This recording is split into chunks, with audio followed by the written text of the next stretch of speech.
Hello and welcome. I'm Leigh Ann Gerrans and you're watching W News, broadcasting live from the Al Arabiya studios. These are our top stories. The US has seized an oil tanker with links to Russia and Venezuela as Pete Hegseth says the blockade of sanctioned and illicit Venezuelan oil remains in full effect anywhere in the world. The White House says President Trump has discussed a range of options to acquire Greenland, including possible military action. But the US House Speaker says he's not heard anyone talking about this. And Iran's president has ordered security forces not to crack down on economic protest, distinguishing peaceful demonstrators from armed rioters.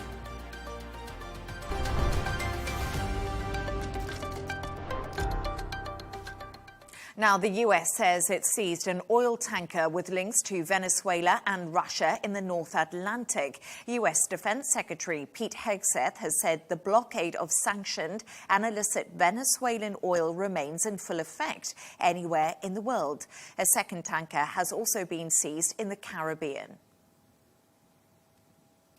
For more on this, I'm joined by Republican strategist Adolfo Franco. Adolfo, as always, great to have you on the show. The US has...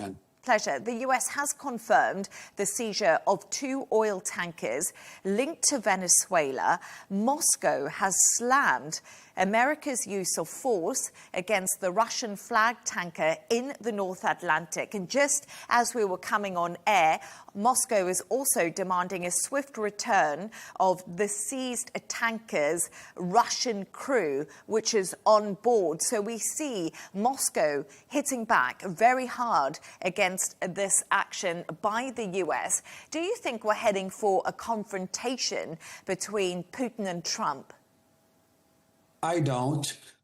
First, we talk about sanctions. Our European friends particularly are so insistent on severe and enforceable sanctions against Russia. Well, this is it.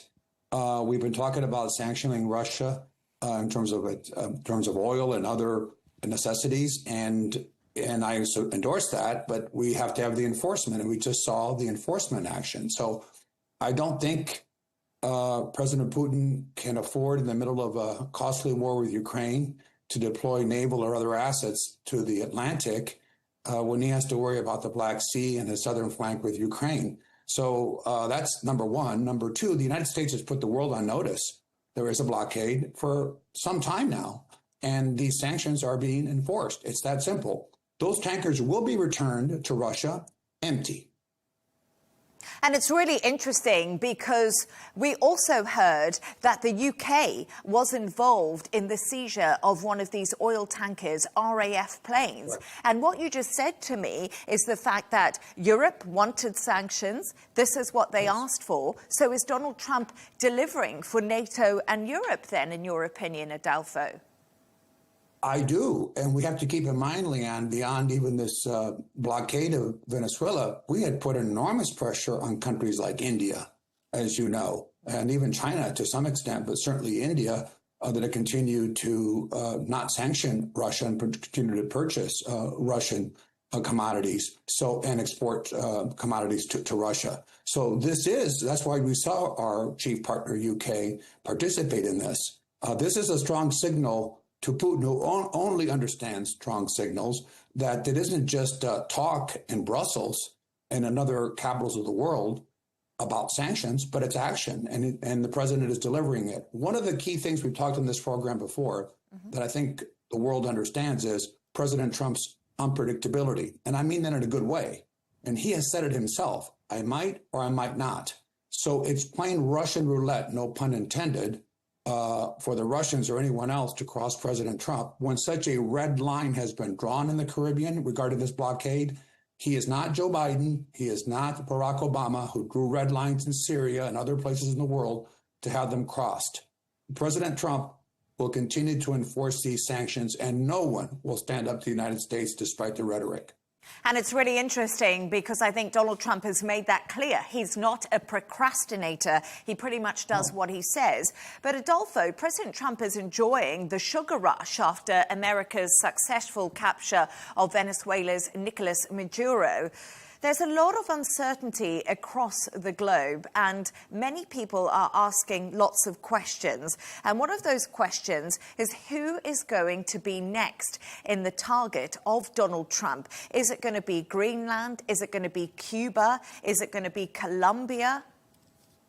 Well, there are a couple of things to keep in mind, and some other time we'll talk more in depth about Greenland if you wish. Greenland, of course, is Denmark, an extension of Denmark by and large. It's not an adversary. Venezuela is an adversary. Greenland is something we want a different arrangement with Greenland, and we will get it eventually. I don't think militarily.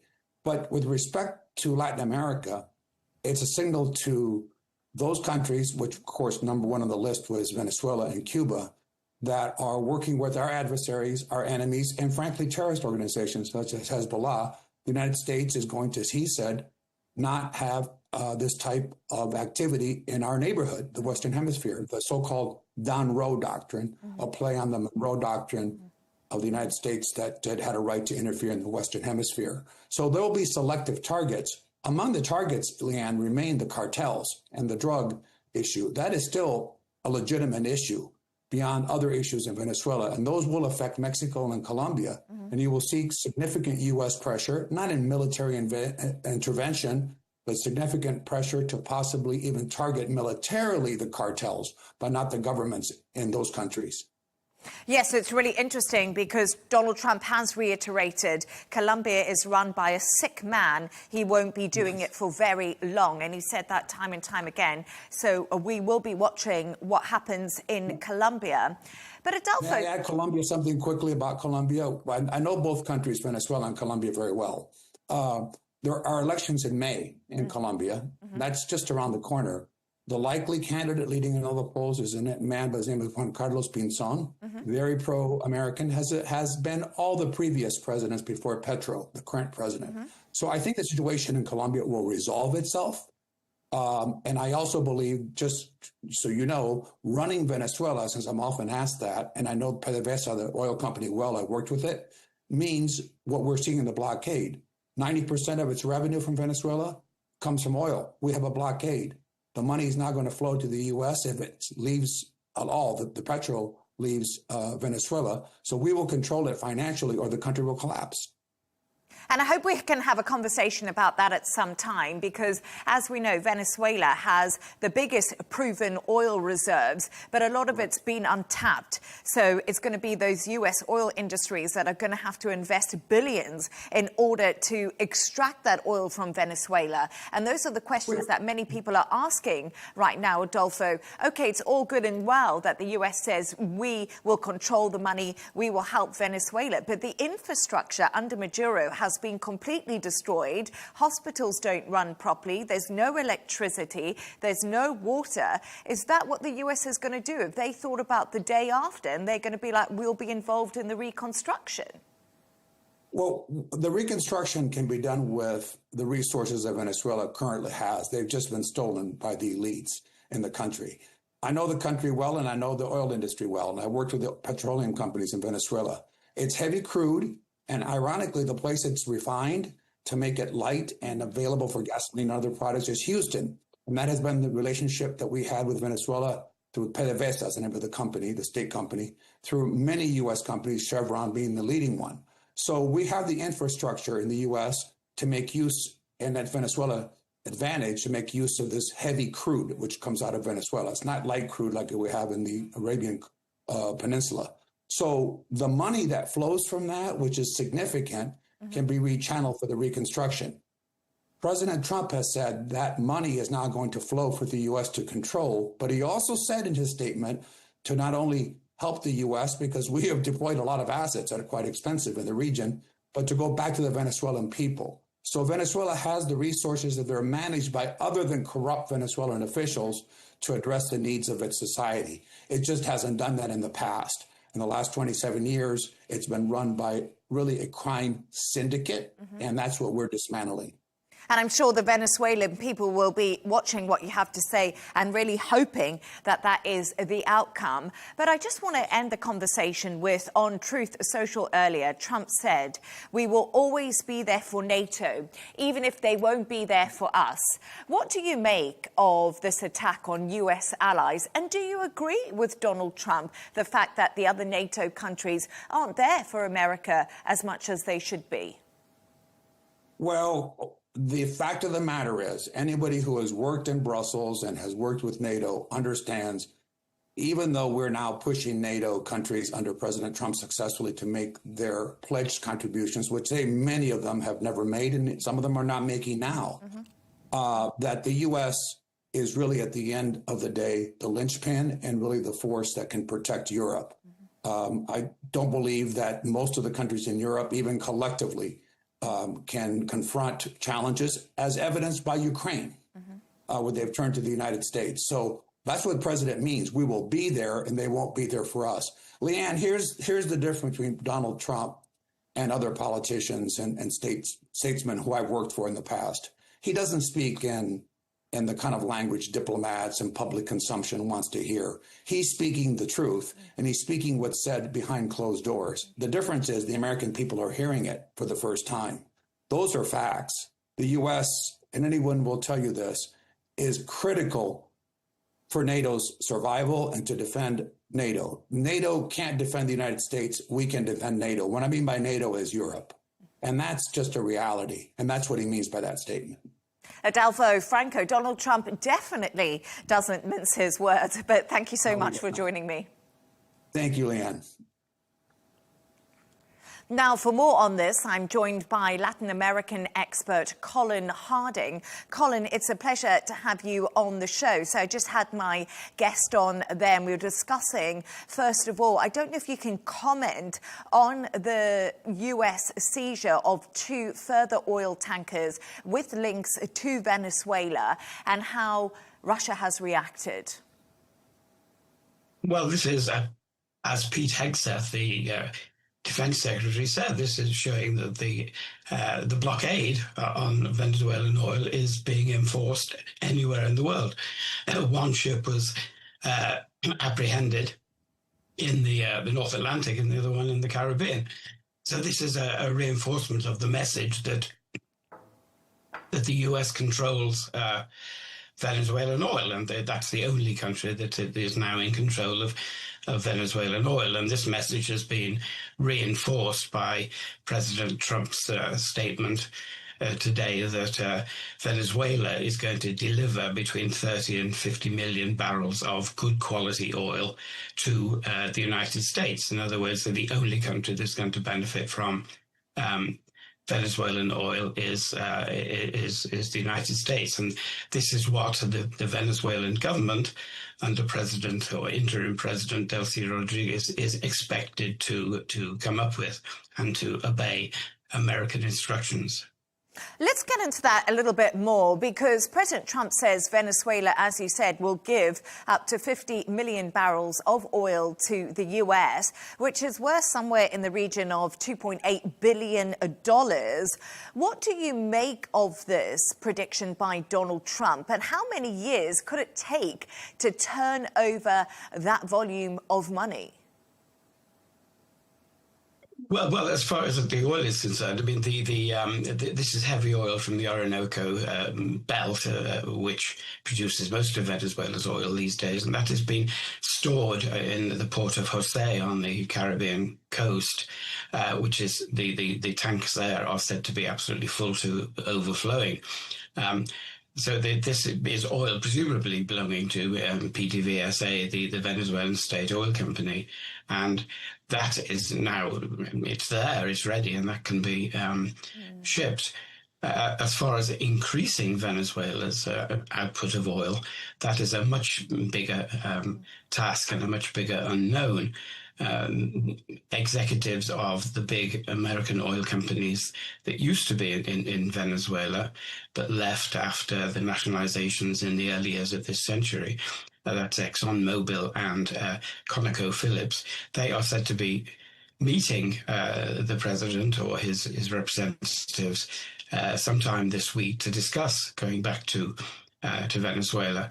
The president has said that the oil companies are eager to get into Venezuela and are they ready to go, and they will be increasing oil output from Venezuela for the benefit of the people of Venezuela as well as the American people. But of course, this is a very, very big undertaking. As has been said, the infrastructure of the oil industry in Venezuela has been very, very run down indeed in recent years. A lot of experienced personnel have left, even from PDVSA.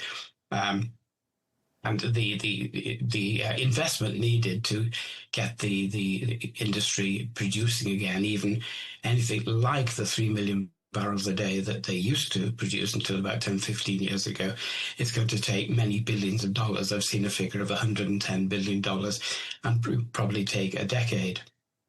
And under Maduro, Venezuela's economy is completely crippled, along with the country's infrastructure. There are water, energy and food shortages. Things in Venezuela are just not good. Do you think that the US having control of Venezuelan oil and the profits will really help people who are living in poverty in Venezuela benefit? Well, the Americans have made clear, or Marco Rubio, the Secretary of State, has made clear that the Americans are not going to be running Venezuela. They're just going to be supervising, and the actual running of the country is going to be in the hands of the same setup that was there before Maduro was taken. In other words, the interim president is the former vice president, and the entire structure of the Maduro government remains in force. And the secret police, the armed thugs that roam the streets, the enforcers of the regime, are all there still. And it's by no means clear what kind of changes are going to take place. But what we do know is that President Trump has made very clear that Delcy Rodriguez, the interim president, will be expected to obey American instructions. Otherwise, she won't last very long either. But there's been no suggestion at all that there's going to be regime change anytime soon in Venezuela. The idea is to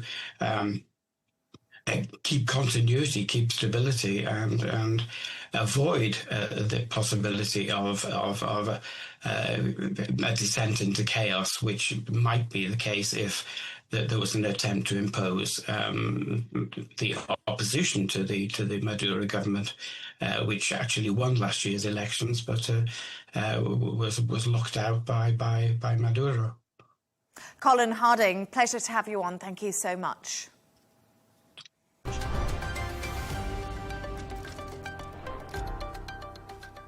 Now, the White House says President Trump has been discussing a range of options to acquire Greenland, including the use of military. But the US House Speaker says he's not heard anyone talking about this. The announcement came hours after European leaders issued a statement supporting Denmark, which has been pushing back against the president's plans for the Arctic island. For more on this, I'm joined by Christian Prupp, Senior Researcher at the Norwegian Fridtjof Nansen Institute. Thank you so much for joining me this evening. So Greenland is in the eye of an intense diplomatic storm as the White House ramps up its rhetoric. Does the US have a legitimate case to take control of Greenland?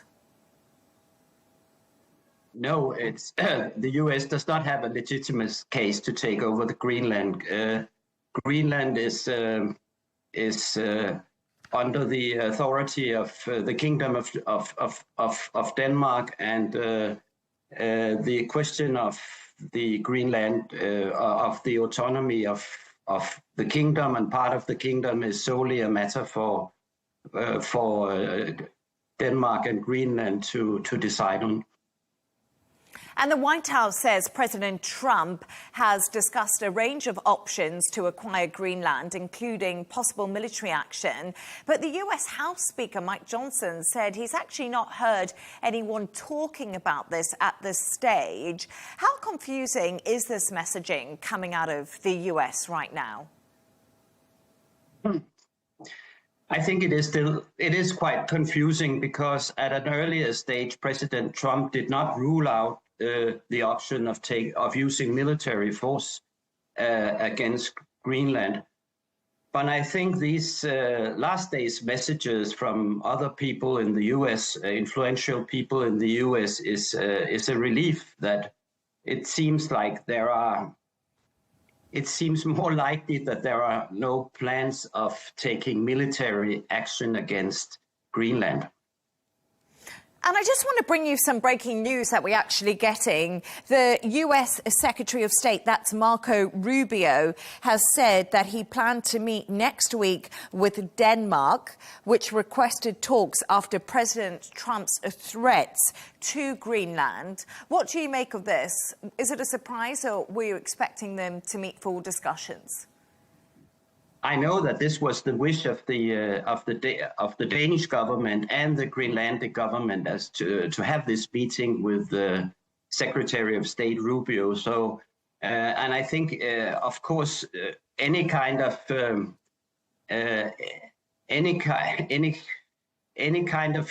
better communication and better dialogue on this difficult matter between the governments of the kingdom and Greenland is, of course, a very good thing. And the UK Prime Minister, Keir Starmer, says Greenland and Denmark must determine the future of Greenland, just like you did say to me earlier, nobody else. Do you think that we can expect a showdown with Trump and Europe over the threat to Greenland? Because we've been hearing a lot about how this could shake NATO. Well, State Secretary Rubio has also said in relation to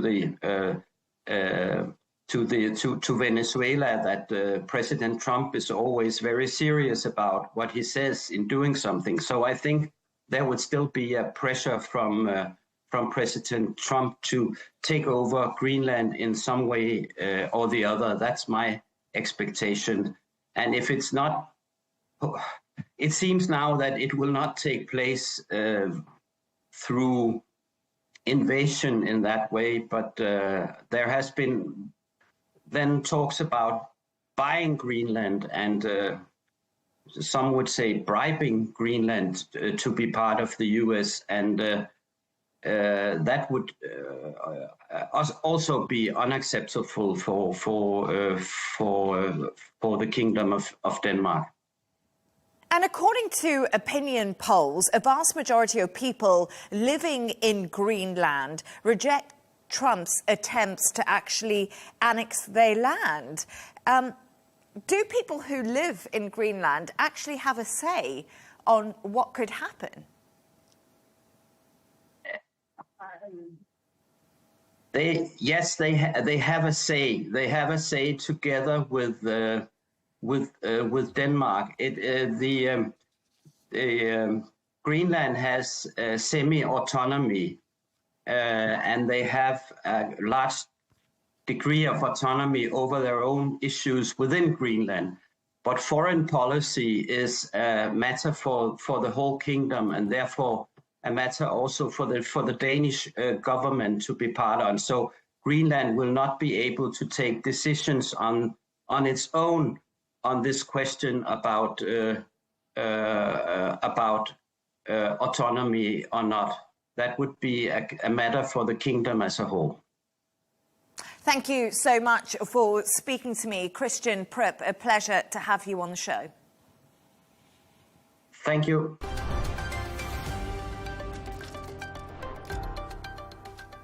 Australia is battling its hottest heat wave in 6 years. People have flocked to beaches and pools today to escape severe temperatures above 40 degrees Celsius.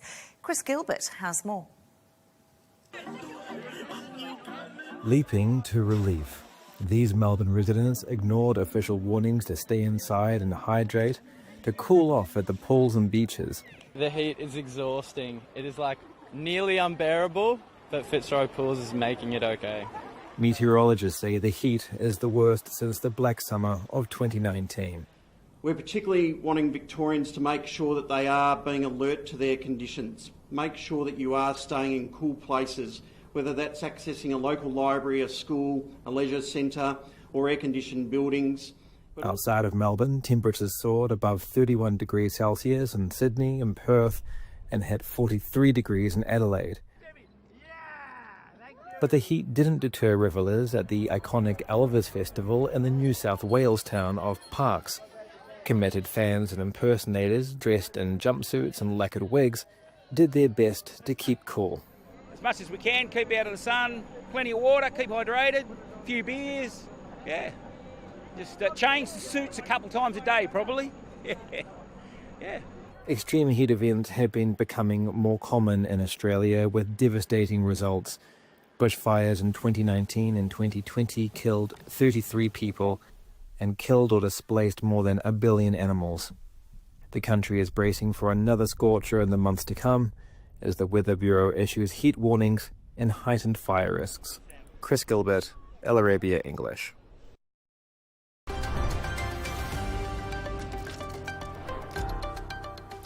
Let's take a look at some of the other stories making the headlines today. The UN has accused Israel of imposing an apartheid system in the West Bank, saying decades of discrimination and segregation against Palestinians have worsened.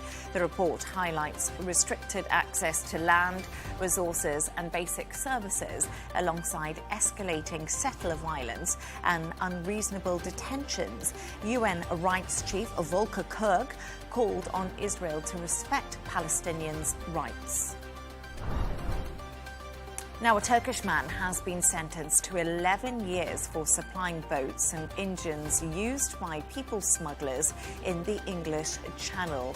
Admen Savez made millions from equipment linked to deadly crossings that killed dozens. Authorities say he was a key supplier for a Europe-wide smuggling network. Severe snow and icy conditions are disrupting travel across Europe, with at least 6 people reported dead. 5 deaths were recorded in France, while 1 woman was killed in Sarajevo after heavy snowfall. Hundreds of flights have been cancelled, leaving thousands stranded at airports in Paris and in Amsterdam.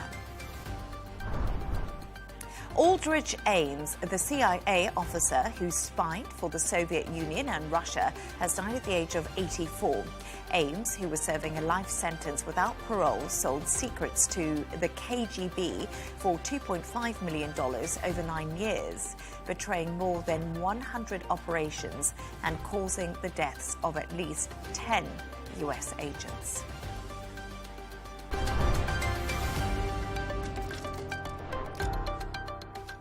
Now, Iran's President Masoud Pezeshkian has ordered security forces not to crack down on economic protest, drawing a distinction between peaceful demonstrators and armed rioters. In a video released, the Iranian news agency, after a cabinet meeting, the vice president said Pezeshkian had ordered that no security measures be taken against the demonstrators. Iran's military chief has also warned that Iran will not stand by and allow itself to be threatened by outside powers after the US and Israel backed anti-government protests. For more on this, I'm joined by Rahida Burgum, advisor on US and international affairs. Rahida, as always, great to have you on the show. Thank you for joining me. Thank you for hosting me. Thank you. Pleasure. Iran's president has told security forces not to target protesters. Why are we seeing a softening of the rhetoric and almost restraint coming from those in power in Tehran? Because those in power are balancing on the edge. They would like to contain and to oppress the revolution, if you want to call it this, the counter-revolution.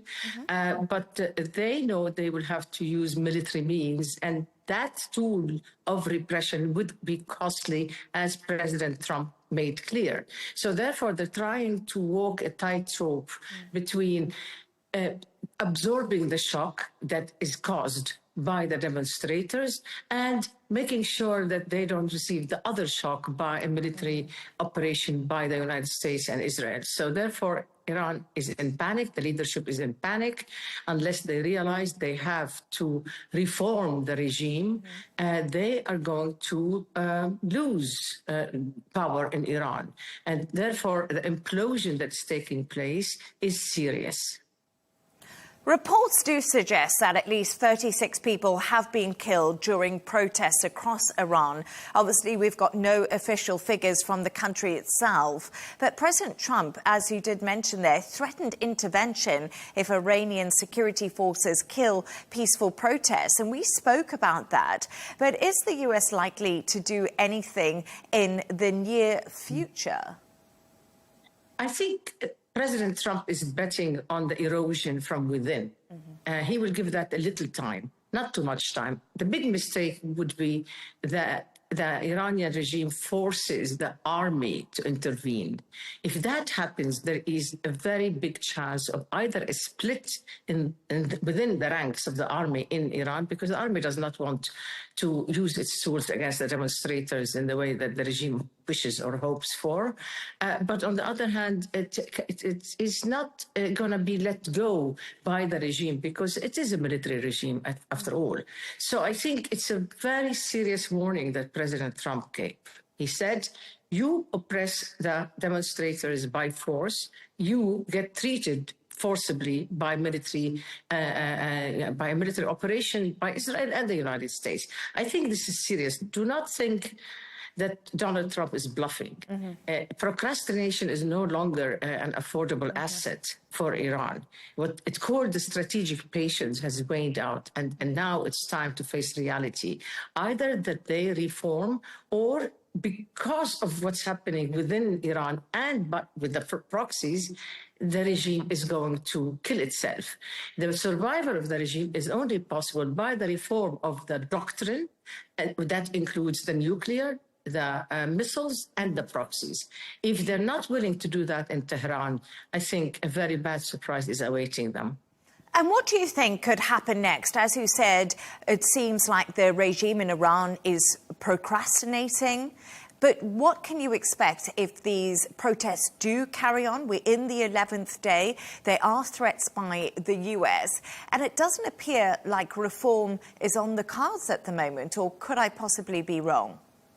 No, you're not wrong. I don't think it's on the horizon now.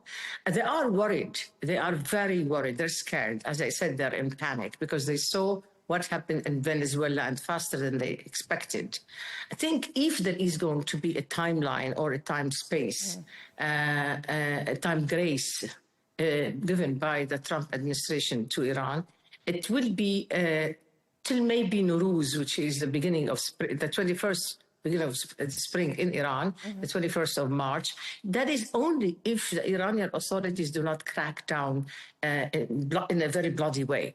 If they are willing to enter negotiations, to give something on the nuclear, and to understand that they have no more proxies that they can use in a very effective way. Look at what's happening in Lebanon with Hezbollah.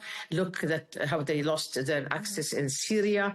I think the Houthis right now are lying low in Yemen because the Iranians know it's not the time to do a bravado there. And so the proxies are weakened. Again, erosion of the proxies as well, and an implosion within the country. So I think, the Iranians will have, the Iranian regime, that is to say, they have to read between the lines of what the Iranian people are saying as well. Because right now, the slogans are not only about bread, the slogans are not only about the hijab, they are about the return of the Shah. And that frightens the regime in Tehran. So they have to be quick in figuring out what options they have. How are they going to manage to stay in power? Is it by accommodation or is it by confrontation? It's a big question that we all await the answer for. Yeah, Rahida, you're absolutely right. Time will tell. But I want to move on to another story that's been happening, and you actually mentioned Yemen to me. And the Saudi-led coalition has carried out strikes on Yemen today. What is the latest on this situation? I think the Saudis are very keen on making sure to help Yemen to be united, to regain its normality, if you will. It has been an abnormal country for quite a long time. Now there are, of course, we all know that there are differences in the approach to Yemen between two very close allies, the Saudi Arabia and the United Arab Emirates. It's two different approaches, but I don't think it's going to lead to a confrontation between these two countries. The Houthis are still the common denominator in both countries' assessment of what is dangerous for Yemen and what has caused Yemen to almost collapse or to collapse in the way it did, and that is the Houthis. And who are the supporters of the Houthis? Back again to Iran. Iran is now claiming that it wants the unity, it wants a peaceful Yemen, but I think it knows that it acts, not only knows, in the way that the Houthis are Iran's strategic tool, and that is why it's lying low until this sorts itself out, but the issue is not over. The danger is still the Houthis in Yemen. So I think there is danger. I don't think it's a simple walk in the park, what's going on. To the contrary, it's very dangerous. But I believe that the Saudis and the Emiratis will see eye to eye eventually on how to work together in this in resolving this conflict. But I think Iran is preparing probably either to use the Houthis to disrupt later or to use them as part of the bargaining in order to survive. Rahida Burgum, as always, it's brilliant to have you on the show. Thank you so much for joining me. Thank you for inviting me.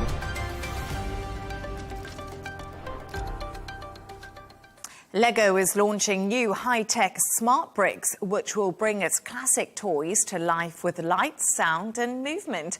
Lego plans to launch its debut tech product in March by rolling out a new Star Wars set. Play experts warn that innovation could hinder children's imagination, while Lego CEO said the smart toys were part of their plan to integrate digital technology.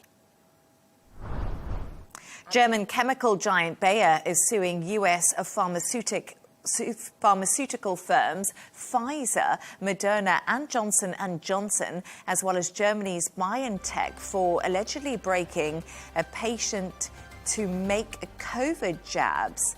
News agency AFP are reporting that the American companies used a licensed mRNA sequence developed in the 1980s by a subsidiary of Bayer. Turning to all the sports news now, when England lost 5 wickets in the final season of Day 4 of the Ashes Tour in Sydney. That's in Australia, of course. However, English batter Jacob Bethel added a glimpse of hope, scoring his first maiden Test century. Meanwhile, team captain Ben Stokes did suffer a groin injury. And the Brazilian forward Neymar has extended his contract with Santos until the end of 2026 as he seeks to earn a World Cup call-up. The 33-year-old has not represented his home country since 2023 due to a ruptured ligament. This comes as Brazil prepares to face Scotland, Morocco and Haiti in the Group C at the World Cup, which is kicking off in June.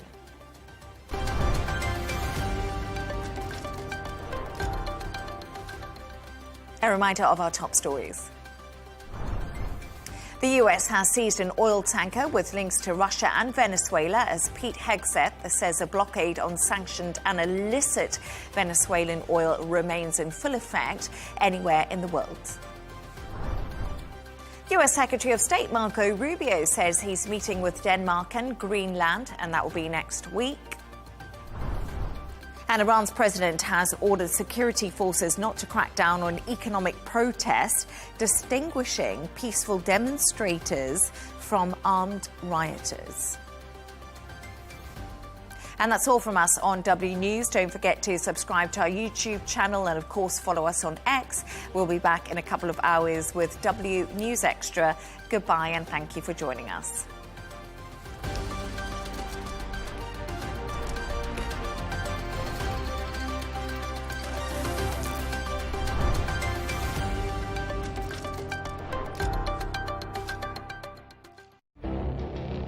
It feels like decades are passing by in a matter of weeks. Seismic shifts in the world order. Never, ever will be part of America. With so much happening and then so much noise. Whether it's political upheaval, Canada has been ripping us off for years. Economic shifts or social movements. And no one wins from tariffs. I think America can be more friendly to the rest of the world. The in-depth analysis and all the latest developments across the globe. To have an inclusive policy together. The meetings with Hamas gave me some hope. We're in another nuclear arms race. The most important development straight to your screen. Welcome to the dressing room. I'm on my own. I need backup. And an insightful look at the issues shaping our world today. It was not going to happen, that war, and it happened. Join us on Arabiya News, where the world talks.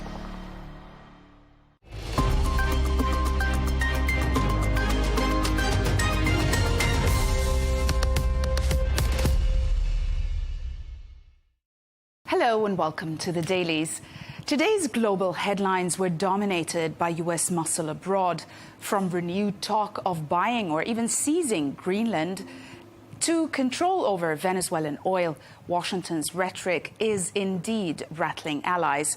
At the same time, Europe is moving closer to boots on the ground in Ukraine, exposing growing strains inside NATO and the global order. American and European media increased their focus on President Trump's threats to Greenland. The Wall Street Journal reveals that Secretary of State Marco Rubio told lawmakers the Trump administration is using aggressive rhetoric to pressure Denmark into negotiations to buy Greenland, not to launch an invasion. The report points out that Rubio's effort is to reassure Congress that this effort indeed comes after fears were sparked by the Venezuela raid.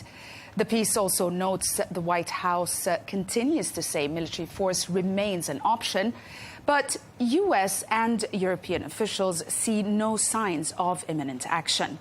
It underscores rising European anxiety and the widening gap between public threats and behind-the-scenes diplomacy.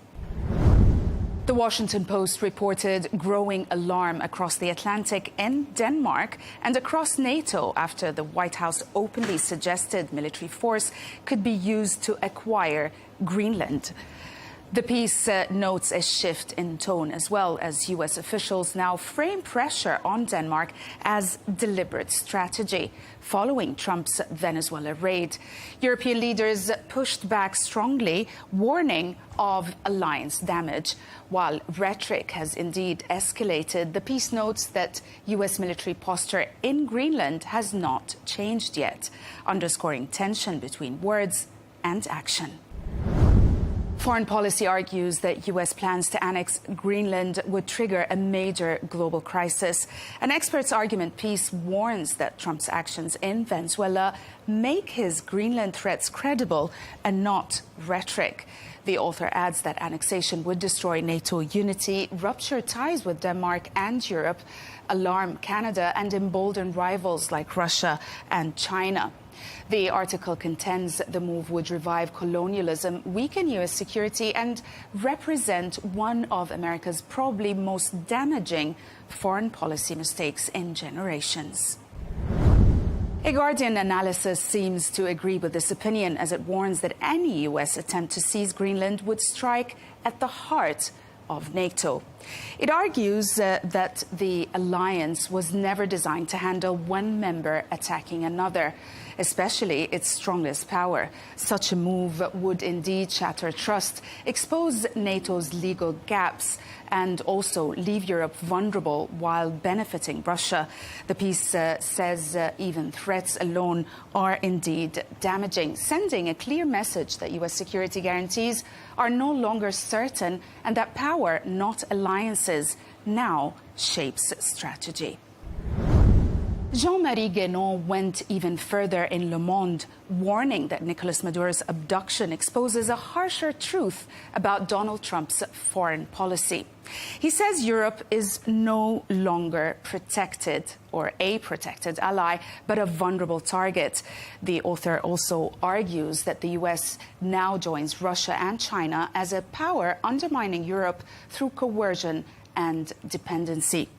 He goes on to say that with NATO hollowed out and legal norms unenforced, Europe lacks the means to resist even a US seizure of Greenland. The piece urges urgent European political and strategic renewal. Regarding Venezuela, the New York Times reported on President Trump's new claim that Venezuela will deliver 30 to 50 million barrels of oil to the United States, with profits controlled, of course, by Washington. The report highlights uncertainty with no confirmation from Caracas, no clear legal basis, and also no timeline for the shipments. It also highlights how markets remain skeptical, noting that oil prices barely moved. The piece underscores doubts about whether Venezuela can supply the oil and whether Trump's plan can be enforced. Politico's cartoon criticizes President Trump's claims that the United States will run Venezuela during a transition. Trump, as you can see here in this cartoon, is drawn as a Roman ruler, suggesting imperial power, while, of course, Congress and the United Nations and international law are ignored. Warplanes that appear also in the cartoon and a globe marked Venezuela highlight US force abroad. The repeated speech bubbles, as you can see, they also show dismissal of legal checks. The cartoon argues that recent actions in Venezuela and threats towards Greenland reflect a belief that power overrides law, raising fears of unchecked executive authority. The Times asked a bizarre question that appears humorous. Did stealing Trump's dance moves land Maduro in jail? The Times indeed offered details behind Washington's Venezuela strike, that Donald Trump's irritation at Nicolas Maduro's public mockery. Now, according to the report, Maduro copied Trump's signature dance on state television, convincing White House aides he was dismissing U.S. military threats. The piece notes Trump later confirmed the slight mattered, describing Maduro as violent and also dangerous. Days later, U.S. forces struck Caracas and seized Maduro. The piece indeed blends satire and also geopolitics, showing how ego, symbolism, and perception can indeed influence high-stakes foreign policy decisions globally, it appears. In Europe, another story grabbed attention as Britain and France pledged to deploy troops in Ukraine if a peace deal is reached, marking a major shift in European involvement. The Times recounted how Prime Minister Keir Starmer and also President Emmanuel Macron said forces would train Ukrainian troops and protect military hubs. The report notes that the United States would provide a security backstop using surveillance and deterrence without ground troops. The piece ends by highlighting a stark divide. European leaders frame the move as a decisive step towards lasting peace, while Moscow flatly rejects any settlement that places NATO-linked forces on Ukrainian soil. In the U.S., coverage focused on the 5th anniversary of January the 6th Capitol events. Politico reports that America remained deeply divided over how the Capitol attack is remembered, describing pardoned rioters marching to celebrate what they called a victory, while Democrats held hearings honoring police who defended the building. The piece highlights the White House's release of also a website promoting conspiracy theories and downplaying Donald Trump's role. It also spotlights a missing memorial plaque that became a political flashpoint. It concludes the day underscored how the riots' history is still being fought over in public 5 years on, and how still consensus remains elusive. And we'll end in the Middle East as Arab media focused on the sharp escalation in Yemen's internal power struggle after Idris al-Zubaydi's removal from the Presidential Leadership Council on charges of high treason. Al-Sharq al-Awsat reported on new developments, like allegations that he armed loyalists, sparked unrest in Aden, and also fled to an unknown location. The report cites officials saying prosecutors will pursue charges, framing the move as necessary to protect state unity. The piece underscores growing fractures within the anti-Houthi camp and the heightened risk of instability. That's it from us today. Thanks for watching the dailies only on Al Arabiya English.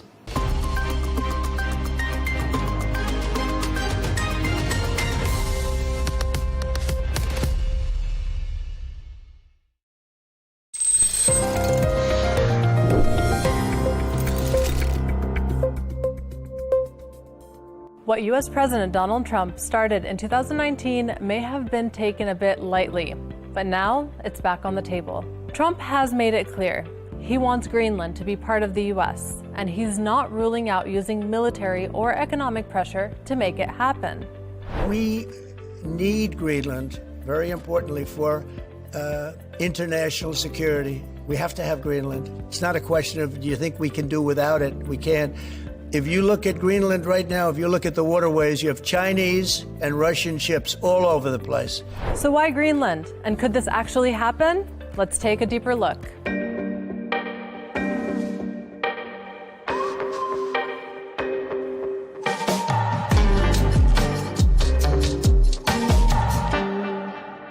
Greenland isn't just a big chunk of land floating off the coast of Canada. It's one of the most strategic, resource-rich, and politically sensitive places on Earth. And here's why. It's huge, the world's largest island with a tiny population of around 56,000 people, mostly indigenous Greenlanders.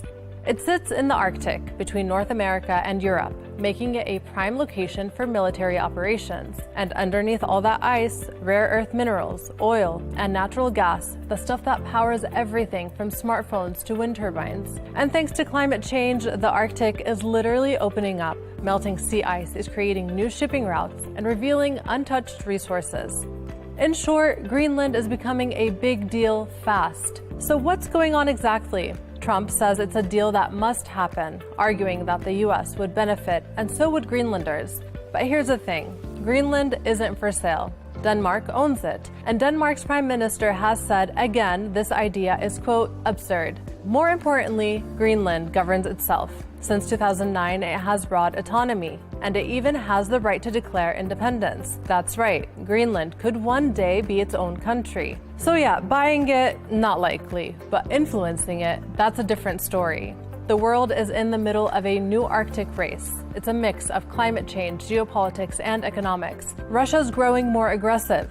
China wants in too, calling itself a near-Arctic state and proposing a polar Silk Road. And then there's the U.S. It's determined not to fall behind. Greenland sits right in the middle of all of this. The U.S. already has military base there used for missile defense and for tracking Russian subs in the North Atlantic. So this isn't just about buying land. It's about securing the Arctic. It's about rare minerals. It's about controlling the future of global trade routes. Now, could this be the next Cold War? Some think we're already there. We're entering what experts are calling the Arctic century. That means rising tensions, increasing militarization, and a race for resources, all happening faster as the ice melts. Greenland isn't just in the middle of that race. It might be the prize. And here's where it gets a bit more complicated. Greenlanders are proud of their identity. Many want independence, but not necessarily to join the U.S. And while they're open to closer cooperation with America, what do leaders actually think? Let's take a look. Gør det meget klart, at set med den danske regerings briller, så er Grønland grønlændernes. Det er et meget, meget stolt folkefærd. Det er et sprog, det er en kultur, det er en befolkning, som er sin egen. Og som formand for Naalakkersuisut, museet i øvrigt har sagt, så er Grønland ikke til salg. But here's the thing. Greenland still depends heavily on Danish subsidies. Its economy relies on fishing. Mining, still a work in progress. Full independence would be financially risky, unless maybe they strike a new deal with someone else. So the big question becomes, will Greenland choose to go it alone, or align with a new superpower? And where do we go from here? Will Trump push harder? Could Greenland ever switch hands? And are we entering a new age of Arctic competition? One thing's for sure, the world is watching an island most people ignored until now.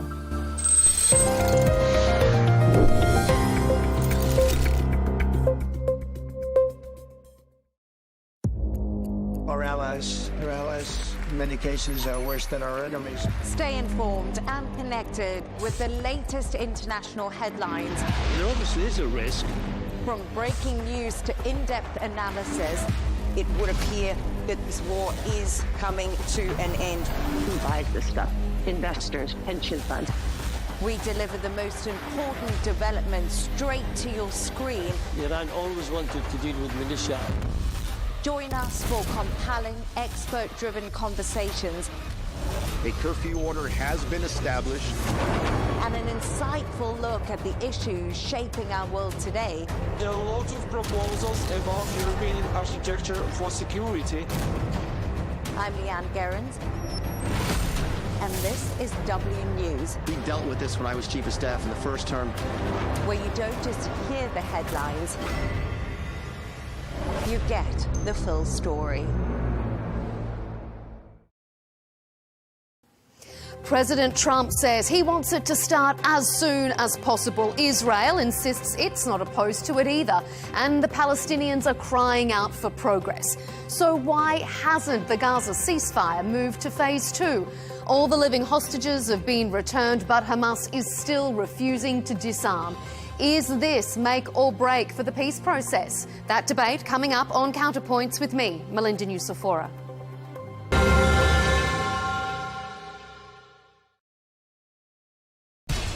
We have to take care of our people, and we're going to take care of our people first. For in-depth analysis and all the latest developments across the globe, make sure you join us every weekday. President Trump is trying to negotiate a ceasefire.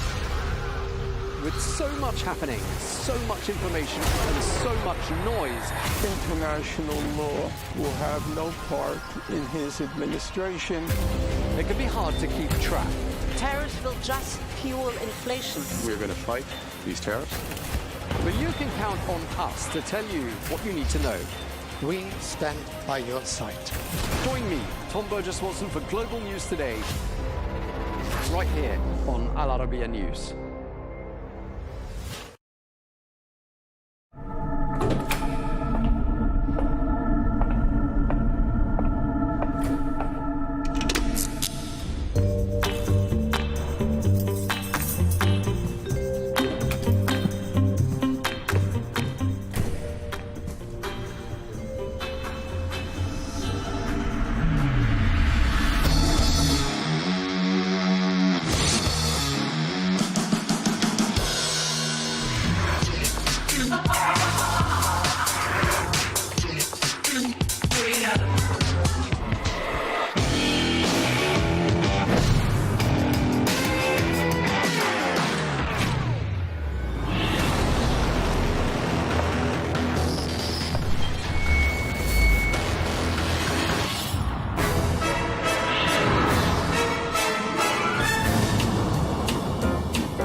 Sorry, Tom, I'm late. I'm nearly there.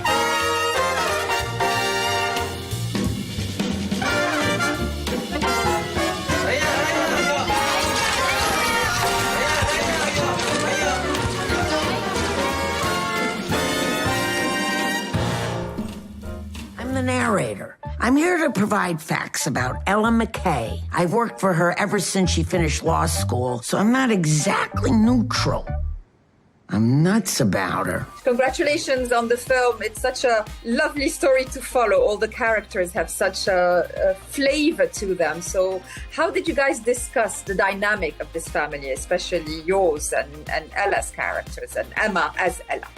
I guess rehearsals, you know, we had a lot of rehearsals. We shot the movie in Rhode Island, and when we got there we did some rehearsals and it was nice, you know. I remember for the audition I'd went out to LA and went to James's house and I did a read with Emma, and I felt like I was in this big, I felt like I was really being tested, but it was really nice as well. We had this kind of like lunch, we all ate soup or whatever, and we were all sitting around, and it felt very family then, and I felt like I was in safe hands, and I was like, I'm very ready to go and do this, I feel very safe. Well, and also James is amazing, he knows exactly what he wants. He knows how to get it, so I guess it was the minds of those guys. I was just there. This is how it started. Aunt Helen, I have a ridiculously serious problem, and you're the only one I can tell. I'm about to add to your problems, Ella. Your father's here. Why? We haven't seen each other in how long? You don't know either? Did you know exactly who he was as a character, and how much input did you put into how you wanted him to come across? I think it's good, doing auditions, and then when you get a part, you kind of already maybe like 50 to 80% kind of already have the character, because that's probably why you've been cast. So I felt like I knew it was a version of what I was doing in the room at the start. I'd pick up these little mannerisms and things that I remember kids doing when I was younger, and like friends or family, and I'd see other things and I'd be like, that's really cool, like, I'm going to use that, I'm going to, came up with that, the mannerisms and little twitches and stuff that Casey might have, and little things he does, and this jitteriness. Then, yeah, the accent was a massive thing for me as well, getting to work on that for a long time, and then going over and shooting in Rhode Island and feeling very isolated why filming was very nice, because he's very isolated himself. It was nice to have that. I kind of felt very, very, very close to Casey at the time. You're 34. You just became governor of the state you were born and raised in. Ella, your father, your brother, and your husband. Where is she? Can I tell her what it's about? It's about how she ruined everything. All right, I'll tell her that. What a pleasure talking to you, and what a delightful film, truly. You've always been so good at picking and working with actors. So how much is the process exciting for you? How you found your leading lady in a specific project? This was a long series of auditions to find her. And I was sort of getting despair, wondering whether I'd ever find. And then, as it goes in Hollywood, she walked in, and it was immediate. I didn't quite believe it. It was in London that we did the audition, and then she came back again. It was, I'm blinking. Does this really happen? Is the search over? No, absolutely, because the character of Ella is so layered in the sense that it has to be unexpected in every way. So that must have been the challenge. I mean, a character like this was like no other. And what I love about her is that she's also very good with her body, and that becomes part of it. The thing I was worried about is that she was too beautiful for the part. That really concerned me. And, when she'd mess herself up and come back for another audition, finally, I think it was her acting that made, you can't stop looking at her, but it made it irrelevant to what she was saying. Who's that woman? Stop thinking the worst all the time. You're not always right. Your mother was a lovely woman, but thank the Lord you have your father to lean on. Thank you for stopping by and possibly meaning well. What about also the chemistry with Jamie Lee Curtis? I think that would have been very important to, those two having this kind of innate cohesion. If Jamie Lee walked into where you are right now, in 5 minutes you'd have that kind of connection. Yeah. There's something that happened to her where she's just an example of human being. She's just a nurturing, giving woman who cares for everybody who crosses her path. She's remarkable. Listen, Ella, do you have something?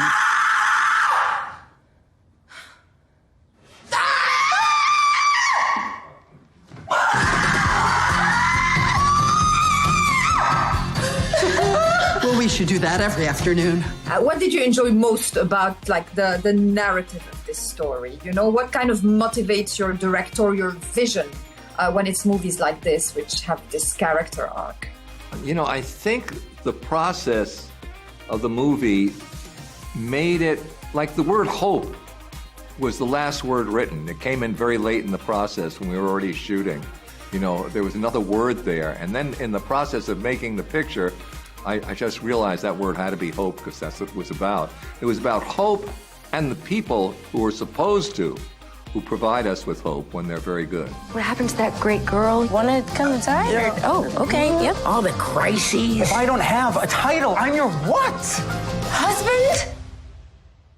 That's a hard thing to put on a parking space. And all the heart that makes a family. It's complicated when you come from our background and you're with someone from a normal family, isn't it, Case? Personally, I've decided to stop trying to be normal and pick something easier.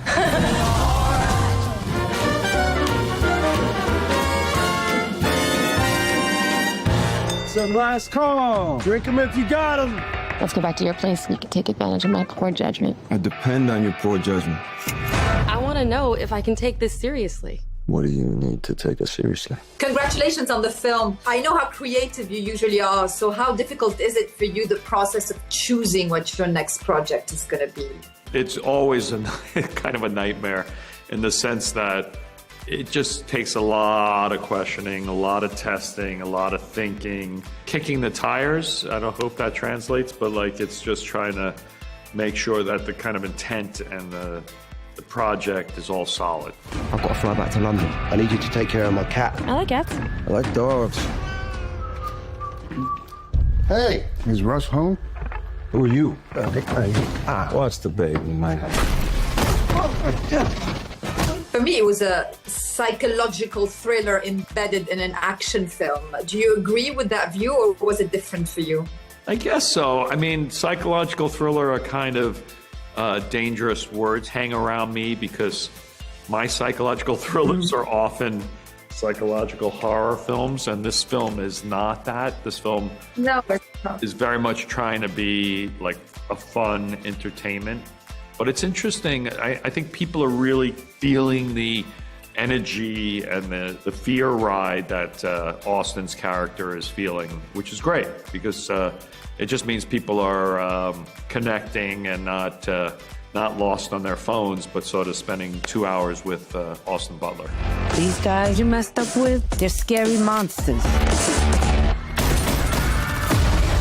I don't know anything. What did you get me into? How much fun did you have finding the right actor for the right character? The most amazing thing about New York City, especially the East Village, where you have these 4 or 5 floor walk-ups with 4 apartments on each floor. Behind each door is another crazy person who is completely unique and wild in their own universe, yet they're still New Yorkers. That allowed me to dream big on what these different characters could be. Liev said to me last night, a famous saying is that every New Yorker has a grandmother from somewhere else. They just all come together, and even though they might listen to slightly different music or listen or speak slightly different languages, they're still sort of in the same story. So it allows you to just have a beautiful hodgepodge of people and characters. Buckle your seatbelt.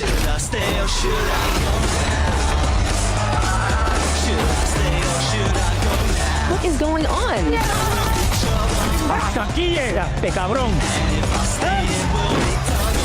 How collaboratively did you work with Charlie Houston and with the band that made the music?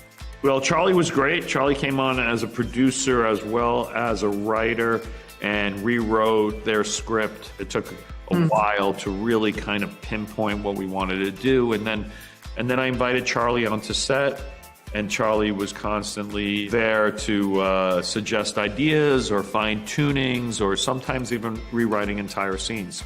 It was a great resource to have someone as talented as Charlie with us the whole time. And also it was great to have his creative input. Idols was, they're one of my favorite bands on the planet.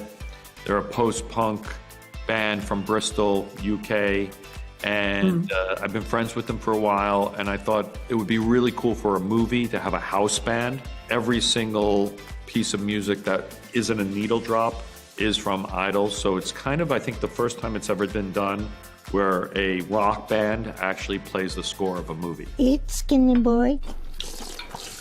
You know you're gonna upset her.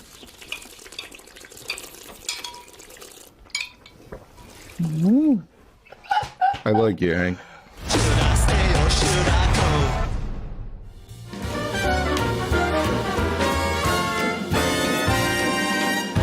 Money, Fox, This is a make or break assignment. Fail and I will split you up. No snake has set foot in Zootopia in forever. Hops and Wild? Wild and Hops. The dream team. Sorry, Paul. What a pleasure it is to talk to the both of you about Zootropolis too. I mean, it's so exciting to see those characters coming back, but the imagination is flowing here. I mean, it goes in all places. So how exciting was it to develop the sequel, and why did it take such a long time? It's the most fun place in the world. I love the world of Zootropolis. Byron and I always say that there's like entertainment everywhere. No matter where you look, there's something fun to find. And it's not just us, 700 people worked on this movie, and they would find all those, hilarious bits of entertainment all over the place. So if you want to feel joy, this is the place to do it in. And it was really fun for us moving through this story. At the ZPD, partnership is the cornerstone of success. No, carrots, no! Beautiful! You want to put bad guys away? Jiggle it, let's go! I got this! Here's the fuzz! Is there infinite possibilities when you're creating the world? I mean, everything is an inspiration to do something new? I think yes. I'd say there's one is, we have the luxury of working with the most incredible artists and storytellers in the world. And you're just feeding off of everyone's imagination. And so there's really no bounds to imagination. There are bounds to time, how long it takes to get something made. And some producers at some point will tell you it's time to actually make it. And that's a really important thing. I actually find that those limitations are great. Because it does force you to make choices, and those choices that you find typically lead to something really interesting because you're having to sort of set something in stone. So I actually really love that part of the process, but I do feel like it's kind of limitless. Let me ask you something. Do you think we're a good team? Of course. I just wish I knew what we had to do to prove it to everyone else. We check the perimeter, snoop a little, we find nothing, we bail. How excited do you get about the new voice talent? Obviously, the original voice cast being back, but also, getting the Ki-Hui Kwans of this world, and then, getting the cameos that people will recognize from their voices. What are you most excited about for this? What's really fun is, as we're building out the world, is figuring out how to pair a voice with a specific animal and why. And that's a really fun thing. We had this new Mare Wind Dancer's this beautiful stallion horse. The horse, yeah. We have, legendary Disney actor Patrick Warburton doing his voice in the English dub of it. Something that people may not know is around the world, they've also found the perfect actor for that region as well. So no matter where you are, you're going to get someone ridiculous playing Wind Dancer. No snake has set foot in Zootopia in forever. There's a snake! Stop in the name of the law! So nice to talk to the both of you, and what fun it is to watch this second installment. So I'll start with Jennifer, and what you were most expecting about a second one, and what thrilled you? What's thrilled me is that I like it better than the first one, and I didn't think that would be possible. Zootopia #1 was my favorite job I've ever had. Sequels can be nervous-making, and I don't like choosing between my children, but this is my favorite child. I have to set things right, and when I do, my family will finally be able to come home. Woo! Hops and Wilds. Dream team. On the ground! Help me save them! I would like to call a partner meeting. It must feel so exciting to watch the movie then, like in its final part, because everything comes together and you get into the adrenaline of it. Yes, it's new for us too. And also all along the way, this story is changing. The script is changing. And we're doing every scene 400 different ways. And it might be put in this place. It might be put in that place. It might be this part of the emotional journey, that part. And so we never really know what it is until it's all come together for the audience. I want the fox and that rabbit. Do you know how many mayors they've already destroyed? 1, 2. I got up to 2. All right, Carrots, any idea where you want to start? Let's talk about the snake and how lovely he is and how emotional you wanted him to be. When I was told about Gary the Snake, I mean, my initial thought was, oh no, he's the villain probably because, he's a pit viper. But when I found out that he's actually this friendly, goofy guy with a big heart. I loved him immediately. But also, I think his character brings a lot of heart and warmth to this movie. I love that. It's the brilliant writing of Jared Bush and his directing along with Byron Howard. They did such an incredible job with this character. And also, I got to give a lot of credit to our animators because it's not easy to make a snake, to make people fall in love with a snake with no arms and no legs, no shoulders. It's just his facial expression, along with my voice. You know, really, it's the combination of everyone's creative work to bring this character to life. Breathe it in. Zootopia has a secret reptile population. Just let me handle the locals. Hey, bub. Hey, bub. Hey, bub. Hey, bub. Hey, bub, bub. Hey, bub. Bubby, bub. Hey, bub. Hey, bub. Hey, ho. Hey, bub, bub. Seen a snake? Nope. Is it a movie about, you know, accepting everyone's circumstances? I mean, there's always those wonderful messages in those stories. I love that. Keith? Yeah, no. There were some wonderful messages in this one. If there's one thing that the audience can take away from is, you know, understanding that we're all different. And that's a good thing. Happy Community is one where, you know, we each embrace each other's differences and not only tolerate it, but also value it. And that's just one of many. This movie is just absolutely incredible. It brings me back to the time when I saw the first one, which I loved. And I was all giddy watching this one. The only difference is I got a couple of more tears watching this one. But it's just as fun. Funny, clever, it's very action-packed, and I just feel so fortunate to be a part of this incredible family. When you two save the city, maybe everyone will see reptiles ain't that different.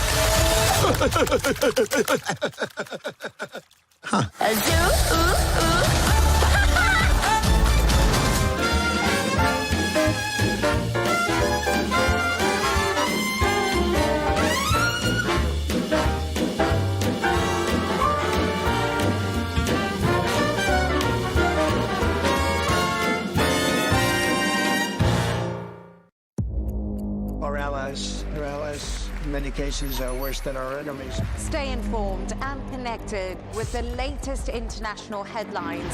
There obviously is a risk.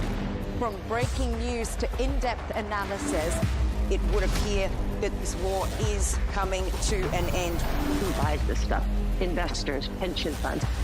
we deliver the most important developments straight to your screen. Iran always wanted to deal with militia.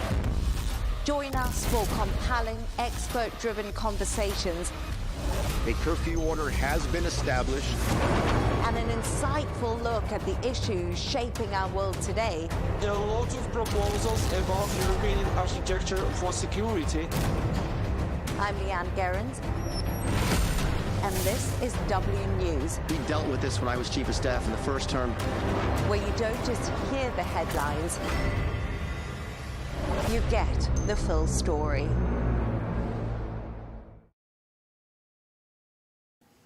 President Trump says he wants it to start as soon as possible. Israel insists it's not opposed to it either, and the Palestinians are crying out for progress. So why hasn't the Gaza ceasefire moved to phase 2? All the living hostages have been returned, but Hamas is still refusing to disarm. Is this make or break for the peace process? That debate coming up on Counterpoints with me, Melinda Nucifora.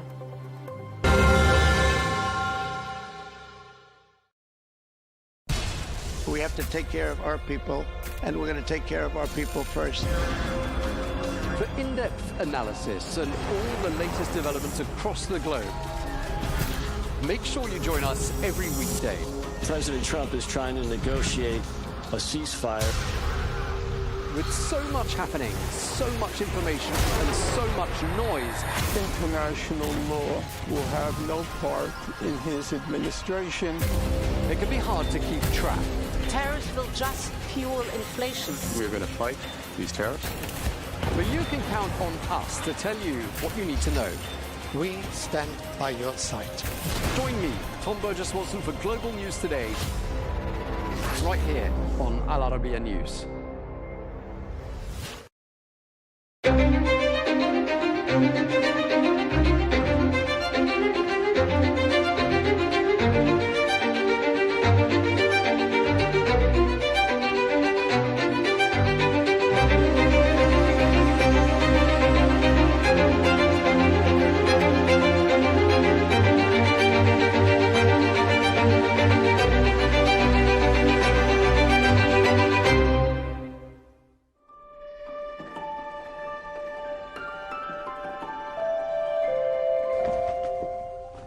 If you are watching this report on TV or on your mobile phone, you are committing a sin.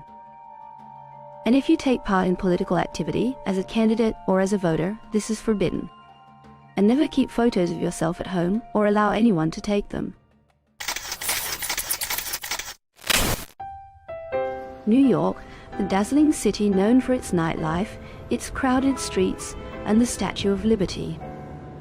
In all its modern lifestyle, its urban sophistication, its fast pace of life, architecture, and advanced technology, and yet only about 300 kilometers away from New York lies the state of Pennsylvania, which is home to the largest Amish community in the world, a religious group that has voluntarily given up modern freedoms and abandoned contemporary technology in order to preserve their traditional way of living. Our team boarded a train from New York to Pennsylvania on a special mission to learn more about this group in a journey that felt like stepping into a time machine. His tender mercy, who through life has been my guide. This Christian community stands as a clear example of people who willingly hold on to their old beliefs, choosing freely to remain committed to a way of life built on traditional farming and handcrafted work. They continue to follow these long-standing practices with intention and devotion, quietly setting aside the modern developments and technological changes that surround them in the world today.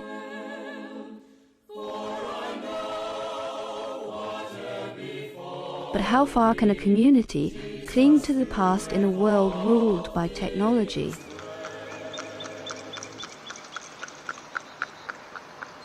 Pastor Gregory welcomes us into his church to share his experience living among the Amish and how their beliefs differ from the Protestant Christianity followed by most Americans.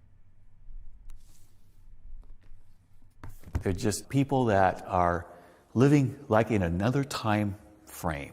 Most people, we go with the flow. When cars came along, we gave up our horses. When cell phones came along, we gave up our landlines. We just go with all the technology, but they have held back on that on purpose.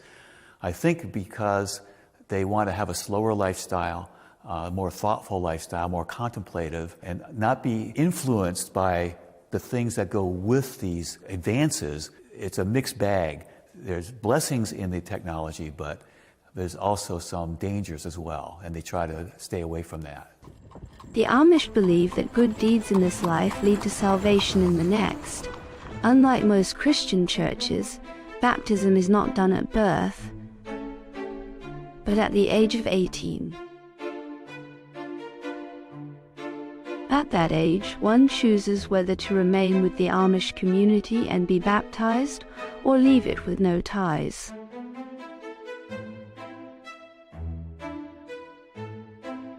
Well, I was born Amish till I was 5, and then my parents changed to the Mennonite church. Playing with cousins wasn't a problem at all. Children get along with children. But when you get into adults, especially my grandparents, they were really strict, staunch Amish. We didn't eat at the same table with them. I remember one time we had one big table, but they put a divider down the middle. Mom and Dad sat over here, and then the rest of them. What I do now is just respect their way of life. And the people are generally very personable. They don't like their pictures taken, but they will be willing to talk to you.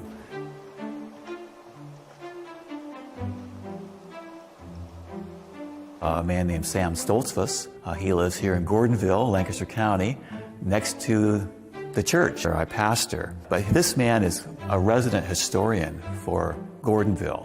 He's written Lancaster County Amish History is one of them. And he recently, well, I think it was 2016, he said, he took a trip to Germany. And he has pictures, and it's like a travel log of his experience in going to Germany. So things don't get collected. People give me notes, or I write notes, and I put the envelopes in. Pastor Gregory arranged for us to meet his Amish friend, the historian Samuel, who agreed to speak only if his face was not shown, as photography conflicts with Amish beliefs against portraying humans. We don't believe in having our photographs taken because of the graven image Ten Commandments, second commandment. We have 350,000 Amish people in North America. They're scattered all the way from Montana to Delaware to Virginia, New York State. There's Amish people in Ohio, Indiana, Illinois, Missouri, Mississippi. Then there's also beachy Amish. They don't drive cars, but they have tractors. Almost 40,000 Amish people in Lancaster County. The Amish are known for their distinct appearance. Men grow beards but shave the mustache, and women cover their hair and dress modestly. We always wear plain clothes, plain suits, plain shirts. Now, we don't always make our own clothing. We buy some. You can buy some tailor-made. And the dresses, the girls wear white before they're married. Organdy, we call it. Then when they get married, then they wear colored dresses. The white dress, when you get married, is laid back, and that's their funeral garb. Or when a lady gets to be 35 and not married, then she'll switch over to colored dress. The Amish trace their origins to the 17th century, when a Swiss spiritual leader named Jacob Ammon founded the movement, aiming to return the church to its original teachings and old religious traditions, believing the Mennonite church had strayed from them. Ammon also wanted a simple, humble lifestyle aligned with the teachings of the Bible. The Amish people came here in the 1700s to Pennsylvania, Lancaster County, at the same time that many other people were coming, Christians who were experiencing persecution in Europe. William Penn and others had purchased land here and made land available for them to come, where they would have religious freedom, freedom to teach their children, have their own schools, and live like that. Many of them were farmers and stayed to be farmers throughout most of their life and throughout the history of Lancaster County.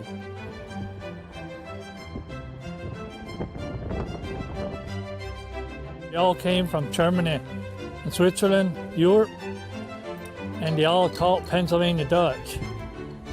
And that's English and German and Dutch together. So that's why they taught Pennsylvania Dutch.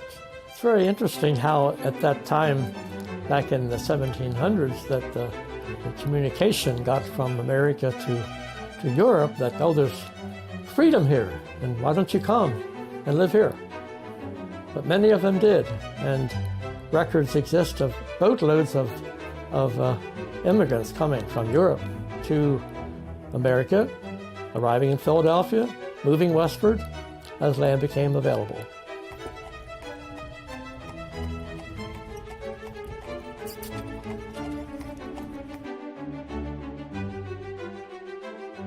We've been keeping that pretty well. Our church services are in Pennsylvania Dutch and German. Always in Pennsylvania Dutch. 50% German. Our scriptures are in German. Our communion services are in German. So it's just something we've always kept. The Amish prefer to have their children schooled in their own private schools, and that is permitted here in Pennsylvania. Usually their students go to about the 8th grade, do not go to further higher education. Some of them might continue into high school. We've seen this from day one. We started our own schools in 1928 because the sports were taking over and they wanted the Amish to go to high schools, and we didn't feel that was very necessary. Well, we have to go to school till we're 15. In 1956, that was a big issue. Finally, they got together on how they were going to do this, and now they have a 14-year-old school. After you're through the 8th grade, you go to 1 year to that until you're 15. And then they teach German, farm economics, and things like that. The ladies will learn cooking, housekeeping, which they have anyway. They knew it anyway.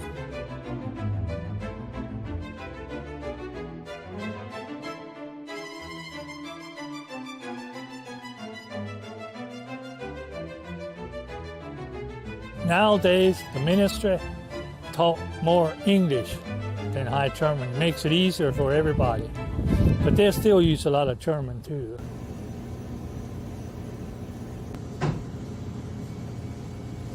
Amish girl will go to Amish school, And when she gets out of school, she can be a helper when she's 15 or 16. If she's a helper for a year or two, she has the groundwork to be a teacher. They don't all make it, but 90% of them do.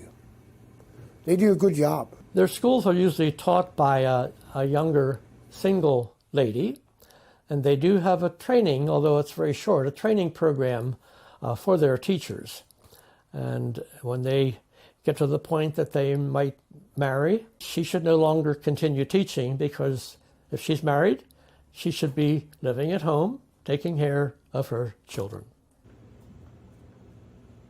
The Amish face many challenges, including the high cost of land, which pushes many away from farming toward working in shops.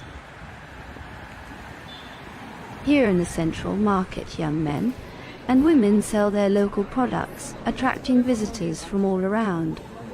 I grew up in Lancaster. I think the market's such a great part of our history. It's actually the oldest, largest continuously operating market in the country. So that's like a really cool thing. The Amish today work with other people. They participate in community activities, especially with local fire companies. All of our fire companies are volunteer. The Amish have lovely farms, and they have farm buildings, barns, and they need protection, and so they cooperate with other people in the community as well.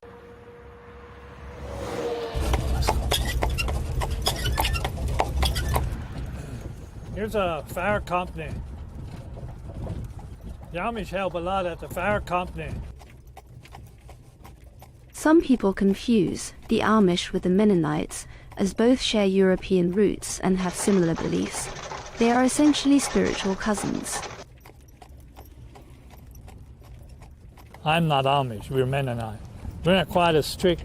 We all have electricity and telephones, but we don't have cell phones and no computers. And we don't have the beards, and the dress is a little different. We all drive horse and buggy too. Now there's some Mennonites that drive cars. There's a lot of different groups of Mennonites. We always work together with the Mennonites. So if it goes to the worst, it comes to bat, sometimes those people will step up for us, which gives you a good feeling. We do a lot of comforts for MCC. It's sort of a quick put together blanket, quilt, Ukraine, Jerusalem. They send a lot of stuff over to those cities. People don't have enough to eat or have enough to wear. The Amish maintain strong social and economic ties, especially with the Mennonites.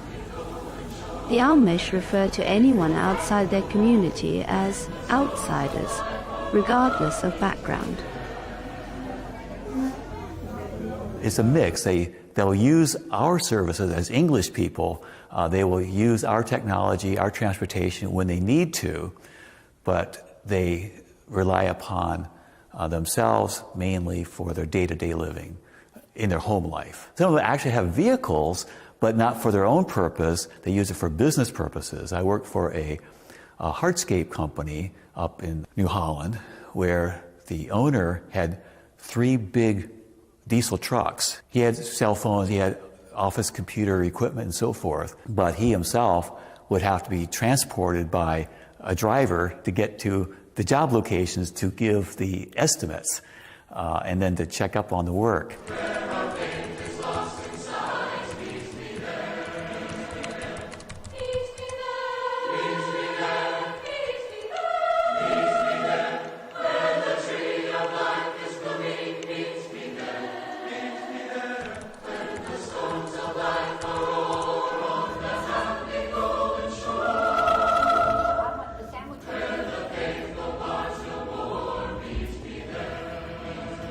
Amish buggies differ in shapes and types and uses. There are summer buggies, winter buggies, family wagons, cargo wagons, and more. Power companies used us to show us some of his personal buggies.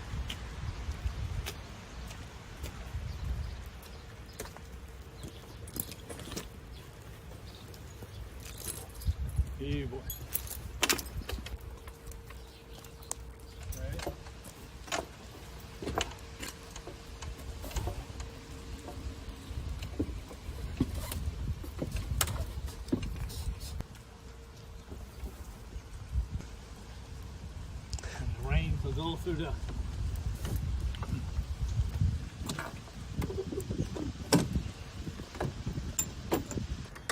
There's the blinking lights. It's the headlights. This is actually my buggy here. I use this quite a bit in the summer.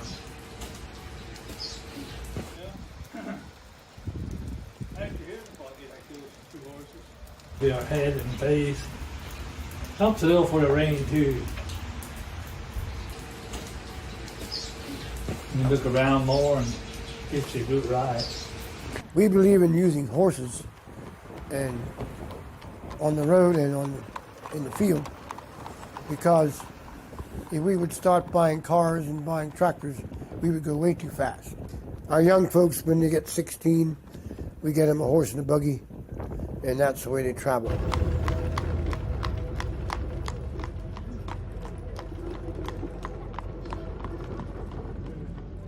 Amish like to stay as a community. They have very strong families, and so they don't drive cars because that would take them away from their family and away from the community, perhaps into a city where there might be other influences that might not be to the benefit of their families. And they've kept using horsepower for their farm work as well. And so you'll see horses out in the field pulling plows and different kinds of equipment all the way.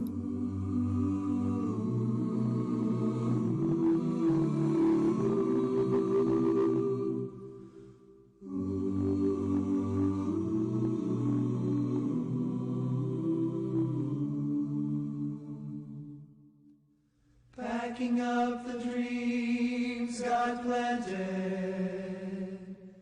in the fertile soil of you. Can't believe it can add up to the price of a car when you have a horse and buggy together. They have different upholstery. He said they can have seating, front row seat, you have a back row seat. So the single guys, he was just going to have a front row seat. He didn't need a back row because he wasn't married. But we'll keep you close as always. It won't even see you go. The buggies all have halogen bulbs now. In the last 20 years, they got much brighter. The headlights and the tail lights, so you can see them. And the boys that ride scooter, I meet a bunch of them going to work, 5 or 6 of them going to work in the morning. And they have a light they put on their hat so they could see, and then they have a flashing light in the back for safety. Among the Amish, forgiveness and rejection of violence are core values, to the extent that they do not join the army. Even so, their punishment is harsh for those who break their rules. For example, if members violate Amish church guidelines and refuse to confess or leave the group, they face expulsion, which in their community is called shunning, as happened with the Miller family. They keep their horse feed in here. Chicken leg through again. You go into an Amish-owned store to buy something, they won't take money from you. You have to lay it on the counter, and they'll pick it up. They won't take it out of your hands. They'll ride in a car with ex-Amish, but you're not allowed to drive. They can't. I have to drive because I was never baptized in the church like my parents were. So it gets a little touchy, I guess. 'Cause our hearts in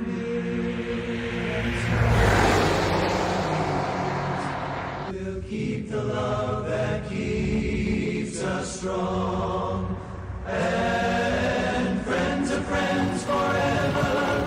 If the Lord's the Lord of them, and a friend will not say never, 'cause the welcome will not end. They have mud sales every year, and they could have $5 million coming in. They sell everything imaginable, household quilts and farm equipment, and they sell horses some places, and quilts could bring over $1,000 for quilts and auction them off. But because it's a fundraiser for the fire company, they don't mind paying twice as much as what you would maybe buy it at a store. You might get 5,000 people showing up at the sale. English and Amish, they go together, Mennonites, and sell buggies and horses. And we got the Wilbur out of a 35. Mud auctions, as they are called among the Amish, are one of the major traditional events in their culture. These auctions are held every spring with many community members and neighboring groups participating. They sell many items including handmade furniture, farm equipment, horse-drawn wagons, and local foods. This event is a chance to raise donations, and also a special social occasion where Amish people and visitors meet to enjoy the auction and exchange stories and experiences. A harder life, riding a bicycle, pushing a scooter, which would use one foot on the platform, and the other foot they use to push. I mean, it's a lot harder. It's slower. It's a slower life. I said to one Amish lady, you know, you're kind of away from the world, kind of a thing. But she said, you know, but we're still tempted. We're still tempted. We're still, you know, it's part of life. Not that all of it's bad, but it has its influence. It changes things. So I think as long as they're able to maintain their independence to some degree, they'll be fine. You on my side, Ben, or not? 22, not 5. And now 22, 22, 5 and 9. So $22 straight down the middle. Number 100. Number 100. 22, 5 and 9. So $22 left side. The Amish are a very important part of Lancaster County culture. They contribute in many ways to our history and our culture now today. We like having the Amish in Lancaster County. They are people that add to this area and make it unique. And if we lost the Amish, Lancaster County would be just like anywhere else. But in this case, from birth, the announcement was made that Jesus is a Savior, a deliverer. In fact, his very name means salvation, means Savior. They shall call his name Jesus, for he shall save his people from their sin. For many, this community misses out on much of life's pleasures, but as the Amish say, sometimes the simplest things in life are the best.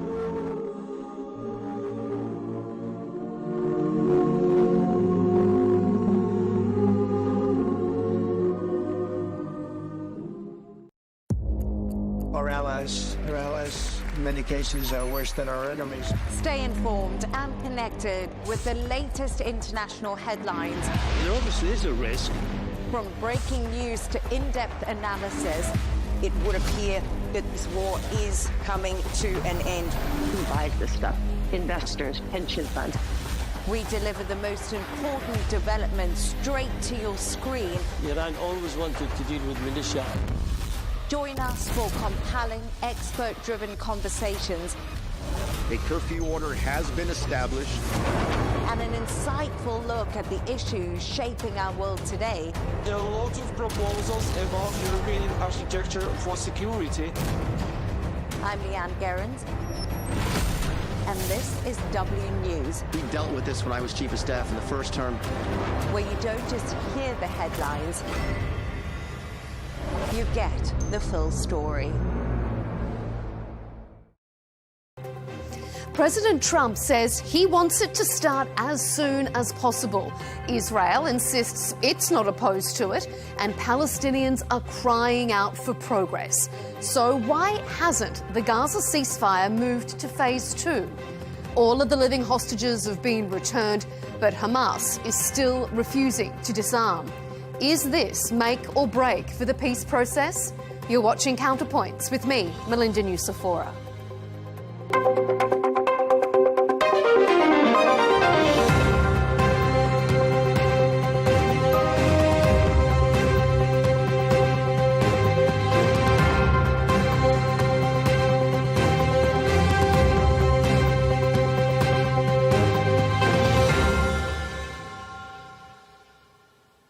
3 months on from a ceasefire hailed as historic peace in the Middle East, and the truce hasn't progressed beyond the first stage.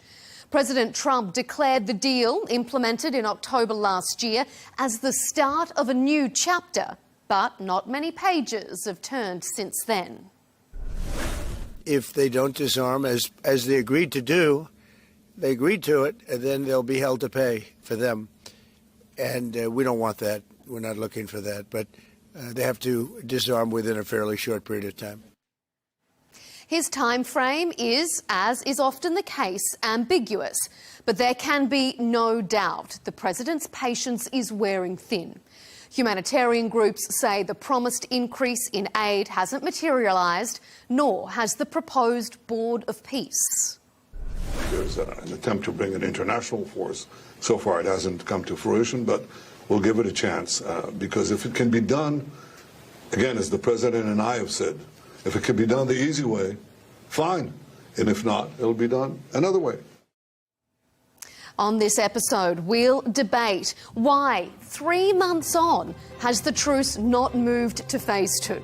If Hamas's refusal to disarm is the biggest hurdle, and if the whole deal was too ambiguous to ever succeed. Well, joining us for this discussion is Rowan Osman, a Syrian-born German Middle East commentator. Thanks for being here, Rowan. Ksenia Svetlova, former Israeli Knesset member and executive director of ROPES, the Regional Organisation for Peace, Economics and Security, is back with us. And rounding out our panel is Dr. Jamal Nizal, a spokesperson for the Palestinian political party Fatah. To all of you, welcome to Counterpoints and thanks for being here. Well, just before New Year's Eve, the US and the Israeli leaders met, both expressing their desire to move to phase 2 of the Gaza ceasefire plan. But that meeting came and went without any announcement. So here we are, 3 months after the truce came into effect, and there's still no time frame for any progress. So Dr. Nizal, let's start with you first. Why, 3 months on, has this deal not progressed to phase 2? Well, much like a 5-year-old child wouldn't like to go to the dentist, neither Netanyahu nor Hamas would like to get closer to phase 2. For Israel, phase 2 means a complete withdrawal from Gaza. The requirement on the side of Hamas is to get into the issue of disarmament. Neither Hamas nor Israel are interested in doing that. They have a homework to do. Neither one of them is keen on fulfilling their obligation and according to this agreement. Israel has to withdraw from Gaza. I don't think it's in Netanyahu's interest to withdraw from Gaza now. And Hamas has to disarm. I don't think Hamas wants to disarm. What I'm afraid of is the current situation as it is now can be frozen and beneficial for the two parties involved here, Hamas and Israel. If they freeze the so-called front, Israel gets to keep half of Gaza, and Hamas can stay in power. So it's a win-win situation for the two sides.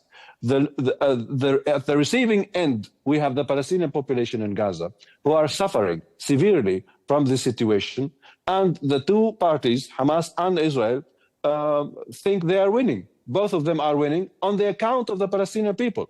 We want, as Fatah movement, we want to see phase 2 started as soon as possible. We want the Israeli army to withdraw from Gaza. We want the Palestinian Authority to be involved as a government in Gaza, and we want the issue of the armament to be resolved within the Palestinian context. We would want for the guns and the factories of the missiles of Hamas to be handed into the Palestinian Authority. We have to find a solution for that. So I'm afraid that neither Hamas nor Israel are interested in getting into phase 2. Ksenia, do you accept that Israel is effectively being dragged kicking and screaming towards phase 2? Well, yes, actually, it's a case in which Palestinians and Israelis can agree. Because I do think that, given that it's an election year, and you have the most right-wing government in Israel ever, the history of the country, there is simply no appetite for this specific government to do anything and to withdraw from Gaza or to accept right now some kind of a new political body that will be created there. Anybody that will be created, I think that it's absolutely clear. It will have connections with Palestinian Authority, as it should be, because Israeli government has actually not bad relations with the Palestinian Authority in the West Bank. However, they absolutely decline, any possibility of return of the PA to Gaza. There is security cooperation that is ongoing in the West Bank. Yet at the same time, the same kind of security cooperation in Gaza is absolutely rejected. This is for the Israeli government. Now, if we are looking at the Hamas, I think that we could say at the first day when Trump announced his plan that unless there will be a clear schedule, there will be clear targets, and there will be clear commitment also of the international parties involved, the Arab governments and so on, that they will enforce it. They will simply enforce it. And unless it will happen, then yes, I've never seen basically, an Islamist entity laying down its arms voluntarily. Hamas didn't do it. And there were negotiations with PA for 17 years, 16 years, 17 years, 18 years. And they declined to do that for the sake of the Palestinian unity or anything like this. Now, when they understand that if they can just stall it, they might have it all. They will keep their guns, whatever is left there, and they will keep it into power. I think that it's clear that the interest of both people, and, I'm speaking from, I know, for a fact that many Israelis maybe not supportive of the idea of the Palestinian state right now. However, I think that all of them understand that keeping Hamas in power in Gaza is really a bad idea. We've been there already. We've been there before. So, and it's of course the interest of Palestinian people to have their reconstruction begin, to start having... But it might be beneficial for Netanyahu to keep Hamas in power, if I may say so. It might be beneficial, politically beneficial for Netanyahu to keep some sort of Hamas government. Hamas is the best partner that Netanyahu can wish for. And it has been such, a case since 2009. He will not admit it, but it's very clear that everything that was done during 2 years of war was done in order to basically keep Hamas in power in Gaza. And this is what's happening. Rowan, I can see you shaking your head there. What's your take on this? It's a bit ironic that myself, who's half Syrian, half Lebanese/German, about to make Aliyah to Israel, I'm a newbie, but I know both sides of the fence. And I care deeply for the peoples in the Middle East. I identify with all of you. It is ironic that I am in a position where I feel compelled to object to equating between the Israeli government and Hamas.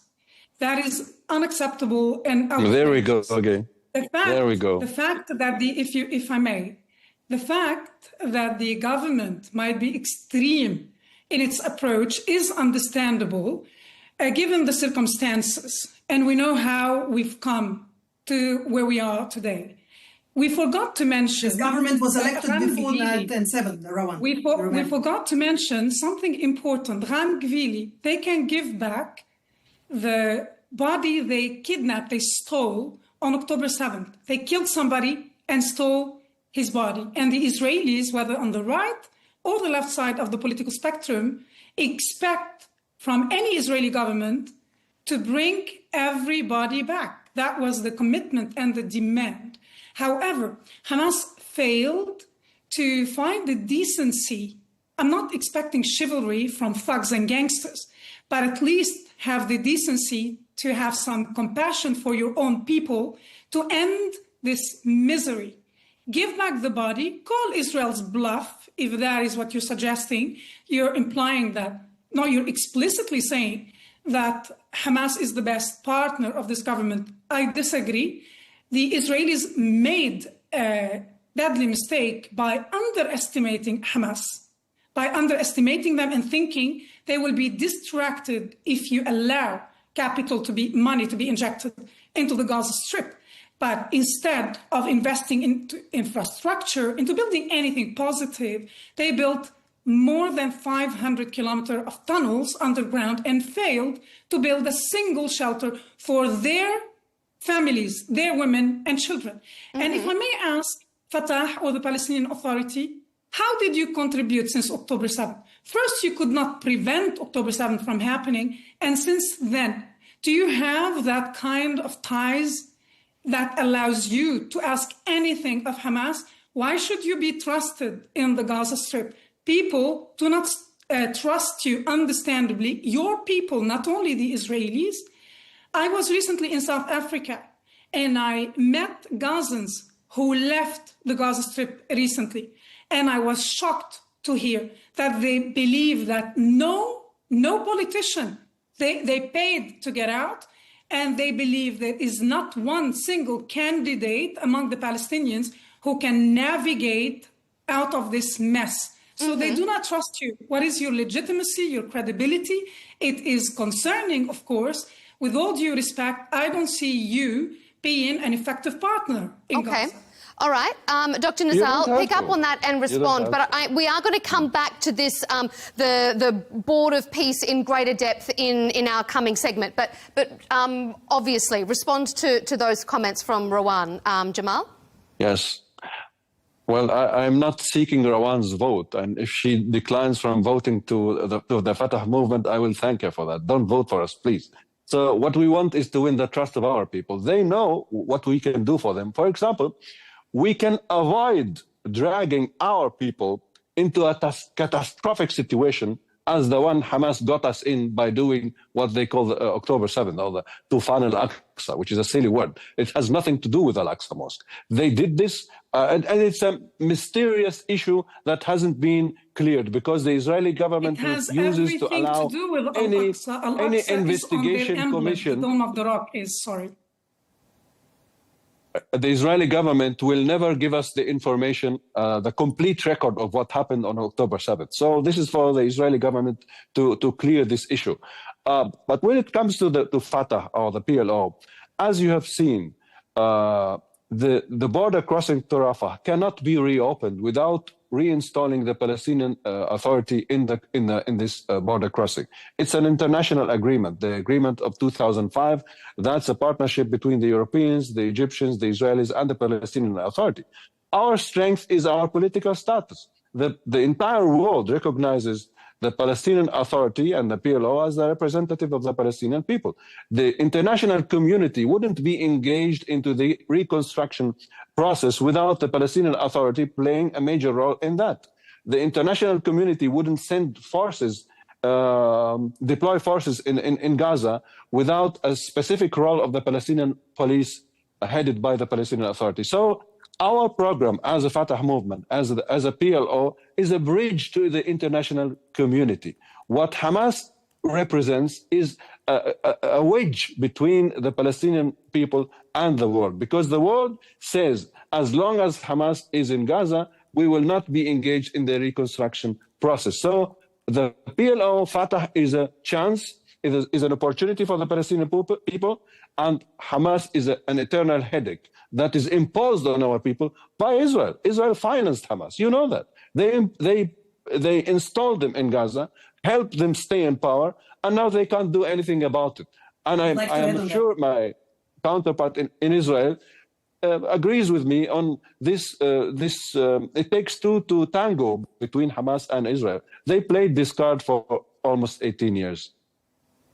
I just want to add to that, Rawan, it takes, to be local in order to understand these little nuances that perhaps, escape you when you are abroad and overlooking the situation. I am a local. I'm talking to you from Jenin, Rawan, by the way. Yeah. But I want you to know that I remember vividly I don't appreciate the condescending remark. Maybe I know more than you think. When Netanyahu decided to run on the ticket of I will bring down Hamas. I will bring down Hamas. That's what he promised in 2009. But then he decided not to bring down the Hamas, but actually just the other way around. And in 2015, when I was a member of Knesset, I was sitting in the same parliament with Bezalel Smotrich, who is currently not only in the Ministry of Finance, but he's also one of the ministers in the Ministry of Defense and very powerful man in the West Bank. Then I remember him saying, Hamas is an asset because Hamas is extreme. As long as they're in power, they're not obliged to do anything, with the peace process. But the Palestinian Authority that is more moderate, they're an obstacle to us, to the extreme right wing in Israel. They are an obstacle. And this Netanyahu embraced exactly this theme, and he integrated well when he could basically, use the circumstances in 2019 when PA stopped sending any money to Gaza. He could just take that and yes, to finish off Hamas militarily, financially, in every single way. Instead, he went to beg for money for Qatar, who is an enemy of Israel and the enemy, I think, actually of all good people, not only Israel, but, in this sense, this is, and I stand behind my words, Hamas is a partner. He chose his partner. He declined to be a partner with Mahmoud Abbas, with the Palestinian Authority, and he very consciously decided to partner, to gear up with Hamas. Okay, we're going to come back to, as I said, the role of who should play what role on this board of peace if we're ever to get to phase 2 in our next segment. So I'm just going to put a pin in that discussion. We'll circle back to it. Rowan, I want to ask you, because you come to this debate perhaps with a broader regional perspective, Egypt and Turkey have suggested that phase 2 should start first. The International Stabilisation Force should be allowed in to create a buffer zone, and then Hamas can disarm. The disarmament can begin when there is an international force in place. That seems like a sensible compromise, doesn't it? Not really, again, because the left in Israel expects everybody back, including a dead hostage who was stolen. And there's a lot of heat, a lot of debate, a lot of conflict within Israeli society because they expect everybody back. Egypt and Turkey are like the mother and father of the Muslim Brotherhood. They would gladly help Hamas stall. No, you cannot allow them more time. Look at what's happening in Lebanon, where I have family. I watched the decline, what Hezbollah's done, and I'm watching the Lebanese fighting to get rid of Hezbollah, and Hezbollah still stalling. Do we allow Hamas to do the same? No. I believe that in the past, yes, many... So if I may jump in, why is it legitimate? Why is it illegitimate to criticize Hezbollah and not legitimate to criticize Hamas? We are criticizing Hamas. I don't understand what you're talking about. We are criticizing Hamas. I believe that I called them a little earlier thugs and gangsters, and I do not expect chivalry from them, just a little bit compassion for their own people. It is not acceptable that they stall, and the least we expect is that they disarm. But every day, especially on Arab media, they refuse to disarm. And this is something known to everybody, except for the average naive Westerner. If they will not disarm, how can we imagine any alternative vision imposed or in any way effective in Gaza? We know that they are not trustworthy, they have ill intentions, and in Egypt, even if the government or the president is not fond of the Muslim Brotherhood, they have many, many supporters. And when we know that Erdogan is concerning, what Turkey is doing in Syria is concerning, isn't it legitimate that Israel today is very, very, very skeptical when Turkey is involved in any suggestions because we don't see it as sensible? We know that they have ill intentions. Okay, Ksenia, do you want to pick up on that? I mean, what's the feeling about allowing this Turkey-Egypt plan to go ahead? Do you think that it's a sensible idea to allow this international force in before Hamas disarms? Well, first of all, I have to tell you that, on the hostage issue, there is absolutely clear in Israel that the right side, the left side, they all agree. The hostage has to be the body of the hostage. Unfortunately, it's a body. It's not a living person anymore. He was killed by Hamas. It has to be repatriated to Israel. Okay, so this is his obligation by Hamas. Israel intelligence has reasons to believe that Hamas is deceiving. It is always deceiving. It's not the first time. It does not have any... But what if the body is already in Israel and we don't know of it? Sorry, what if Jamal, the body is already in Israel and we don't know of it? it doesn't have any compassion neither for the Palestinians, not for the Israelis, of course, so we do not expect it from them.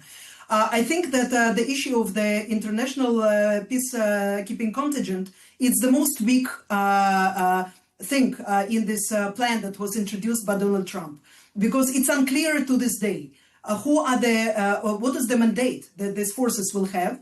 And who will they be exactly? Because President Trump mentioned that there are 59 states that are ready to send their troops. Unfortunately, we know that this is not exactly true.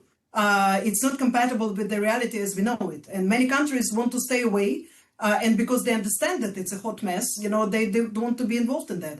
I really suspect that there are only two parties that want to be engaged in disarming Hamas and actually can be engaging in this. One of them is Israel, which I don't think that at the stage after the ceasefire needs to go back.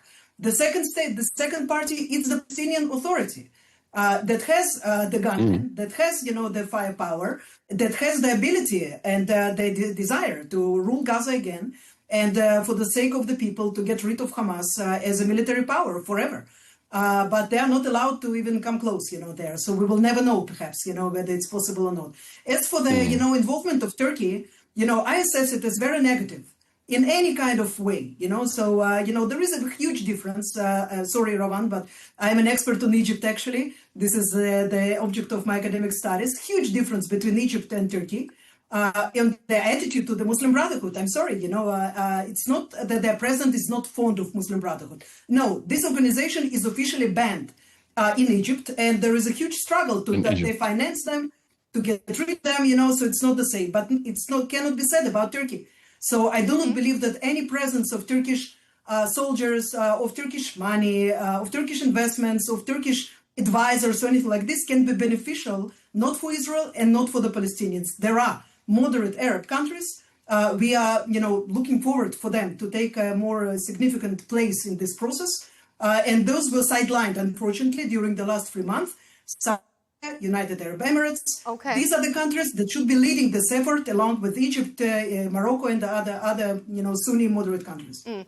Before we move on to our next phase, I just want to ask you very quickly, Dr. Nazal, we've been hearing about the return of this final body of the hostage, who is unfortunately deceased, and of course, every hostage, be they alive or unfortunately not, are of equal value. Is there a sense, though, in your mind, that just as it can be argued that Hamas is playing for time by not disarming, is Israel playing for time by saying, well, there's one person that still hasn't been returned, so phase 2 cannot start until then? Is this an unsavoury tactic? We cannot trust the Israeli government because it is wicked. We cannot trust Hamas because it is ignorant. When it comes to the issue of the last remaining body of the last Israeli hostage, it might well be that his body is already back in Israel without the Israeli government telling us the truth. But they use this issue as a pretext to continue with not entering into phase 2. It could also be that the carpet bombardment that Gaza was subjected to by Israel has destroyed also the body of this Israeli individual. So we don't know the truth, actually. But it could be that Israel is using this as a pretext. Israel may have found the body and not told us about that. I'm not willing to believe that Hamas is cheating when it comes to the last remaining remains of the Israeli Why not? They're cheating with everything else, Dr. Nazar. They are cheating with a lot. They are deceiving, and they're making a lot of catastrophic mistakes. I'm talking about Hamas. So I don't trust neither the Israeli government nor Hamas.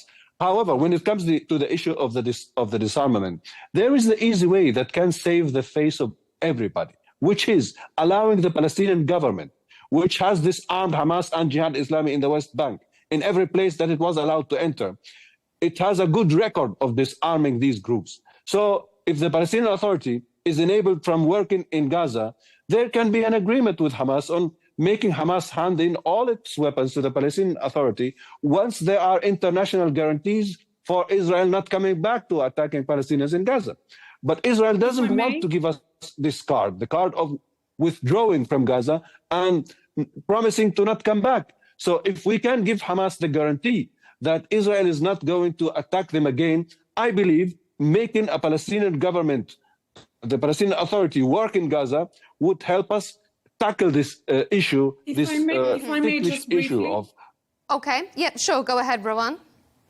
I would like to emphasize a point that was mentioned earlier. The Israelis have intelligence that are almost confirmed. Hamas knows where the body of Ran Gvili is. 1. 2, you would like, as the Palestinian Authority, to give guarantees to Hamas that Israel is not going to target them again. Why should Israel not target them again? Israel... because we're talking about a ceasefire. I understand, but they also, everybody agrees, including many sensible Arab countries, that Hamas should disarm and dissolve. So why should anybody give Hamas any guarantees? And if you are so effective with Hamas, why didn't you contribute since October 7th? Why couldn't you prevent October 7th? And I'm going to ask you, why were you defeated in Gaza by Hamas? They've driven you out. You remember that very well. Well, are you aware that one last point, if I may, one last point. I should remind you that even in the West Bank, how is the Palestinian Authority supposed to... the Israeli security forces, Dr. Jamal, would not be able we'll let Rowan finish and then I'll come to you. I just need to emphasize one last point. Without the help of Israeli security forces in the West Bank, no, you would not be able to control jihadist militia members. You would not be able to control your own people. The Palestinian government entered war with them in Jenin 2 years ago.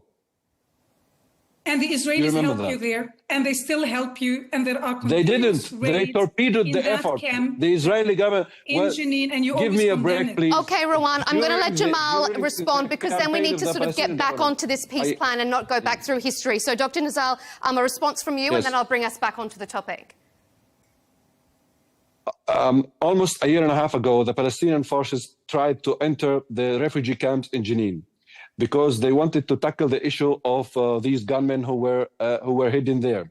We almost reached an agreement, but Israel destroyed this agreement and decided itself to launch a terrible campaign against the refugee camps, especially in Jenin. The gunmen escaped and they got caught by the Palestinian forces, and some other individuals were arrested by Israel.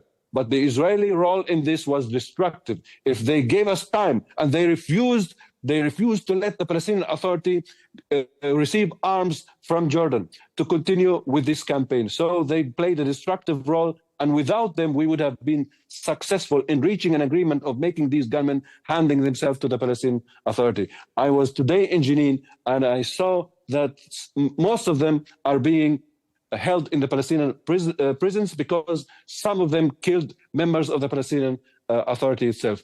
But when it comes to Gaza, we have to give the Palestinian Authority the chance to be in Gaza to help bring peace and security to our people. People trust us. If you ask people in Gaza, they know why they can trust us. And if you ask the question why the Palestinian Authority couldn't prevent Hamas from doing October 7th, that means you still haven't had discussions with the people you are visiting in Palestine. We are not in Gaza. We weren't in Gaza. How are we supposed to prevent this from happening?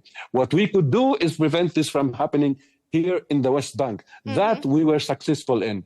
And if we saw in October 7th a successful model... By the way, Israel, not Palestine. Okay. I'm going to move us back on track. Thank you for your response there, Dr. Nizal. I'm going to move us back onto the progress towards phase 2 of this ceasefire deal, because we are getting close to the end of our time here. And something that you have all raised, actually, brings us to this point, because we have been here before. The first Gaza ceasefire back in November 2023, I believe, stalled in phase 1 as well. And there are some quite legitimate fears that without any concerted progress soon, this deal could go the same way. Now, everyone's been discussing what governance in Gaza should look like and whether the Palestinian Authority should have a role in that. Senya, let's ask you, the proposed Board of Peace still hasn't eventuated. We know the former UK PM, Tony Blair, was supposed to be part of that organisation, but his name was quietly removed because of insistence from some regional countries. Is this a pipe dream? Was it ever going to succeed, and will it ever be accepted? Well, I actually happen to know, some people, some of them are Palestinians, that have negotiations with American representatives about forming, this board of peace. I do believe that the American government, the American administration is capable to move it forward if it will prioritize this issue. Because when Trump decided to prioritize the release of the hostages, something that was not, it was not achieved before for a reason. There was not enough energy that we saw in attempts of Jared Kushner and Steve Witkoff, the emissaries of Donald Trump. It's not impossible. There's nothing impossible in this idea. But it's hard for me to believe that right now, due to the fog of war, in Russia and Ukraine, Venezuela right now, and so on, that Gaza is actually a priority currently for the American administration. If it's not, if it's being sidelined, and especially if also West Bank, with all of the settler violence there and so on, has been sidelined, then yes, situation will not improve and there will not be a board of peace because, it will not be created by itself. I think that, again, it matters also in what order things happen, because I think that if there will be this representative body of people that have, trustworthy reputation, and, I think it will be easy also to get together this peacekeeping force. However, the task itself of governing Gaza, which was also always very, very hard, and it's twofold, more difficult now, or even tenfold more difficult now due to the horrendous situation on the ground. This is something that, again, the Palestinians would need the help from the whole world. And the eyes needs to be, very firmly, on this issue. If it will not happen, then unfortunately, we will just slide into perpetuating of the situation in which, yes, Israel controls, some territory. There are some pipe dreams about establishing some homes, for the Palestinians in Rafah, some communities. I don't think that this is realistic. If there will be no alternative government, if there will be no vision for Gaza, and for that question, it's not only the American government, it's also Israel. Israel has been unable to answer this question since 1967. What does it actually want to see in Gaza Strip? How does it see the relationship with Gaza Strip and with Palestinians in general? I think that the moment that we will honestly answer that there is no other alternative but the two-state solution. Yes, it's like the wheel, you cannot reinvent it. It's been invented once. So since then, it's the only viable solution on the ground. When we will get again, with our leadership to this realization, then, it will be easier to answer all other questions. Mm-hmm. Ruan, from a regional perspective, this idea of a board of peace, do you think it is a viable option? And then when you hear US President Trump saying things like, well, now that they've removed Maduro, that they're going to run Venezuela, President Trump says he's going to be the head of the Board of Peace. Is this a colonial project? Not really. Let's go back to the region. Of course, the US has a lot of influence here, but fantasies will have to adapt to reality. So I agree with your guests, because you can see, although we disagree on the future of the region or the way we imagine it, we agree that we need a solution. Things cannot continue the way they are, because there are children who did not choose where they were born. Whether they were born in Kibbutz Be'eri or in Rafah, they had nothing to do with it. And we have the responsibility as adults in the room to try and push for a solution. I do not know if the Americans are willing to adapt this vision, but reality always forces them to be pragmatic. And this has happened even with President Trump. Now, here on the ground, I hear an Israeli, and I know that she means well, recycling an old solution that failed. If the two-state solution was implemented, if it was possible, if it was realistic, if it was optimal, it would have happened. It's never going to happen. But talking about the two-state solution. And as your guest earlier said, that Jerusalem will happen. is Palestine. Now you talk like How a about- spokesman of the Israeli government. I don't think you should do that. How about, as you mentioned, that Jerusalem is It will Palestine? happen. The We see that Palestinian we have state very is deep already a reality. disagreements. I will listen to Why you don't in you a take a moment. taxi and go to Ramallah, where you can see the Palestinian I government would and the get killed institutions? there because I would get killed. Why don't you take a there. taxi and go to Ramallah? You will see the Because I Palestinian would state get by killed yourself. there. In Israel, Why would you get I am killed? safe. I'm safe.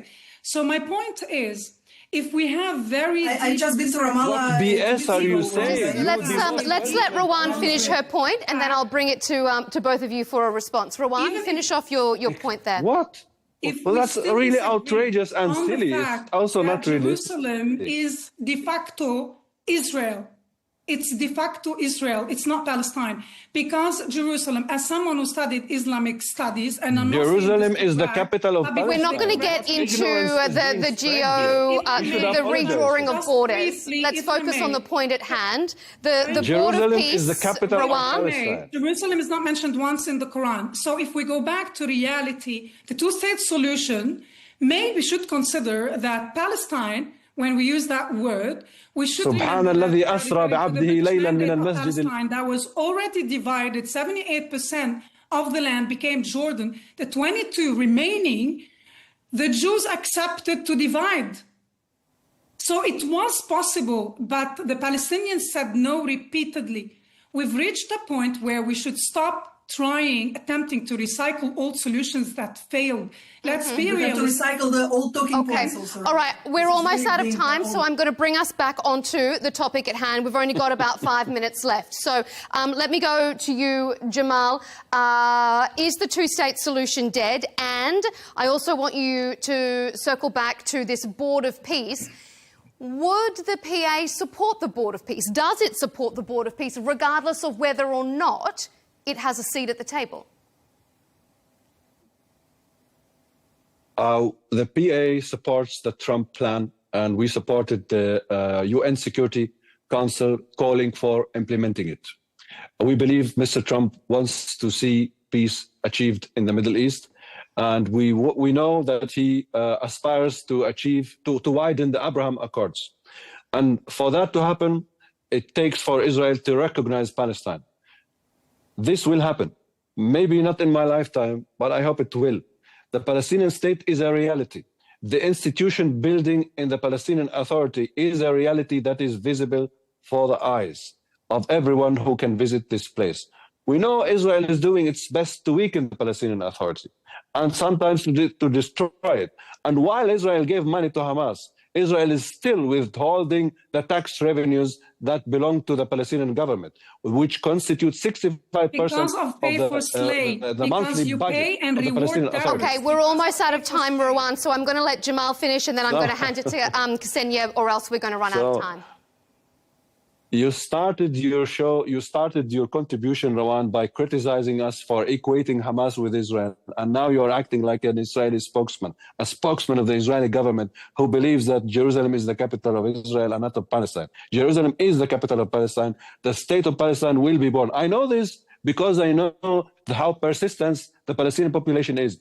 I'm now in the city of Jenin, and I grew up in Jenin under curfew. The city is sometimes under curfew, but the people are here. I came from Jordan just a week ago, and I see the number of the Palestinian people who come back is more than the number of the people who want to leave the place, although the border crossing to Jordan is open. So the willingness to stay here is very big, because this is the land where we're born, and this is the land where we want to be, and this is the land where we aspire to be free, and we will be free, even if you don't want us to be. Okay. Ksenia, let's round us out. What's your take? This Board of Peace, can it succeed? Will it succeed? And is there a concern that President Trump is going to run Gaza the way he says he will run Venezuela? Well, it doesn't seem that he will run either Gaza or Venezuela, and I think that the big danger is that not an expert on Venezuela, but I do happen to have expertise on the Israeli-Palestinian peace process, and also as Israeli, as a concerned Israeli. I think that this is should be our priority. That this plan will succeed. This is currently our best chance, our only chance to get out of this mess, of this horrific mess, and to start transitioning to something better. So there are no guarantees. And again, it's something that it's in the hand of the people themselves. I'm not an advisor to the Palestinian Authority, but if I would be, I would say to them, listen, start to combine, by yourself right now in some kind of board and show, to the world that, there are capable people that know what to do. They know how to run place. And again, I have to just remind everybody, not Indonesian soldiers, not Turkish governors, not anybody. They have none experience in Gaza. It needs to have be Palestinian to have experience in Gaza and to understand who is against whom and what is happening there. I do believe that without, a very significant Palestinian presence, a good team of people, that will be willing to take this very hard task on them, there will be no process. There will be no progress made for Gaza or for all of us. We need for this ceasefire to succeed. There is no other way. The other way is bloodshed, and we certainly do not want that. Unfortunately, we're out of time, so I'm going to have to end it there. But this has been a very interesting discussion. These coming weeks, hopefully not months, may give us some sense of direction. But I appreciate the contribution and the analysis from all of you. It's been a wonderful discussion. Rowan Osman, Middle East commentator, thanks for being with us. Ksenia Svetlova, former Israeli Knesset member and executive director of ROPES, and also Dr. Jamal Nazal, spokesperson for the Palestinian political party Fatah. Thanks for being with us on Counterpoints.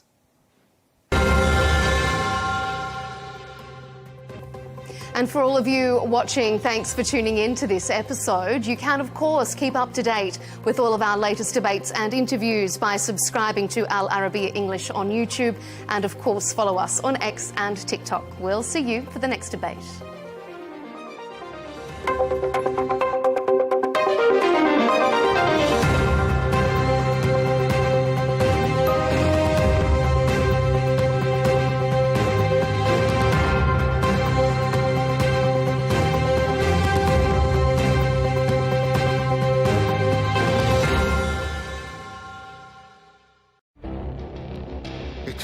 Decades are passing by in a matter of weeks.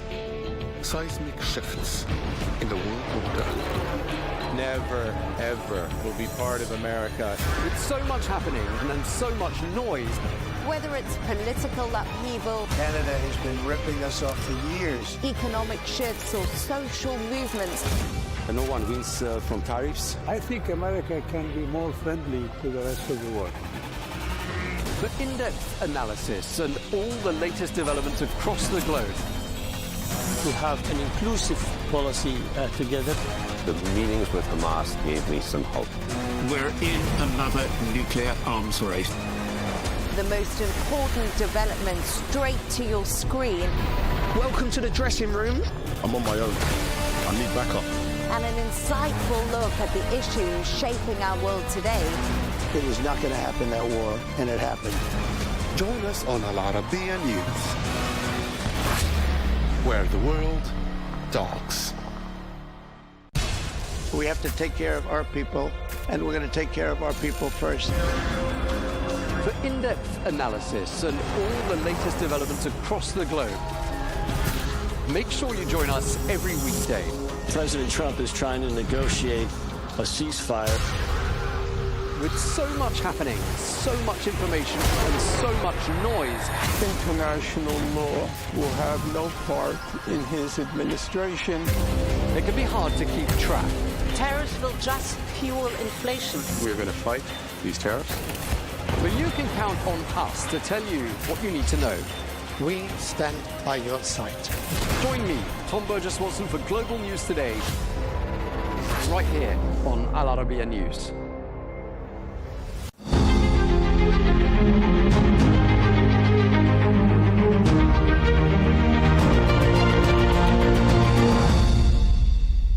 Professor Omar Yaghi, congratulations. I mean, wow, it is such an honor to be talking to you, the first Saudi scientist to win a Nobel Prize. I mean, I'm really grateful to be here today. And when your name was announced in Stockholm, was it a moment of surprise or more of the accumulation of a lifelong inner journey, so to speak? It was a surprise. I mean, I received the call from the committee when I was landing in Frankfurt and taking my bags to deplane. So it was very surprising, and I was right there in the plane while they were telling me that I have been awarded the Nobel Prize in Chemistry. And they were talking about the different presentations that they were going to make in 90 minutes before the official announcement. And they asked me whether I would be available to give interviews. And I said, I'm afraid I wouldn't be able to because I will be on my next flight during that time. So it was absolutely fantastic. And there is, you can't prepare for moments such as this. Yes, I can imagine. Well, tell me more about how you felt. How did it feel after all this hard work that you've been doing, all this research you've been doing to finally have this moment announced? Well, I think scientists do science for two reasons. One is that they want to stimulate their mind, advance the frontiers of knowledge for the benefit of humanity, but they also want to be recognized for their work. And I think that those are two important components. If you ask a scientist to work in an isolation and they can't report their work, they can't talk about their work, they probably wouldn't do it. So I think that this is important to keep in mind, is that we work for advancing the frontiers of knowledge. And when our research, our results have benefit to society, it's really an amazing feeling. And to be called by the Nobel Committee, which is the highest honor a scientist could receive, that's just an icing on the cake. And it's really part of an important legacy for a scientist to be awarded such a prize. It also, I think the prize allows us to, especially the emerging generation, to open their eyes to what is possible. I think it enhances the science, it encourages the youth, and it brings the science up front and center in society. I think those are very, very important for building an educated society. I can imagine, and I will get back to that in just a moment. Professor, now, as the first scientist carrying the name of Saudi Arabia to receive a Nobel in chemistry, how does this reflect on the significant advancements Saudi Arabia is witnessing in the fields of research, development, and as well as innovation? Well, first, I want to thank His Majesty King Salman bin Abdulaziz, and I also want to thank the Crown Prince, His Royal Highness Mohammed bin Salman, for the support that they've shown me during the last years, for supporting my research, encouraging me. I think this is important to mention. Science cannot be done in vacuum. It requires a lot of different contributions from different sides, and they have done a tremendous job in supporting me. I also want to thank KAXT, King Abdulaziz City of Science and Technology, for their collaboration, scientific collaboration over the last many years. These two aspects have helped me craft our research and direct our research in directions that benefit society. And we've taken the basic science all the way to applications and to commercialization through these collaborations and through the support of His Majesty and His Royal Highness in this regard. And I just want to mention that and thank them very much. This is an important time to acknowledge the people who have contributed to my success. In terms of its impact on society, I think the kingdom is going through an amazing transformation to become an important contributor to the world scene of science, and not just science, but also technology. And you can see every day different initiatives, such as the 2030 initiative, which is an important initiative for evolving the science in the kingdom. This is very important. The kingdom has a lot of smart people, and especially in universities, and these initiatives are very important at providing them opportunities, opening the door for them to experience and achieve their potential. Beautiful. Completely agree, Professor. Now, let's talk a little bit science. When you first imagined materials, molecule by molecule, did you ever think it will lead to drinking water from air desert? I mean, such a radical transformation, at least for me. Very good question. When I set out to do research, I wanted to build materials like one would build Legos, or take molecules like building blocks and put them together to make different forms. And that was very, very exciting. And I did it, honestly, I did it because I love molecules, and I love the beauty of molecules. Their molecules is what attracted me to chemistry when I was 10 years old. I discovered drawings of molecules. We call them stick and ball diagrams. And I didn't know what they were at 10 years old, but certainly I figured out in future that these are molecules, and I became more and more interested in them, and I became deeper and went into the knowledge deeper and deeper. And finally, I had my independent position at Arizona State University back in 1992. And there I was free to exercise my ideas. And again, we wanted to implement the concept of building materials from molecular building blocks, and we succeeded. And that was an amazing moment. But once you build materials, and in this case, we have basically opened a gold mine where any molecule could be stitched together to make a new material. So the possibilities are almost endless. Now, it's not just beauty of what you've created, but also now we have to ask questions about what are they useful for. And that's when we embarked on applying the chemistry to taking water out of desert air to make drinking water, taking CO2 out of the air to clean the air, and many storing hydrogen into the pores to make clean energy. So all these things are a progression of the initial success that we've had in assembling materials from the molecular building block approach, and that's what the committee has cited for the development of metal organic frameworks. Well, it is an amazing accomplishment indeed, Professor. Now, will MOFs one day allow entire cities to run on captured water and recycled air? I mean, is that science fiction or an engineering deadline, so to speak?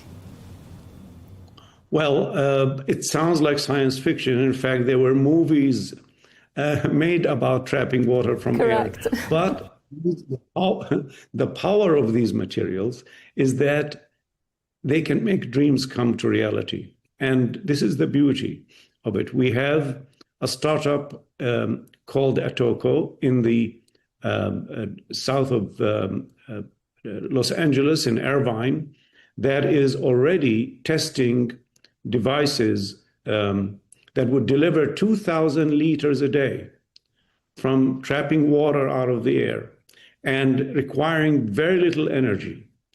They also have another product that would deliver 850 liters a day of water, clean drinking water, using only ambient sunlight. No electricity, no power input, just ambient sunlight. So this means that these products will be widely deployed in cities, villages, everywhere where there is a need for clean water. So this is not science fiction anymore. It is reality, and it's made so by metal organic frameworks. Beautiful, beautiful. And we look forward to having that implemented in many, many other cities around the world, especially in countries of need. So, Professor, allow me to ask you this. Is there a discovery you dream of that science hasn't yet caught up with? Well, yes, I dream a lot about the future. And you have, as the saying say, you have to have a dream for a dream to come true. And scientists in general, and especially me, I was taught by my father and then by my PhD mentor that you have to do something completely new, okay? Completely new as a scientist. And that's what we strive for. Yes, right now I have dreams, I have ideas on how we can take this chemistry to the next level, which is, could we design MOFs that operate like DNA, meaning that they have sequences of information that code for very specific properties. They could be carbon capture and conversion of carbon to useful materials. That could happen in just one material. That's what we're working on now. It's a big challenge.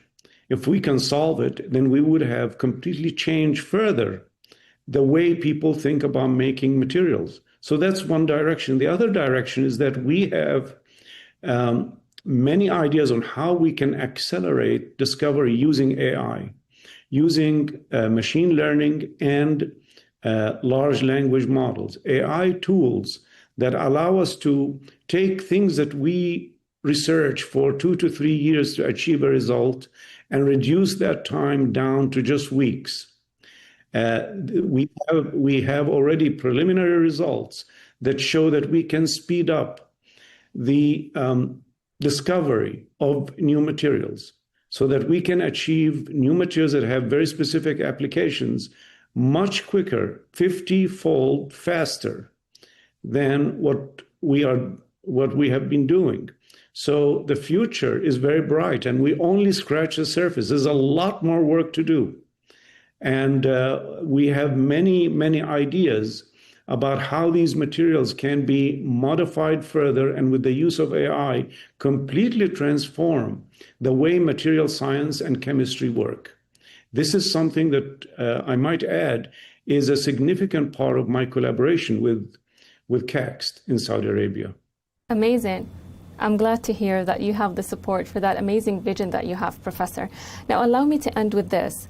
After winning this prize, what messages do you have to all the youth? I mean, you mentioned earlier how important this prize is for the youth, and especially the youth of Saudi Arabia, that you made this possible for every single child in Saudi Arabia to look up to having a Nobel one day in their lives. And not only in Saudi Arabia, but all the Arab children look up to you in that. So what are your messages to them?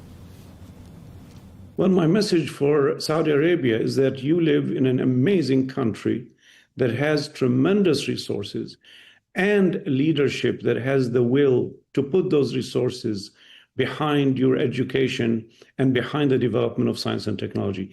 This is a time in the history of science where it's never been better to do science. We have amazing equipment, amazing facilities that provide amazing opportunities for young people to engage in science. And as I mentioned with AI, this becomes even transformative to one's opportunities and for them to plug into solving societal challenges and developing technologies to make better standards of life for not just Saudis, but everyone in the region and the world. So my advice to them would be science allows you to get to the top the quickest, okay? It just requires patience, and you have to do the experiment. If you do the experiment, you have the possibility to discover. And when you discover you could transform the world. So I think that my message is to do the experiment and to be bold and not afraid to try new things. So the experiment is paramount to discovery. I agree. I think having the courage to experiment unknown things is absolutely the key to some amazing adventures and findings. Professor Omar Yaghi, congratulations again.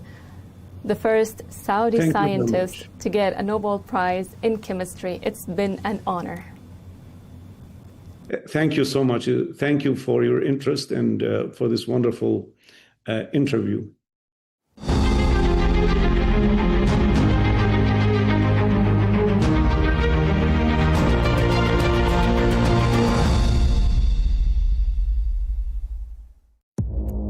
Our allies, in many cases, are worse than our enemies. Stay informed and connected with the latest international headlines. There obviously is a risk. From breaking news to in-depth analysis, it would appear that this war is coming to an end. Who buys this stuff? Investors, pension funds. We deliver the most important developments straight to your screen. Iran always wanted to deal with militia. Join us for compelling, expert-driven conversations. A curfew order has been established. And an insightful look at the issues shaping our world today. There are lots of proposals about European architecture for security. I'm Leigh Ann Gerrans, and this is W News. We dealt with this when I was Chief of Staff in the first term. Where you don't just hear the headlines, you get the full story.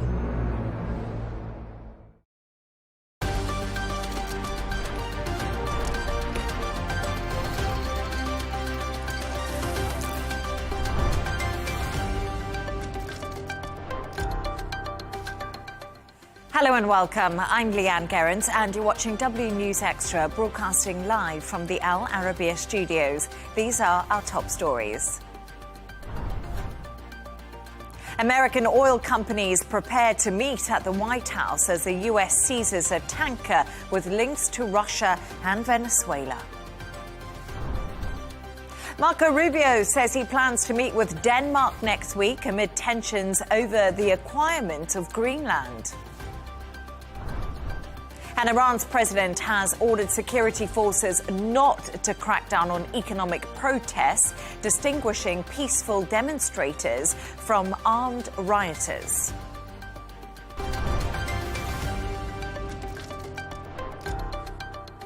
Now, the US says it seized an oil tanker with links to Venezuela and Russia in the North Atlantic. A second tanker has also been seized in the Caribbean. Earlier, White House Press Secretary Caroline Leavitt says US oil execs would meet in Washington on Friday. Here's more of what she had to say. This was a deal made by the president and his team with the Venezuelan interim authorities. And Secretary Wright and the Department of Energy are working with the interim authorities and also with the private oil industry to execute on this historic energy deal. All proceeds from the sale of Venezuelan crude oil and products will first settle in U.S.-controlled accounts at globally recognized banks. Our energy secretary, who's heading up this big project, is in Florida today, meeting with some of these oil executives. And as we confirmed earlier, they will also be at the White House later this week. Well, the meeting is on Friday, and it's just a meeting to discuss, obviously, the immense opportunity that is before these oil companies right now. To discuss this and all of today's stories, I'm joined by Al Arabiya presenter Catalina Marchand de Aubrey, who is with me right here in the studio, and Al Arabiya editor Wissam Kiruz, who's speaking to us all the way from Riyadh. Both great to have you both on the show with me.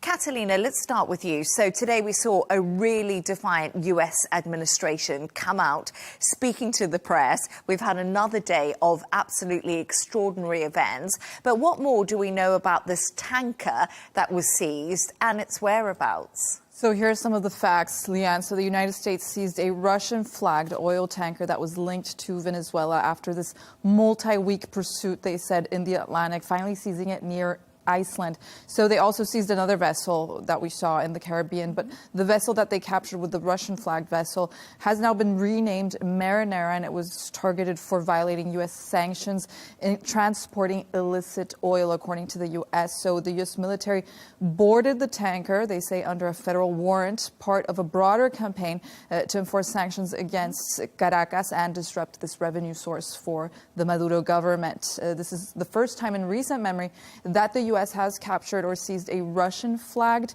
vessel, so this is a significant development. Russia has condemned the action, saying the ship was operating legally in international waters, raising the risk of a heightened tensions between Washington and Moscow. There's also the question of the UK's involvement in this operation, as it was initially unclear as they declined to comment. But in the latest news, the UK military did confirm that it supported this U.S. operation to seize this tanker in the Atlantic.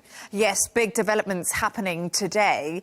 And Wissam, Catalina touched on that for us a little bit earlier, but I wanted to just ask you a little bit more. What will this do for the already frayed US-Russia relationship that we are seeing playing out? Because Moscow has come out pretty strong against the US seizing the ship today. Obviously, Russia has just lost a great ally, a great important ally in Latin America. But at the same time, this story has all the elements of what it is, after all, about in Venezuela. You have the oil element, you have the Russian element, you have the Iranian element, and you have the fact that America is taking assertively a very big role there. Now, having said this, why, in the first place, America is doing what it has been doing in Venezuela in the last days is to say that this is part of my influence. The oil there, it's very important. Do Americans need the Venezuelan oil? Not really. They are already the biggest producer of oil in the world. Do they want it? Yes. Why do they want it? Because they don't want this oil to be the reserve that someone else in the major powers in the world is taking advantage of. And in this, we are talking about Russia, but most importantly about China. Yes, Russia is important in this game, but the bigger player, the biggest, is China. China has been penetrating and infiltrating South America heavily in the last years through Venezuela, through Guyana, through Brazil, and through Peru. And it has been creating choking points related to energy and to ports and to logistics in South America. And now the big banner we are seeing in the American rhetoric is the hemisphere, the Western hemisphere. This is clearly what Trump is all about, creating an area of power for America and not letting the huge Venezuelan wealth of energy be in the hands of Chinese and Russians, politically or economically. And it's really interesting, Catalina, because oil is becoming the clear objective to why the US decided to go in and capture Maduro and that audacious US military operation we saw carry out in Venezuela. And I think the big question now is that the US has said, and we heard Caroline Leavitt say that, the US will take control of the funds that come from the Venezuelan oil. And I think a lot of people are asking, how is this going to work? How are they going to redirect the oil? And like Wissam points to China. Yeah, so there is the question of, could the US start selling oil to China? The U.S. is actually already selling its oil to China, so the relationship is undergoing this drastic change and shifts due to the U.S.'s recent geopolitical events regarding Venezuela. So here are the main factors determining if and how the U.S. will continue or start new oil sales to China in 2026. So there's this Venezuela factor. They said that they will redirect supply, redirecting Venezuelan crude, which was previously going to China. They will now go to the U.S. and other markets. The Trump administration is also holding a meeting with U.S. oil company executives to discuss opportunities for this American investment in rebuilding Venezuela's struggling oil industry, which has the world's proven largest oil reserves, but it's currently producing significantly below its potential. So the U.S. has said that it will redirect the supply that China had. It will redirect exports. Analysts expect that the U.S.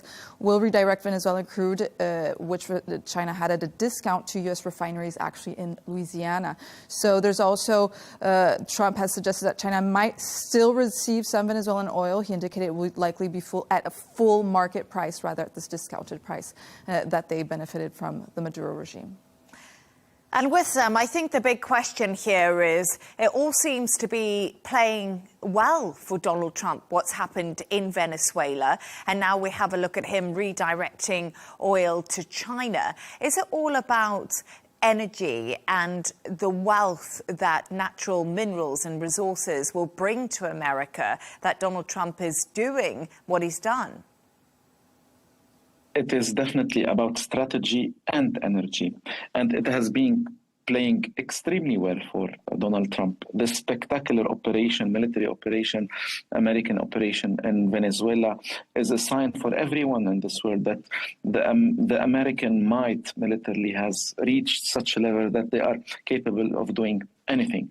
And it's also giving a very clear signal that Trump's world, the world where power does not have to justify itself, like my friend Ali Harisi wrote in The National today.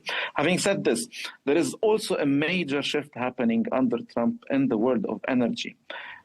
America wanted to be for a long time, Europe, the West, the leader of what we call the transitioning into the new world of energies, of sustainability, of green energy.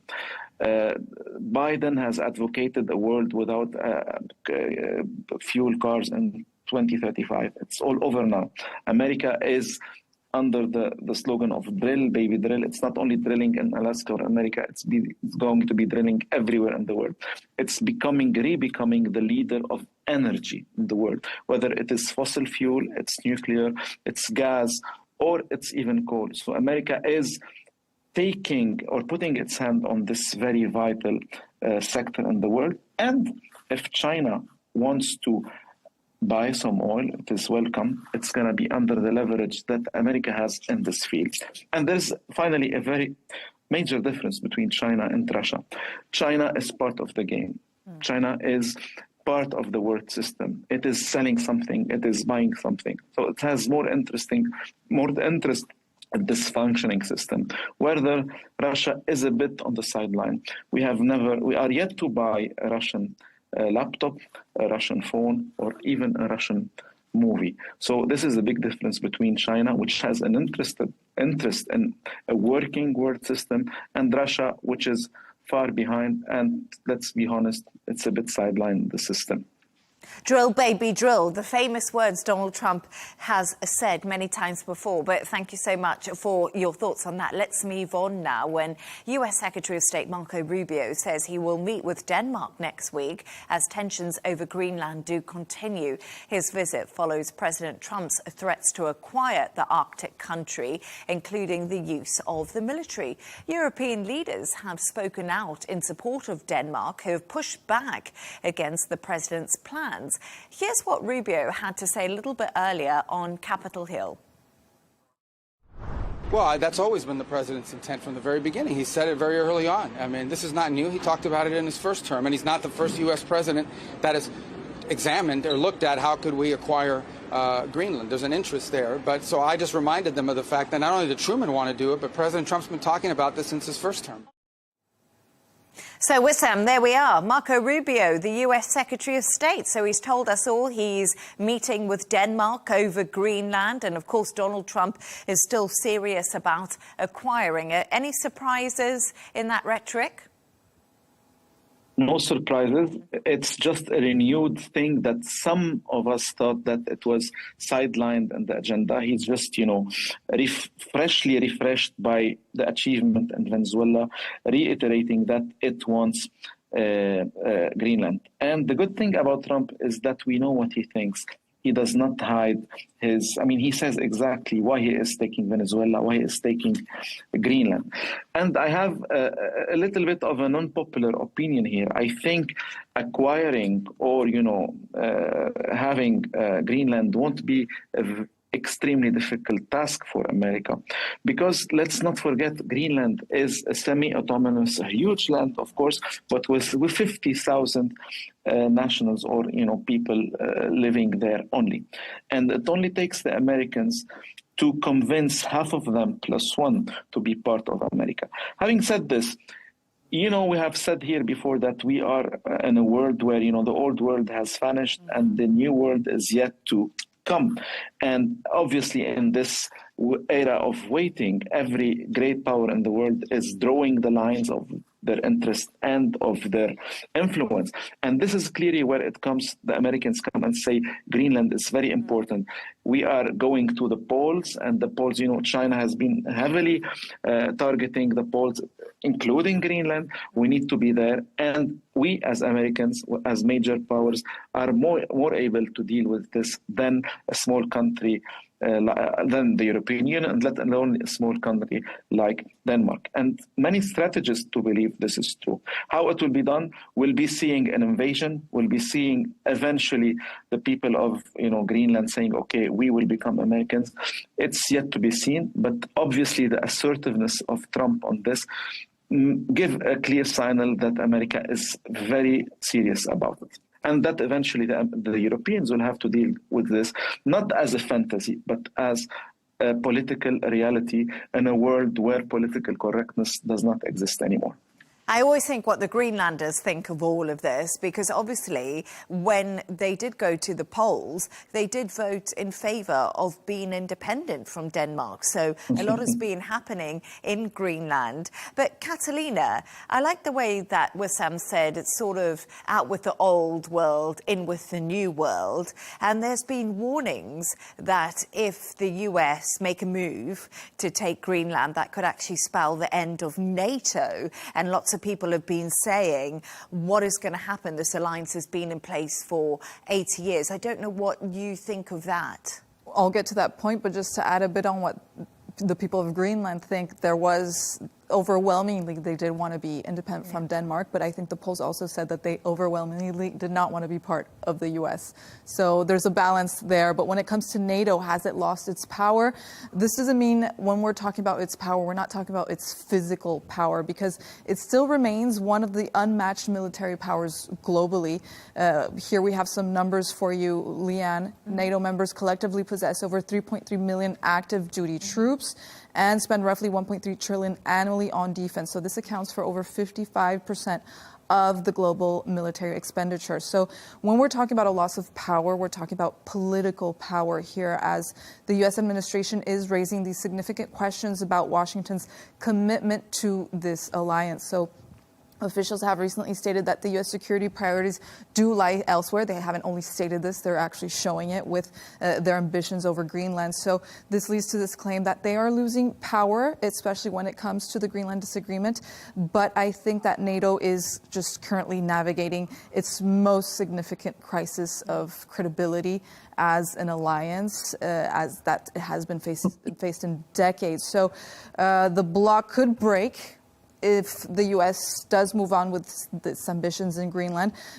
Donald Trump did give a glimmer of hope today, though, through Truth Social. He said that they will always be there for NATO, even though they're not there for the U.S. And Wissam, I found that really interesting, what Donald Trump said. He almost made a thinly veiled attack. Well, not that thinly. He was quite aggressive towards his allies, saying we'll be there for NATO, even if they won't be there for us. And he also said that Russia and China have zero fear of NATO, and that's because he's part of the alliance and the US, which I found really interesting. But we've spoken about this before. Donald Trump's not a big fan of these big, clunky alliances that take so long to make a decision.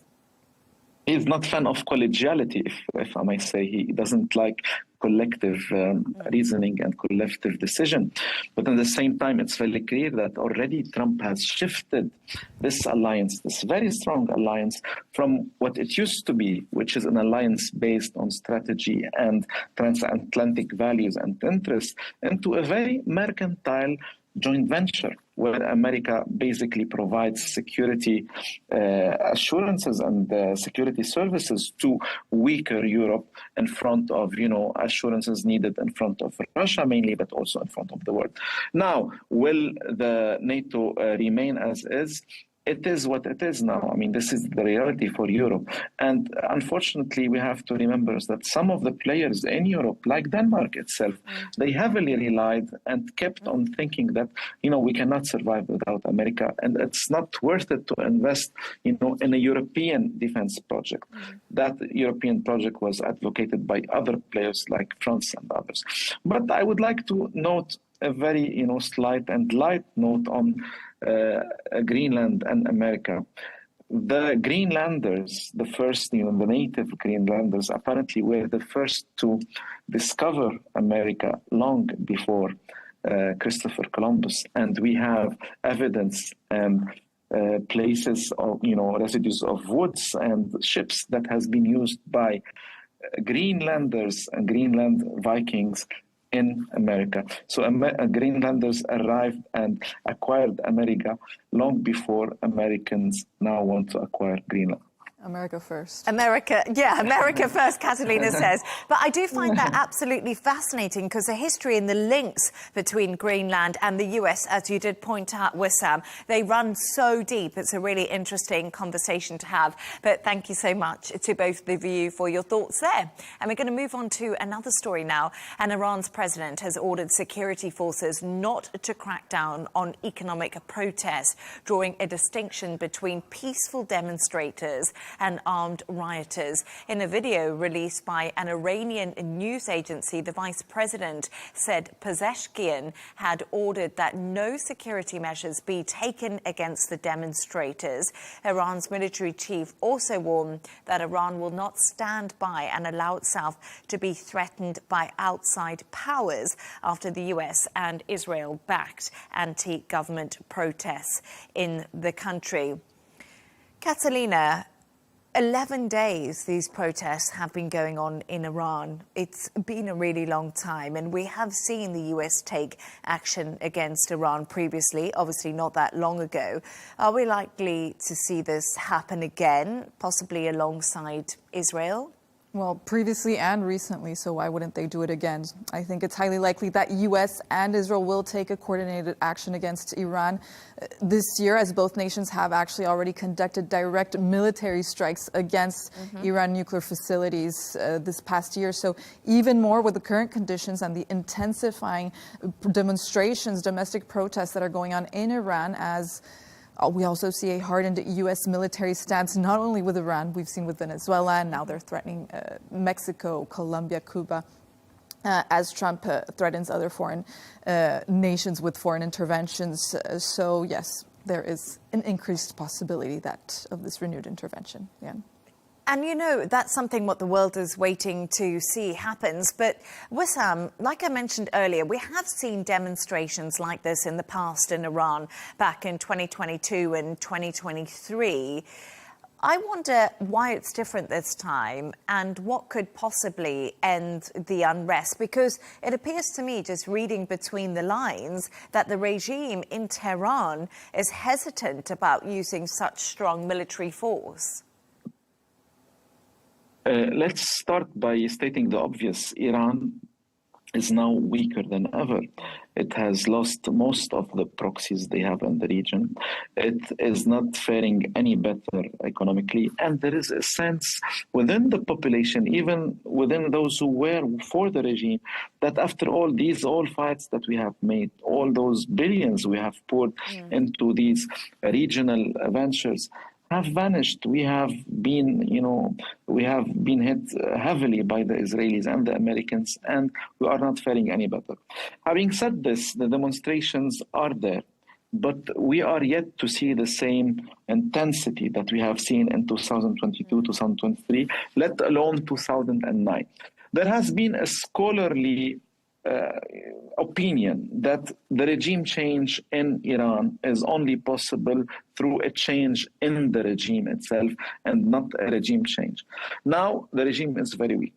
And now we are hearing every day, there are rumors every day that, a strike is imminent, whether it's from Israel or from America.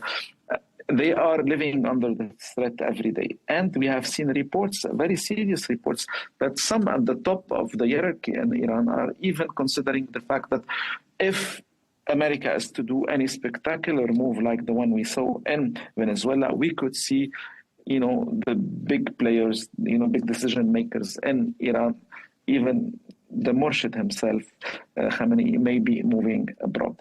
But we have to note that every time there is a threat of a military action in Iran, the popular support and the popular unrest goes weaker because the national sentiment in Iran is very strong. This is why we have seen 11 days of Israeli strikes on Iran, and we haven't seen at the same time any kind of real popular unrest and rallies. So let's not forget, Iranians are very nationalist. And whenever there is a feeling that they are attacked, we are more likely to see people going on the streets. The history tells us this. And it's so interesting because you did touch on it there, Wissam, but there have been rumours that, Khamenei could possibly go to Russia. We've had so much chat about what could happen if we do see renewed US military action against Iran. But I was having a conversation a little bit earlier, and the person I was speaking to had a really interesting point. She said that maybe we might not see these imminent strikes from the US and Israel, as maybe they're hoping that it will be an organic movement in Iran, that there is regime change. But I feel like for years we've been talking about regime change in Iran, and there doesn't really seem to be appetite for it. The big question is, what's the alternative? The system is what it is, but it is strong. It has been strong. It has lost a lot. But what is the alternative? The scholarly opinion was the alternative should be from within, okay? But now we see the Shah of Iran, or the son of the Shah of Iran, having more visibility. I have heard from people very, into the Iranian, question. The problem of the Pahlavi family is that they represent very much for a lot of people a very Persian Iran. Whether the actual Iran is much more diverse. It has large minorities of, Kurds and Azeris and Arabs and all those, they find themselves somehow more represented in a regime that has the Islamic banner more than a Shah regime, which is very nationalistic and Persian. Thank you so much for your thoughts there. And we're going to move on to another story now. And we've embraced AI, chatbots and driverless cars. And now human-like robots are apparently on the way. That's according to the NVIDIA CEO, Jensen Huang, who thinks they will be unveiled as soon as this year. Speaking at the world's biggest tech conference in Nevada, Huang told journalists, we're going to see some pretty amazing things. Well, there we are. So, Wissam, what do you make of this? And I just wonder, are you willing to embrace the age of a human-like robot?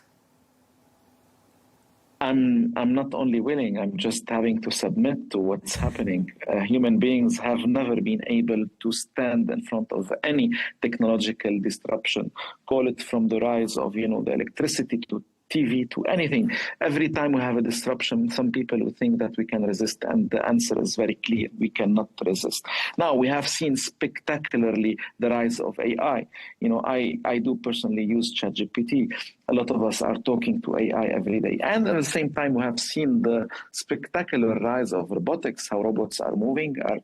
And it's obvious that we have to imagine a very near future where these two lines combine, which is the line of robotics and AI. So we will be talking and working with robots who can talk to us, robots who can interact with us.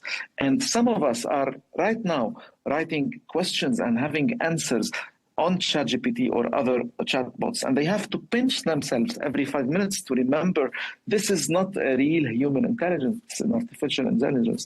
Imagine this with a robot.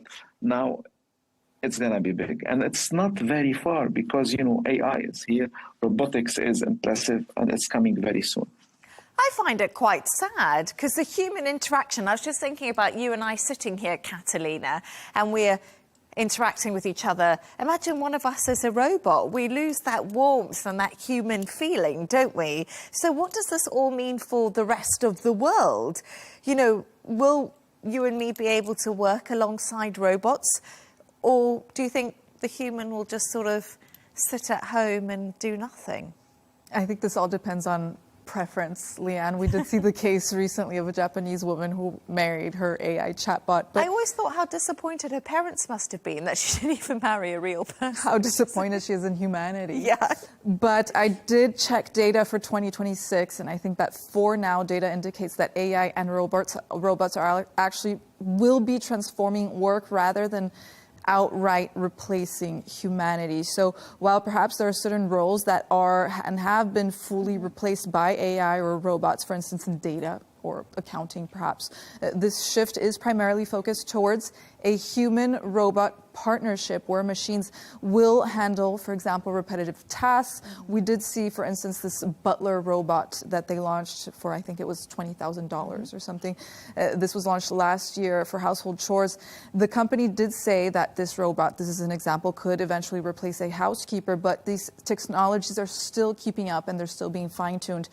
Since this robot, for example, did prove to be slow when faced with tasks, normal tasks like laundry, watering plants. So they still haven't completely caught up to humans. So studies do reveal that we're still irreplaceable for now as these technologies are being fine-tuned. But for the 2026 reality, this is what's going to be launched is what's called cobots. So collaborative robots designed to work alongside humans in these shared workspaces. I find that pretty fascinating. Catalina is very optimistic. I'm not as optimistic. I think we are becoming replaceable, unfortunately, in a lot of things we do. And we have to do something about it. And I think it's quite interesting, right, because you said a little bit earlier, Wissam, before we came on air, if we're going to have robots who are so far ahead of humans and think at such a rapid rate, humans are going to have to adapt. We're going to have to change. We're possibly going to have to be smarter, stronger. I don't know. What's your thoughts there? I think, if robots are enhanced with AI and they will be interacting and speaking and talking and reasoning, apparently, we as human beings will have to be enhanced as well. How do we enhance ourselves? We have to enhance our limited capabilities with AI, with the infinite power of processing and getting information. And this is also not fantasy. This is happening with ventures like Elon Musk's Neuralink, where, you can already think about an enhanced brain. And enhanced brain will make us, or at least some of us, enhanced people, because only an enhanced AI-enabled human being, and here we are talking a bit of sci-fi, can be still, the master of the game in front of very capable and AI-enhanced robots. And now, if we want to go a little bit further with the, imagining the world of tomorrow, imagine a world where people are split in half. Some are enhanced and some are not enhanced. And this is maybe the next human rift. It's not according to class, not according to education, not according to wealth. It's according to how much enhanced and you are not enhanced. It's just only sci-fi, but sci-fi always has very good predictions. World War Z. World War Z. I definitely need to be enhanced. I was thinking about that when I heard Wissam. We'll call Elon Musk. Yeah, I'll be the first in line for an enhancement. But my other big question to you, Catalina, is we talk about all this technology and enhancing people and working alongside robots but sometimes I get into work and I can't switch on my computer. Tech is not always reliable. Well, as I was saying, because there was the example of these household, robots that we saw, and they were taking so long just to do simple chore, just like to open the microwave and close it. And they did, this did show that humans did have to intervene. So I don't think, as Wissam said, I am still optimistic that we were not going to completely depend on these robots yet. But I also think that these robots remains difficult for them, and what I've seen in studies is to replicate, for instance, this emotional intelligence or basic human emotions. So this includes empathy or trust. So this is vital, for example, as we were saying, in healthcare, and character. Schools. Yeah, that's true. Character. And character. So... sense of humour. Let's stay optimistic. There's so many things, isn't there, Wissam, that all us humans need just to get along. We know we have all...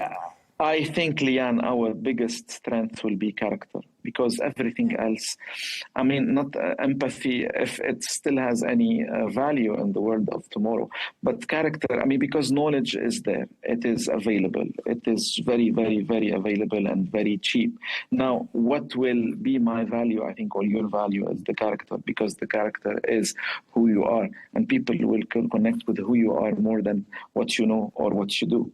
But unfortunately, Catalina and Leigh Ann, I think we have been waiting for technology to take from us the very not fun task like doing laundry and working at home, and keeping for us the pleasure of creating and doing music and paintings.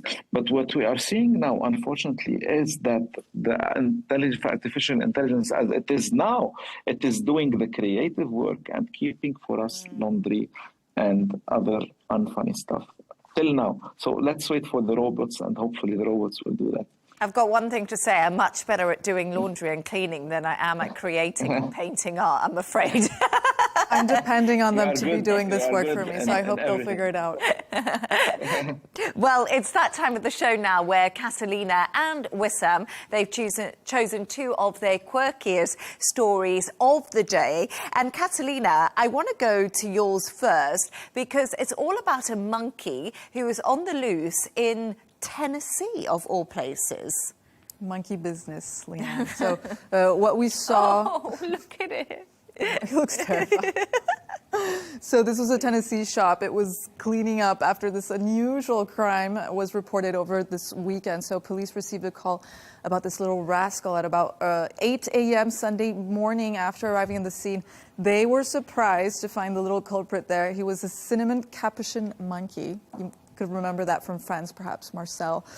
So this primate may have been small, but the damage it left behind was immense. It was massive. It seems the monkey did make his way through a doggy door that they had in the shop. He destroyed, as we see, a couple of guitars. It seems that the monkey also really hated computer keyboards, so you could see him destroying them in the images. Maybe he'll be destroying the AI and the robots next. Doesn't like technologies, but the owners found all these keyboards and guitars just laying on the floor. The monkey escape was short-lived, as authority did capture it later in the streets. But this was my first question. You might be wondering what a monkey is doing in the middle of Tennessee. When I saw these images, I thought perhaps it was in Asia. But authorities believe that the monkey was stolen from an Alabama farm, so it was illegal. But then it was taken to Tennessee, sold to a Tennessee woman. It is still unclear how the monkey escaped, but it has been returned to its owner. Oh, well, I hope the monkey is now safe. But I must admit something, Wissam. We spoke about this earlier, the type of monkey, and you mentioned it. If anyone watched Friends, that's Marcel. Remember Marcel? Marcel, the very famous monkey of Ross, that he sent to a zoo somewhere in San Diego, I believe. And he thought he was dead. Whether Marcel became a very famous publicity actor making millions of dollars. It happens only in France, not in Tennessee or Alabama. But that's such a cute story. And Wissam, I want to talk to you about something else, because many of us have experienced this, the curse of the airport, what's been called a luggage lounger. What is this? Tell us more. Well, we know it, we live it. It is the last thing that disturbs us before we break into the freedom of our, going back home or going into holidays. It's the last 3 minutes in the airport that are annoying to everyone. It is people standing around the belt, not leaving an inch for you to stand up or to pick up your bag. It's people just waiting on the belt, not having their luggage ready, just blocking the way, not letting you do what you should do to break free into your holidays.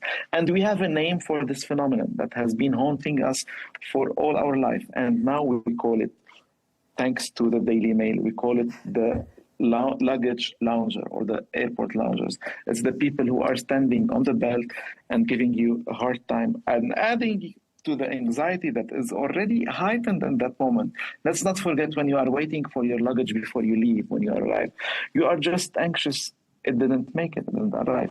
You are anxious someone else will take your luggage, or you are anxious you will be taking someone else's luggage. And it all happens with this chaotic scene that now we have a name for. You call it the luggage lounger.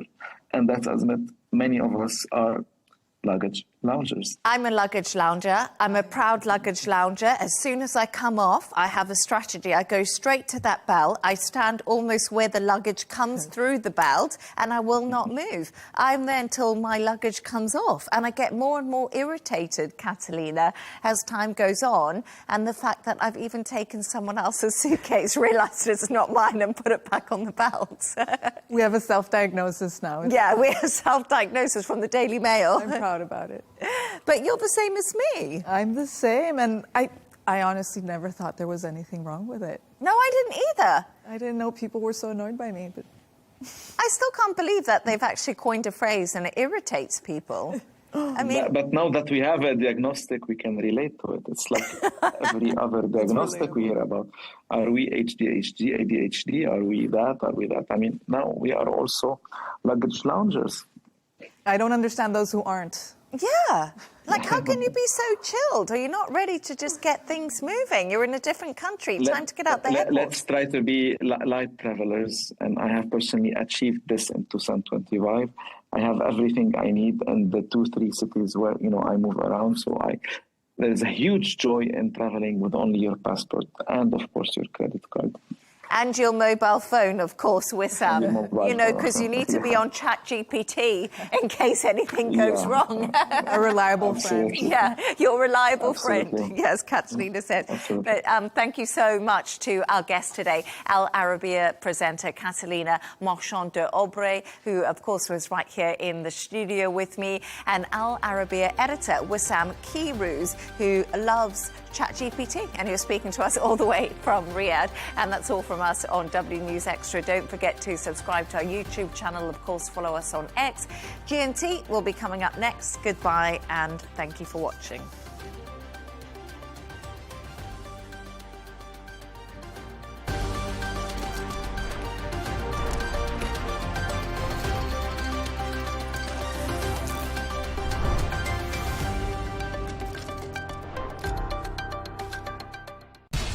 We have to take care of our people, and we're going to take care of our people first.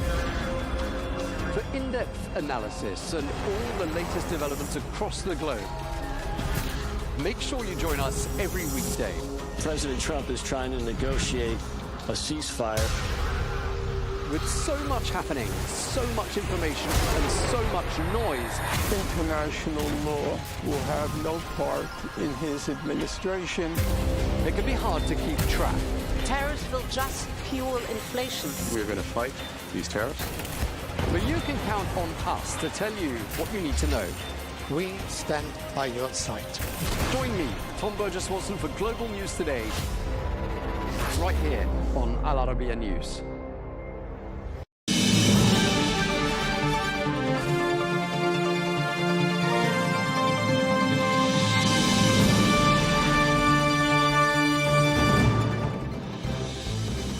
Hello and welcome to Global News Today, bringing you in-depth discussion with leading experts every weekday here on Al Arabiya English. I'm Tom Burges Watson. Coming up today, President Trump says he's very serious about annexing Greenland. We ask, where does that leave Denmark, Europe and the NATO alliance? All the while, a developing situation in the North Atlantic where the US has been carrying out operations to seize a Ghost Fleet ship. We'll have more on that. Plus, we'll also be speaking to a former CIA station chief in Caracas and asking him, why has Venezuela been such a thorn in the side of so many US administrations?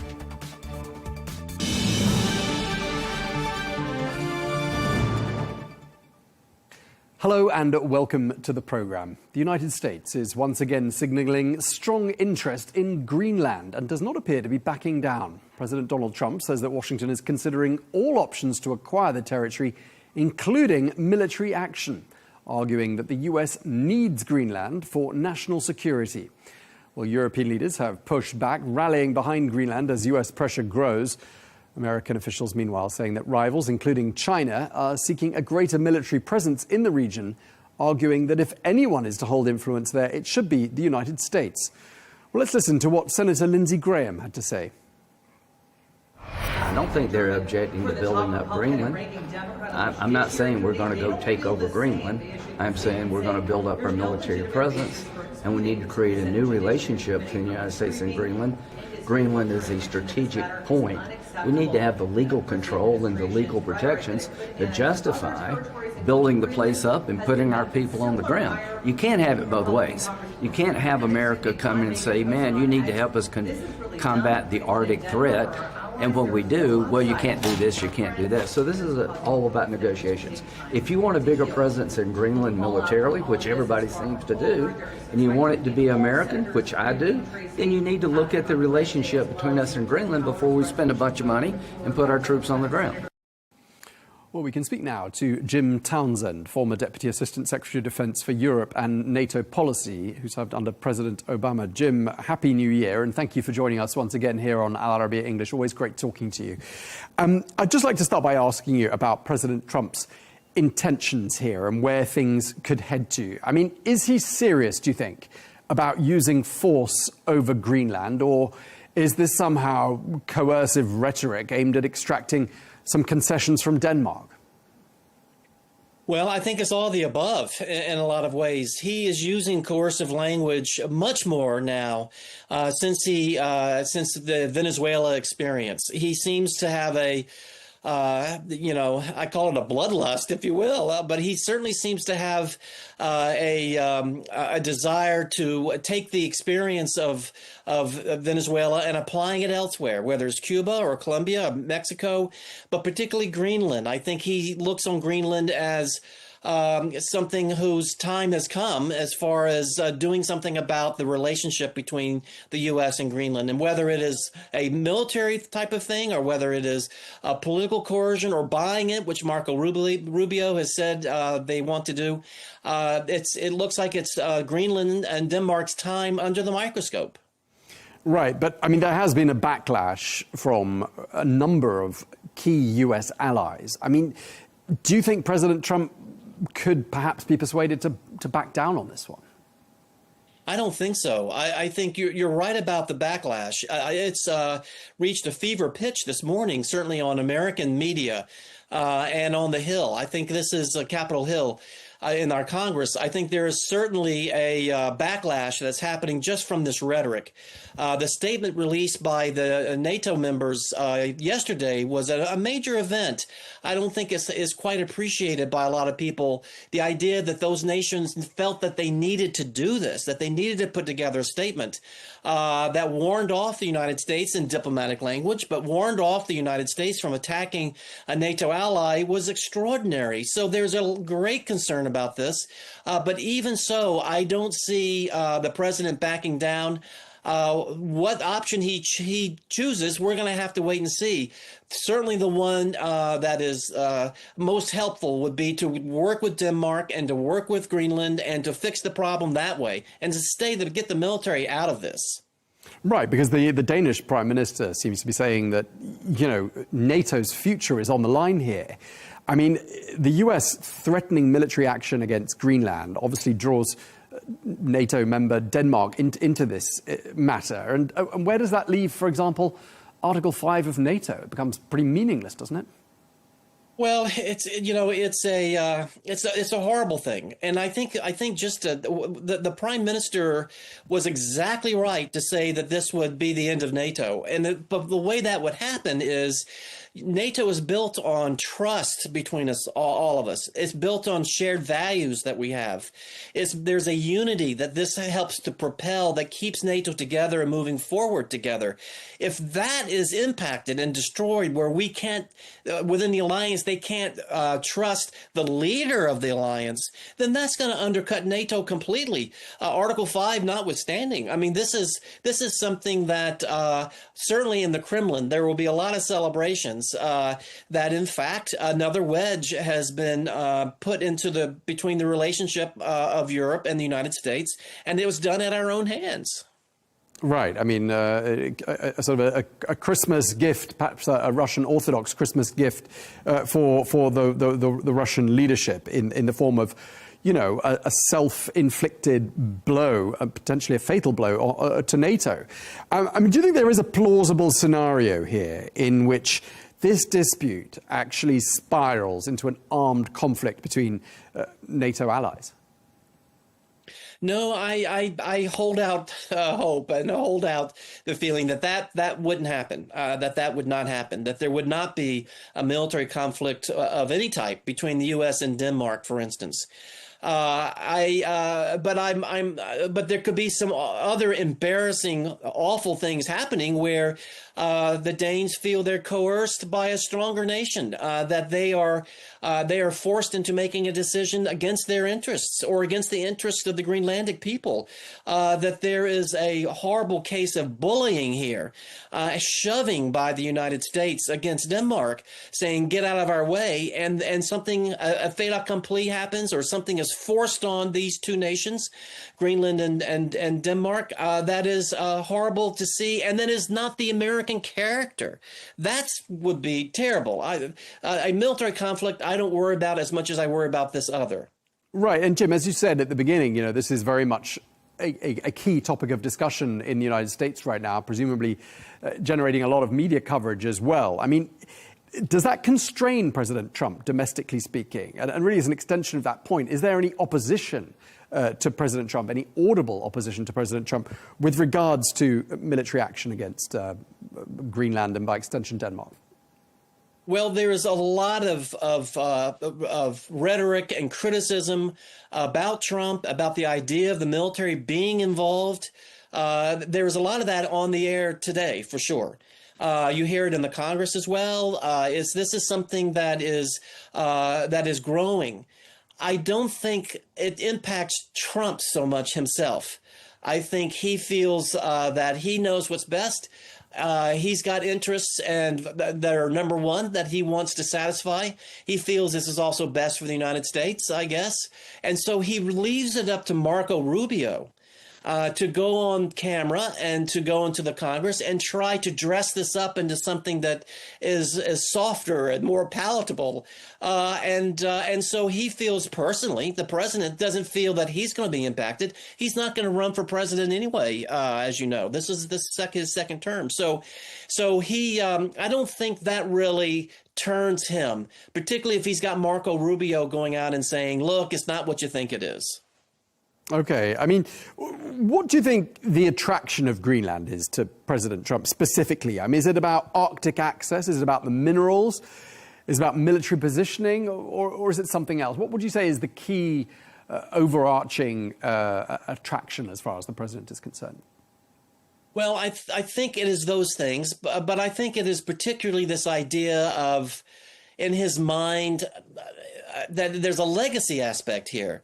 You know, that he could add to the territory of the United States, that this makes him look like a great leader and a great president, that he is bringing into the United States more geography. I think that's part of this, and you don't hear this a lot.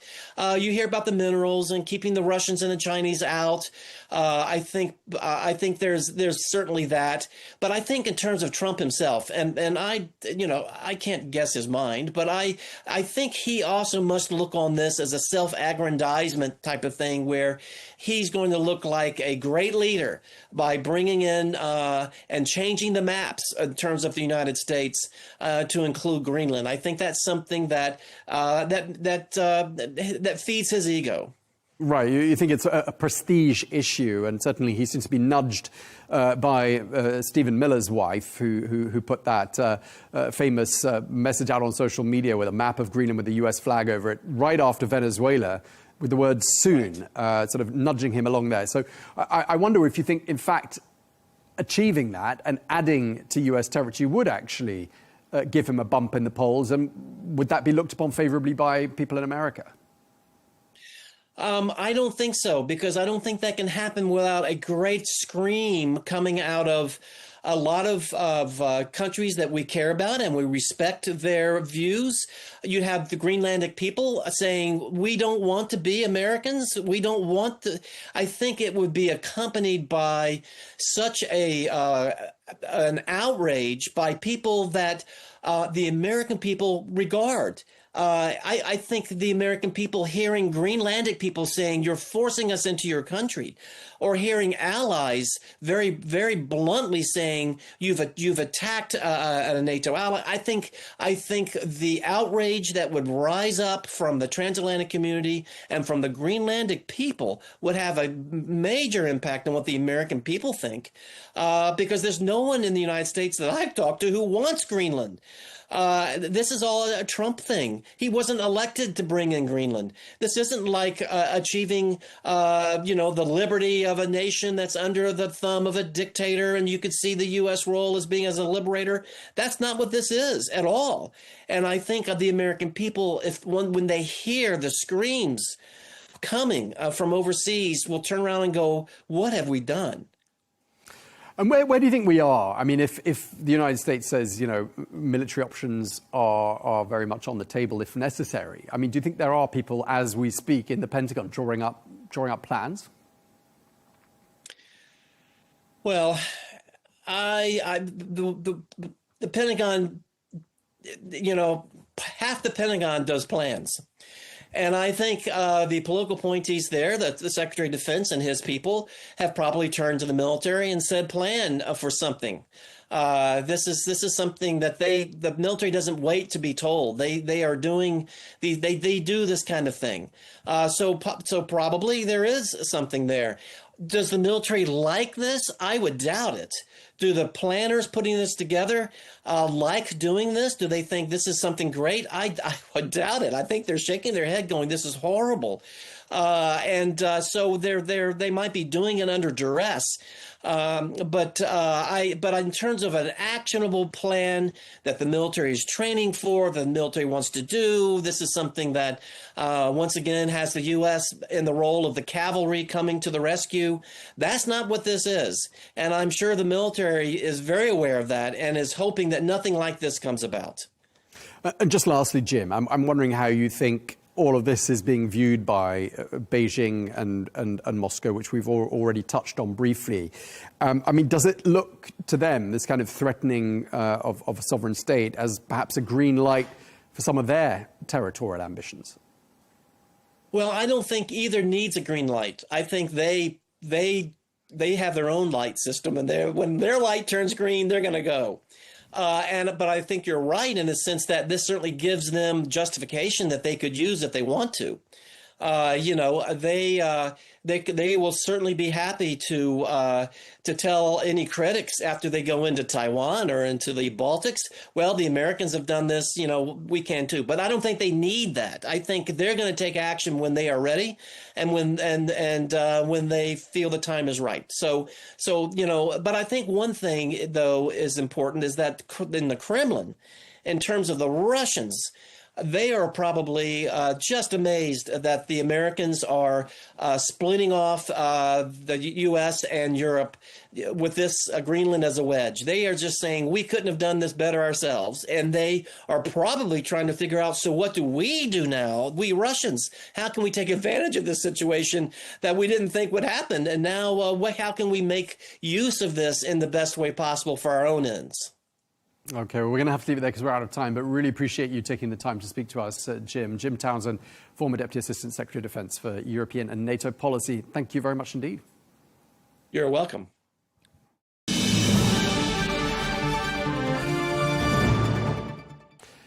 Now we're going to turn to the latest from Venezuela. And the U.S. head of Homeland Security says the Coast Guard has carried out back-to-back boardings of two so-called Ghost Fleet ships and has now seized a second tanker in the Caribbean after saying it started an operation to seize a Russian-flagged oil tanker in the North Atlantic. This after it evaded a partial blockade around Venezuela. Well, the U.S. says the tanker is part of a so-called shadow fleet carrying oil for countries such as Venezuela, Russia and Iran in violation of U.S. sanctions. Well, the tanker is reported to be nearing Iceland's exclusive economic zone. Meanwhile, the United States is reportedly pushing the oil-rich nation of Venezuela to cut ties with China, Russia and Iran and to work exclusively with Washington on oil production. Well, President Trump has announced that up to 50 million barrels of sanctioned Venezuelan oil will be sent to the United States. While taking to social media, he said that the oil will be controlled by him to ensure that it benefits both Americans and Venezuelans. Well, how this plan actually will play out remains uncertain, and Venezuela's interim government appears to be resisting. Well, let's get more now. We can speak to Rick De La Torre, who's a former CIA station chief for Venezuela. He joins us now from Washington. Thank you very much indeed for joining us, Rick. You, of course, as I said in the introduction, served in Venezuela, and you're quoted as having described the U.S. capture of Nicolas Maduro as, quote, one of the greatest military operations ever conducted. Do correct me if I'm misquoting you there. I'd just like to start by asking, what went through your mind as you watched these very dramatic events unfolding in the early hours of Saturday? And it made me wish I hadn't retired when I did, that I would have stuck around for another year or so instead of retiring. And you quoted me correctly. It truly is one of the most brilliant, successful operations, if not the most brilliant and most successful operation in the United States, or I'd even argue perhaps any military out there has ever conducted. I mean, think about it. We traveled thousands of miles, within moments, decimated and destroyed all the Russian and Chinese surface-to-air missile systems and defense systems, landed on this fortress of a house, and within moments had them in handcuffs back on the aircraft, and exited the area with no casualties on our side. And then within hours, had them before a judge, a magistrate in the state of New York. That is something that no other government, no other military on this planet can actually do. I mean, during your time in Caracas, I mean, did you ever see the day or imagine the day that Nicolas Maduro was removed from power and sort of physically extracted, as you've just described there, from Venezuela? Well, there's no way for me to have predicted the events as they unfolded. But yeah, I mean, certainly, for sure. I mean, for years, I think we've been leading up to this event in one way or another. I'm kind of disappointed it really took this long. It took the will of this administration to actually carry out on the prosecution of this case, and to honor what our court systems here had already determined, that he needed to come before a judge and stand trial for leading a narco-terrorist organization. Make no doubt about it. He was never a legitimate leader of Venezuela. He just had this thin veneer of a state that allowed him to basically run a criminal enterprise where he and those within his immediate inner circle became billionaires. I mean, multi-millionaires, billionaires. In a way, on the backs of starving Venezuelans. Right. So during your time in Caracas, I mean, presumably you were aware of this narco trafficking activity, and I just want to ask you, on what sort of a scale, and what did you actually see by way of evidence that was indeed directly linked to Nicolas Maduro? I mean, not just me. I think anyone who was either in Venezuela or outside Venezuela, certainly in this hemisphere, was perfectly aware of his relationship with a number of gangs and Colombian terrorists that were living and being sheltered by him in Venezuela. Along that border with the country of Colombia, he took in hundreds and hundreds of Colombian dissidents, rebel groups, Marxist communist groups, and sheltered them, provided them the opportunity to work with his military and the folks closest to him, with the understanding that they would help in the logistics and manufacture and transportation of drugs, to not just North America, but also to Europe and elsewhere throughout the world. And from that, he would personally benefit. So that I mean, there was never any doubt about any of that, and I'm very, very confident that the evidence that will be put forth in his upcoming trial will show those direct links through testimony and through hard facts. Right, so Rick, just to clarify here, you would say that Venezuela under Nicolas Maduro was a narco state and that he was the kingpin? Oh, without a doubt. Between him, Diosdado Cabellos, Vladimiro Padrino, and others, this is exactly what they would do. They stole every possible resource they could, whether it was gold, whether it was human trafficking, the oil itself.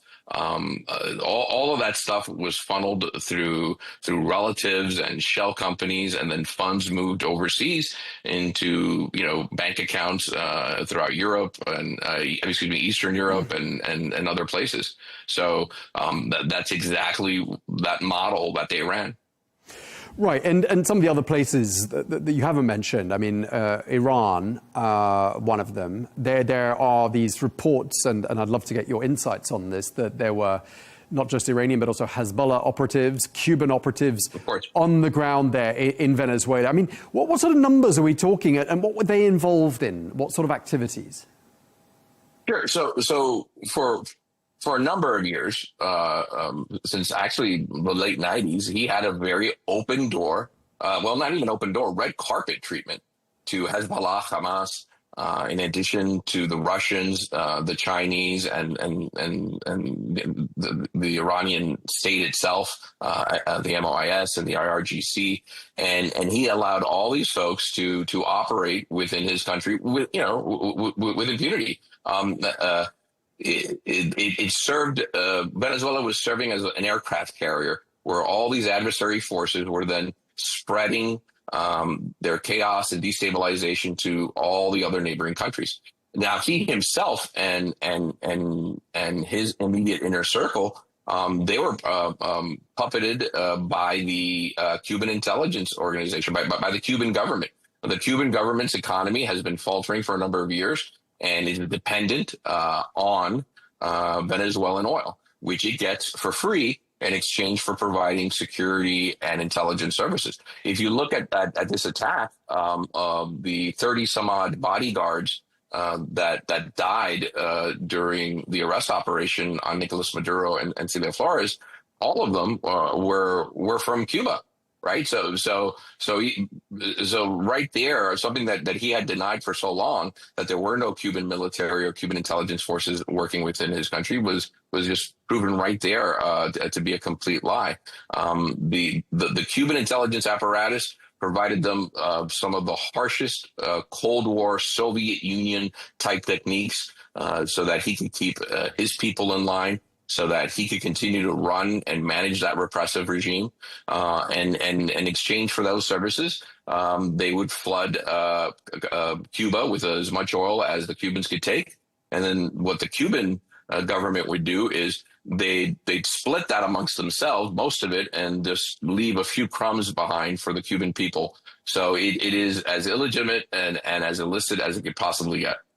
I mean, when you were in Caracas, I mean, were you aware of the presence of people that didn't look like they belonged around there? I mean, Iranian operatives, Hezbollah operatives. Did you see them? Were you aware of their activities? Did they have bases?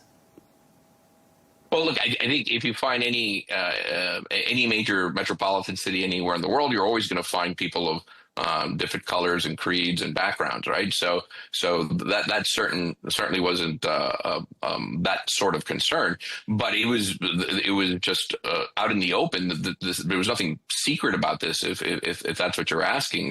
There were certainly Iranian cultural centers, which is, everyone knows, is nothing more than just a base for Iranian intelligence operations.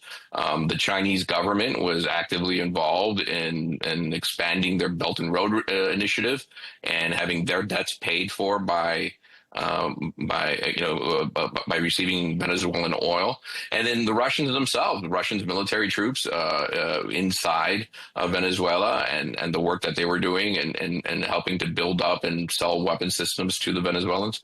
So what I'm saying is none of this stuff was in any way hidden or disguised. He was very proud of his relationships with all these adversarial countries. So just to sum up this part of the conversation, I mean, which countries do you think are going to feel the greatest sense of loss at the departure of Nicolas Maduro? Well, I think most immediately it would definitely be Cuba. Cuba has been struggling for so long because of their failed economic policies and their inability to actually produce or manufacture anything that the world wants. They were completely reliant on Maduro and his regime to prop them up. Some of that oil now recently shifted to the very left-wing Morena party in Mexico, which is, for whatever reason, which is completely beyond me, believes and is ideologically aligned with the Cuban government. But that's being closed down too, because the Mexican people are realizing, well, why are we giving our natural resources away to a country that doesn't really benefit us, in any real way? This doesn't make any sense. So I think Cuba will probably be the one that will suffer the most regarding what we just recently witnessed within weeks or months. Right. And as an extension of that question, I mean, clearly a lot of countries will be watching very nervously what's been happening in Venezuela and wondering, could we be next? I mean, which countries do you think could be on watch? Well, I don't think it's about identifying specific countries or specific leaders and saying, hey, you're next. What we've had in this hemisphere, right, either rightly or wrongly, since 9/11, we've sort of turned our backs on our southern hemisphere because we were pressed to deal with terrorism on a global scale elsewhere. What that did was that created a vacuum that allowed the Russians, the Chinese, Iranians, and others to fill and develop those relationships and start to play in our backyard. The message here is rather clear to to this hemisphere and its leaders is, look, certainly we welcome, all parties, we welcome all types of leaderships, but there's a big difference between, being the leader of a country and also, cutting deals, being corrupt, and working with the enemies of the United States, and running a narco-terrorist state. On an annual basis, I'm not sure if folks understand the scale of damage drugs are happening in the United States, but we lose alone somewhere between 60 to 80,000 Americans every year on drug overdoses that come from Latin America. And there's not one family here in the United States that doesn't have a relative or know someone who has sadly had to struggle with either drug addiction or death. So, and that transcends all politics, and that just immediately has to stop. And I think this administration has done that by securing our southern border and now prosecuting its campaign against drugs. Just looking forwards to what happens next in Venezuela, and again, speaking to you is great because you know the structure of the country and the governance of the country. I mean, clearly toppling the leader, as we know from previous case studies, is in many ways the easy part. In terms of how Venezuela is governed next, I mean, it looks like quite a lot of remnants from the previous administration are going to be there, at least for the time being, not least the vice president, now acting president. I mean, where do you see things heading to? Well, I'd only point out, we're talking it's been 72 4 or 5 days, yeah. Hours or so, right? So whenever you conduct these operations, right? And I think the number one thing that we need to focus on is stability and safety for the poor Venezuelan people that aren't involved in the Maduro regime. And what that means is once you remove him, right, you need to fill that vacuum with something. And of course, nothing would be better than members of the Venezuelan exiled community, the opposition parties. But the challenge there is that they are exiled. They're in foreign countries. They're not in Venezuela, right? And so someone has to be there the next day to make sure that the water is running and that the power is on and that things continue as best as they can for the citizens for the citizenry. So what that means is that we just have to pinch our nose for the time being and have to deal with some of its remnants until we've got a better handle of the situation. And I think that's what we're seeing now. I suspect in the short term, there'll be some sort of delegation or groups from the United States heading down there to help provide some further guidance and leadership on how to continue to roll these things out. But make no mistake about it, Venezuela is in a much better position today than it was on Friday. Right, and just lastly, I mean, I'm sure you've still got contacts and friends on the ground in Venezuela. I'd just like to ask you what they're saying. I mean, is there a sense of nervousness or is there a sense of confidence that now Maduro is out of the way, the country is, as you say, on the path to something markedly better? Yeah, I do, and my friends that I have spoken with in Venezuela and those in the exile community, there's one constant theme, and that is relief. Relief because in their minds they couldn't see it get any worse. So they say, look, anything is better than what we had before because we were starving, right? You know, we didn't have enough food to eat. We had no future. You know, there were no jobs. There was nothing, right? The only thing you did was serve the regime or betray your own values and your own belief systems and become a member of the criminal enterprise, right? So it's a real testament to the Venezuelan people that have put up with this for so long. Okay, well, we really appreciate you taking the time to speak to us and sharing your insights with us. Rick De La Torre, former CIA station chief for Venezuela. Thank you very much indeed, sir. Thank you for having me. Well, let's get more now on these so-called ghost ships that the United States is engaged with at the moment. We can speak now to Lieutenant General Russell L. Honoré, retired three-star general and former commanding officer of the U.S. First Army. General Honoré, thank you very much indeed for joining us. And we've got very fast-moving developments at the moment. We've got these two vessels. There's the Marinera, which used to be called the Bella One. That's in the North Atlantic. Now the U.S. says it seized a second oil tanker called the Sophia in the Caribbean. I mean, these are called ghost ships. They're supposedly conducting illicit activities. What sort of activities would ships like this be engaged in? As determined by the United States government, who's placed a ban on the export of oil from Venezuela on the open market, there are, in the U.S. perspective, there are legitimate legal restrictions on these ghost ships operating out of Venezuela and sending oil, which is the way they do it is one of the oldest constructs in ancient and modern world through contraband, as determined by the United States and the judgment by the U.S. government that these ships should not be transporting fuel based on U.S. findings that the proceeds from those fuel from that oil was supporting an illegal government in Venezuela. All that is very contentious, whether the U.S. has authority to do it, but the difference is the U.S. has the capability to enforce whether this rule is accepted by the international community or not. But by and large, these are questionable acts, but they have been executed. And one of those tankers, as you know, was recently flying a Russian flag. So we're in some uncharted waters here as to where this thing will go in the future, whether the U.S. will retain full control of those ships. The good news is they were taken, according to current news, without any incidents. So they'll have to sort this out between whether Russia will stand up and wanted to retain control of that ship if it's properly documented to be a Russian flag ship. But at the end of the day, the U.S. is declaring this is illegal shipment of oil out of Venezuela.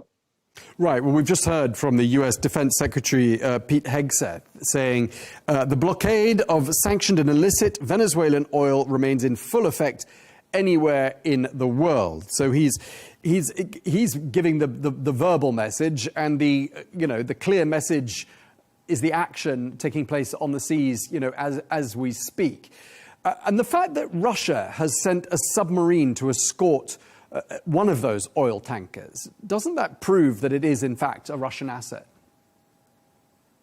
Not necessarily, because you're dealing with two very aggressive governments, the Russian government, which has been sending ghost ships out of Russia since the start of the Ukraine war, and sending oil all over the world. And many of that had been sanctioned by the U.S. and international community, to include NATO, but they still ship oil all over the world. And oil is now a big part of the contraband trade around the world. Right. Russia seems to be sort of non-committal on this as well. We've heard Moscow saying the tanker was only temporarily flagged to Russia. However, no state has the right to use force against vessels properly registered in other countries' jurisdictions. This sounds like it's neither ours nor is it not ours kind of a message. Is that how you'd understand it? Yeah, the diplomats got some work to do, and then we'll see how the international community, to include the U.S. and NATO, which are supporting the war in Ukraine, and is this another peg in the increasing tensions between Russia and the rest of the world, and whether the U.S. rules are has been executed by the U.S. government, will that stand up in world opinion? Oil is traded that way all the time, and more in recent years since the start of the Ukraine war. It's a part of the contraband trade. Okay, given the situation we're in, where we've got, the U.S. operation to seize that tanker or somehow stop that tanker, or one of them, both of them, and a Russian presence as well in the form of a submarine and other vessels as well. Are we looking at the risk, do you think, for confrontation between the United States and Russia here? I think at the end of the day, this will be resolved, but who knows, some junior officer out in the sea could take action to defend that ship, and we could end up with some escalation of direct combat between U.S. and Russian forces. That's the consequences of these actions. But I don't think Russia or the U.S. A hill they want to die on and start a World War III over one lowly tanker with oil on it. I think this will be resolved one way or the other, is what I'm hoping for. But rhetoric and social media posts could escalate this, and it's not that the two nations would make this decision in Moscow or Washington, D.C. to have a kinetic exchange over this ship, but what could happen by some officer at sea who think his last message was defend this ship at all costs, and we end up with a kinetic exchange or gunfire between Russian and U.S. naval assets. That is what I fear. It sounds like the operation's gone pretty well so far from judging from what the U.S. has been saying. Homeland Security Secretary saying that the operation's been meticulously coordinated. There are these two operations, just to remind our viewers, where the U.S. Coast Guard has boarded these two Ghost Fleet tanker ships. Does it sound like a risky sort of an operation from a military naval point of view, or does it sound pretty straightforward? Well, anytime you board a ship at sea, there are risky operations. But how the world will see this is the U.S. pirating other people's property. At the same time, the U.S. position, which I can't refute, has been that these ships should not be leaving Venezuela with oil because of the restrictions the U.S. have put on these ships departing Venezuela, particularly in the current crisis going on in Venezuela. And the U.S. has publicly said, we're looking for these ships, we're going to stop them, and we're going to seize them because they're improperly flagged. And they are violating the U.S. restrictions to put pressure on Venezuela to become a part of the U.S. domination of the Western Hemisphere. So that is what's happening. I don't think, in my best judgment, that the two governments, again, this is a hill either one of them want to die on or start World War III over two tankers. I think this will be negotiated out and figure out what they're going to do with these two tankers. But this is not an immediate threat to start World War III over, but we should pay attention and people should voice their concern to the U.S. government and to the Russian government that we need a sense of calm here and sort this out diplomatically or in international law as to what happened with these two tankers. Okay, and just lastly, I mean, the British Defence Ministry is saying that the UK was somehow involved in this operation that included some naval support, some aerial support, some RAF aircraft involved. I mean, is that quite typical that the United States and the United Kingdom would, join forces to some extent and support each other in these kinds of operations? Absolutely. And that is what we call a combined naval operation going on in that area of the Atlantic. And there's always close cooperation between the U.S., UK, and NATO partners that have collectively said, here, we're looking for these ships, and when we find them, we're going to stop them, we're going to seize them. So that is all done through bilateral and trilateral and multilateral operations in that part of the Atlantic.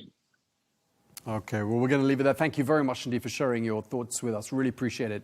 Lieutenant General Russell L. Honoré, thank you very much indeed for your time, sir. Have a good day.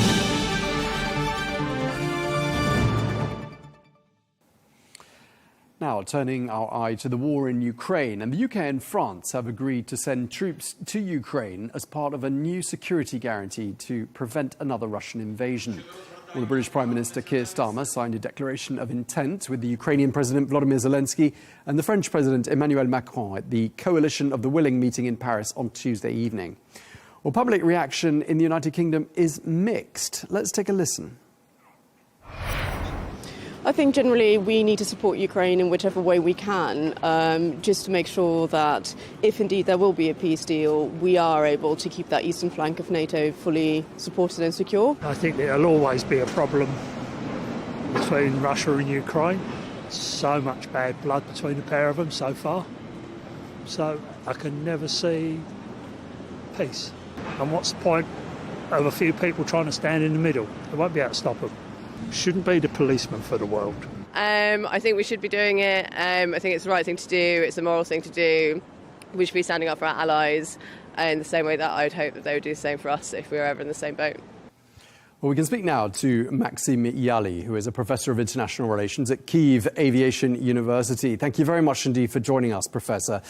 Before we talk about negotiations and what's been agreed in Paris, I just want to start by talking to you about the situation on the ground in Ukraine. I mean, there have been daily Ukrainian strikes on Moscow as well, and we're told that there's been fresh Russian attacks on Kyiv. I mean, does it look to you like, despite all the peace efforts, the war is not just carrying on, it's actually escalating to some extent?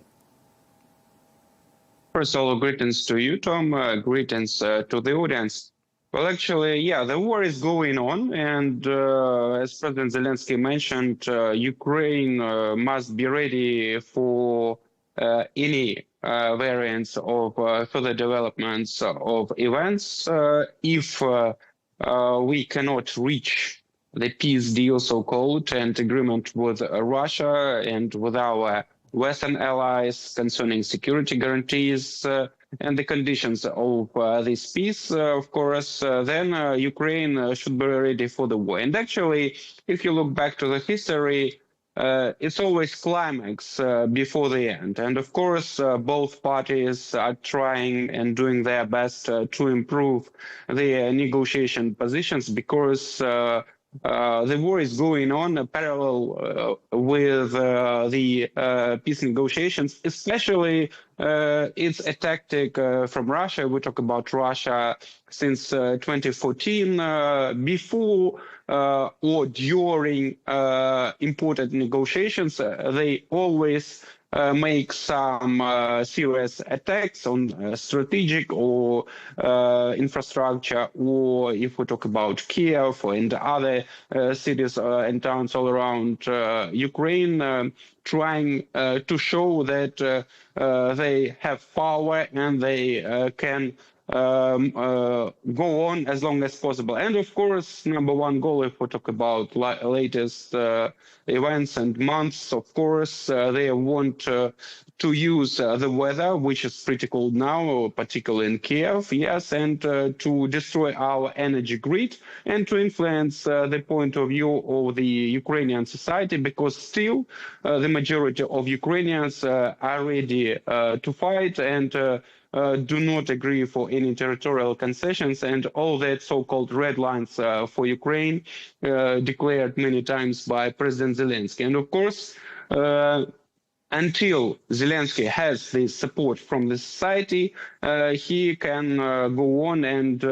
not to go for compromises which can lead for serious consequences, both for him personally, if we talk about his political perspectives, and for Ukraine and for his presidential legacy. So because the number one goal for Ukraine and for these peace talks is to prevent third military aggression of Russia against Ukraine, just as it took place in 2022.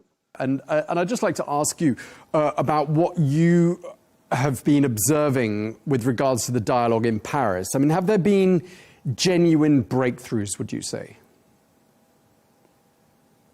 Well, I can't say that there was a genius breakthrough because the problem is, and the main challenge for Ukraine now is not just to make some agreements concerning security guarantees with our European allies, with Great Britain, but the most important, how we'll react, for example, for deployment of foreign troops on the territory of Ukraine, Donald Trump and Vladimir Putin, because without agreement of all sides, it's impossible to reach the final result, and to sign a peace deal. So actually, I'm waiting for reaction, first of all, of the United States, because as you know, these troops which will be deployed, by France and by Great Britain, they also require security guarantees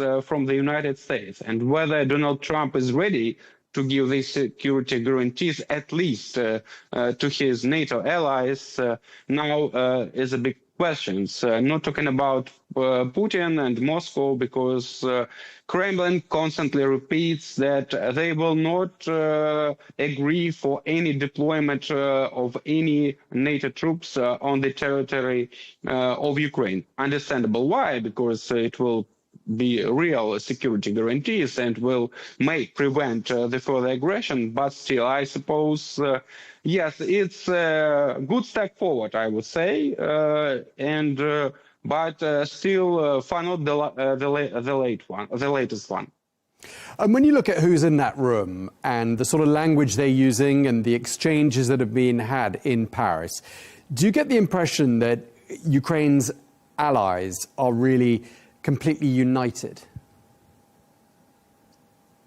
Well, of course, when there are more than two parties here, it's very difficult to reach the agreement and which benefits everybody. And for example, Italy, it's also a member of coalition of willing, but Prime Minister of Italy, Madame Meloni, repeated once again that Italy will not send their troops. So therefore, I suppose that's the only way and the possible way, for example, even Germany, it's Chancellor Scholz, Merz, pardon me, he mentioned that so far, at least, Germany is not willing to send their troops. But I suppose it's the best compromise which could have been reached so far, and actually the best way. And I'm the most important for Ukraine, at least, that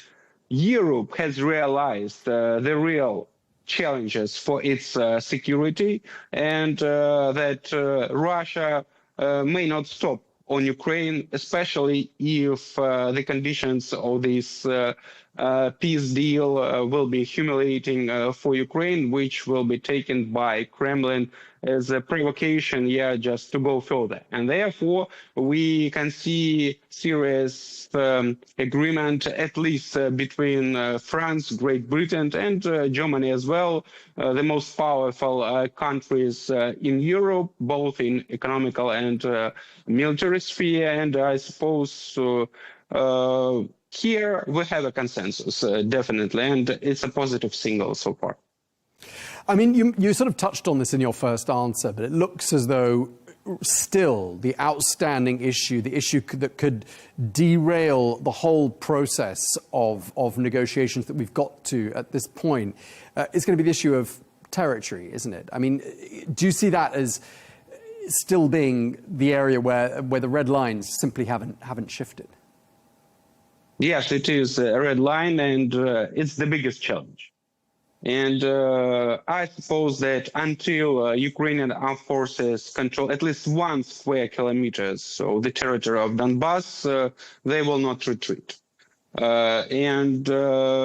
Both, as I have mentioned before, political reasons, personal for President Zelensky, for his political ambitions, further perspectives, and his political legacy as well. And as I have mentioned, Ukrainian society does not support any territorial concessions, and unlike Kremlin, and Putin, President Zelensky must and has to take it into consideration.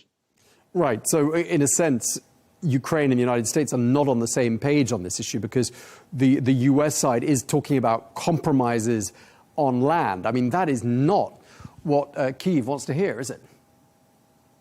Yes, exactly. And it's the biggest challenge, in negotiation process between the United States and Ukraine, because so-called this Trump's plan, which was converted already into Zelensky 20 points, it's different. And actually, the problem is that Trump is okay with territorial concessions. He is considering from possible economical benefits for cooperation with Russia, and he is sure, it seems me at least, and not only to me, that it's just a matter of time. So why not preventing killing more people, etc., etc. But as I have mentioned, now I suppose all negotiations, and with American delegations in Paris as well, that's number one issue. And as we can see, no solution has not been reached and compromise. And moreover, as I have mentioned, it's number one condition for Putin, for him to show that he won this war, to reassure his society, and to prove his statements that so-called all the main goals of special military operation has been reached, because everything started in Donbass, and of course he wants at least to occupy all the territories, not to have any risks, including inside risk, I mean Russia, if he stops before 2 steps before the victory, so to say, because he is criticized by part of Russian society, particularly and he definitely will be criticized if, for example, he agrees to stop on a battlefield, on the battle line, and until he controls all the territory. Besides, there are some aspects very important for the territory of Donbass, for example, Slaviansk, why it's important here. So there is no water supply in Donetsk, the biggest city of the region, and all around other territories, but just because this water is blocked in Sloviansk. So they definitely need to get control under it because, for example, people in Donetsk cannot go to the toilet. They go to the plastic packets. Yeah, so for you to understand how it's difficult and it's the biggest risks for their lives, they cannot go to toilet, they cannot take bathroom, they cannot prepare food, etc., etc. So now, for example, the biggest challenge for them is to warm this water which is outside the households. So that's just one of the reasons. Besides, Kramatorsk is very important from the point of possible further aggressions, because if Ukraine loses it, of course, it will be much easier to start new aggression, because Kramatorsk, it's after Mariupol, I suppose it's the biggest city which was under control of Ukraine before the full-scale invasion. And it was very well fortified since 2014, and it will take more than a year, I'm sure, to capture it, because, for example, now Pokrovsk, it used to be 70,000 civilians living there before full-scale invasion, and still they cannot get there and get the whole control more than a year. So, of course, that's why these are the main reasons why the war will go on, I suppose, and we shall see not a single but many rounds of negotiations, both between Ukraine and its European allies and with the United States. Okay, well, that's all we've got time for. Thank you very much indeed for taking the time to speak to us. Professor Maxim Yali at the Kyiv University of Aviation, thank you very much indeed for joining us today.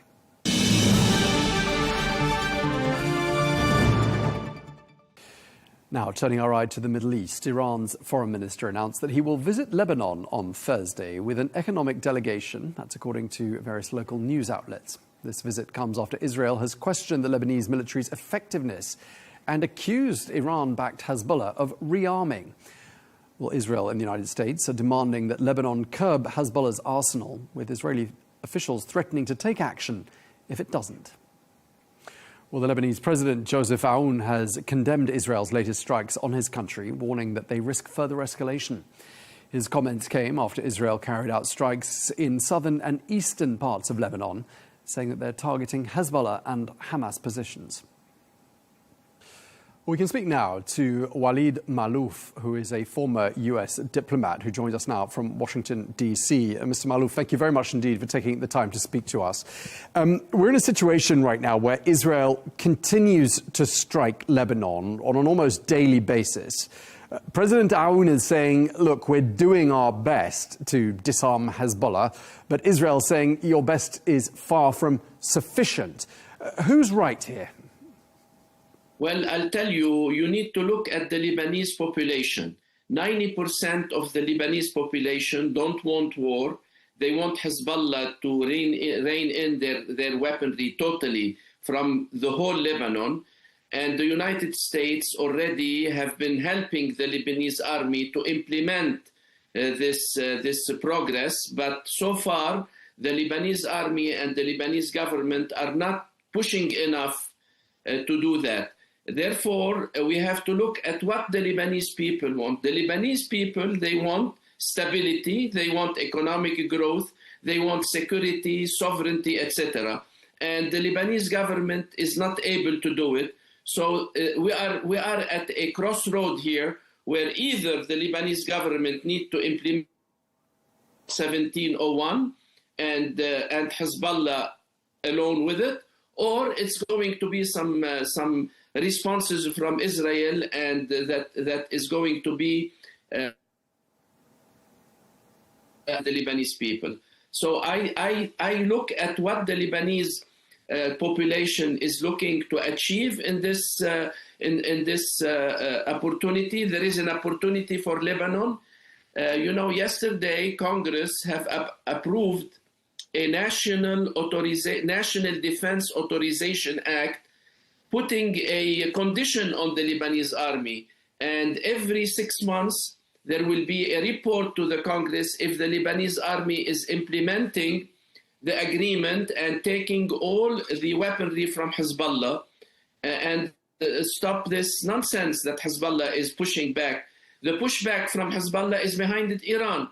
And there is also a link between Iran, Hezbollah, Venezuela, Hezbollah. So there is a mess of support for Hezbollah that is going to make Lebanon pay a big price. Therefore, my opinion is that Hezbollah needs to rein in their weapons, respect the Lebanese authorities, help Lebanon to get back on their feet, and the Lebanese people to be safe and secure for once and for all. Right. You make a lot of important points there. And one of the things, since you're mentioning Iran now, I mean, it's been reported that the Iranian foreign minister is going to visit Lebanon this weekend. I mean, in this context, where you've got the United States and Israel saying to Lebanon's leadership, get rid of Hezbollah, and Hezbollah is, of course, supported by Iran and partly funded by Iran, why is Lebanon receiving the Iranian foreign minister now of all times? Well, the Lebanese government is in a position where they cannot stop the diplomatic, let's say, the diplomatic conversation between Lebanon and Iran, because for Lebanon's interest is to keep dialoguing with the Iranian foreign ministry to stop their interferences in Lebanon. We don't have a big army like the United States to go into Iran and make the change that needed to be made. So the Lebanese have to negotiate. This is their only way of keeping order inside the country and keeping things moving forward in achieving, because I am sure that President Aoun and the Prime Minister of Lebanon, Nawaf Salam, they both want Lebanon to be safe, secure, and sovereign, and they both want Hezbollah to rein in their arms. But if Hezbollah is refusing because there is a backing from Iran and a backing from other countries that are called the axis of evil, so what can we do about it? What can the Lebanese government do about it except keep negotiating with the Iranian foreign minister about it? But, I mean, Washington is clearly at a point where it's going to start losing patience, if it hasn't already, with Lebanon for not having fully disarmed Hezbollah. They seem not to be particularly understanding. They want results sort of yesterday on this particular issue. I mean, is there a risk that Washington says, we are fed up with waiting, we wanted results, we haven't got them, and then takes drastic action? And you mentioned Venezuela, but I mean, this administration in Washington means business, and they don't like being kept waiting, do they? Well, one of the action that the United States took against Hezbollah, believe it or not, is the elimination of Maduro's presidency in Venezuela, because Hezbollah has been having a lot of support from the Maduro's government and from the Maduro's presidency. So this is one down, because now the United States is asking that Hezbollah will be kicked out of Venezuela and stop the drug trafficking and the laundering of money that Maduro used to do or used to help with Hezbollah. This is one. Number two, the United States have already done with this act that I just spoke about. It is a warning that, look, if you are not going to seize the weaponry of Hezbollah in a very timely manner, we're going to stop supporting the Lebanese army. This is already an indication that, they cannot wait any longer. And Lebanon needs to act upon that and see what the Lebanese army and their friends can do. You know, I rely a lot, in my opinion, for the king, Prince Mohammed bin Salman, to play a role in here, because, you know, he is playing a regional diplomatic role that is very important for Lebanon.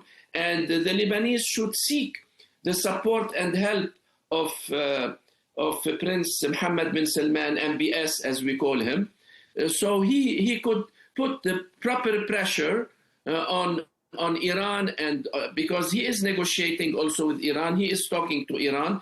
He has shown an ability to be the diplomat of the region, and I hope he will put all his way, and the Lebanese government should seek his help to put all his way to at least stop if there is any Israeli war on Lebanon against Hezbollah. So at least maybe they can put enough pressure on Iran to deliver the weaponry of Hezbollah. Yeah, I mean, in terms of the timing, and you've mentioned Venezuela, one down for Team Hezbollah and Iran. Of course, Bashar al-Assad is no longer there in Syria either, so that's another one down. Hassan Nasrallah was killed.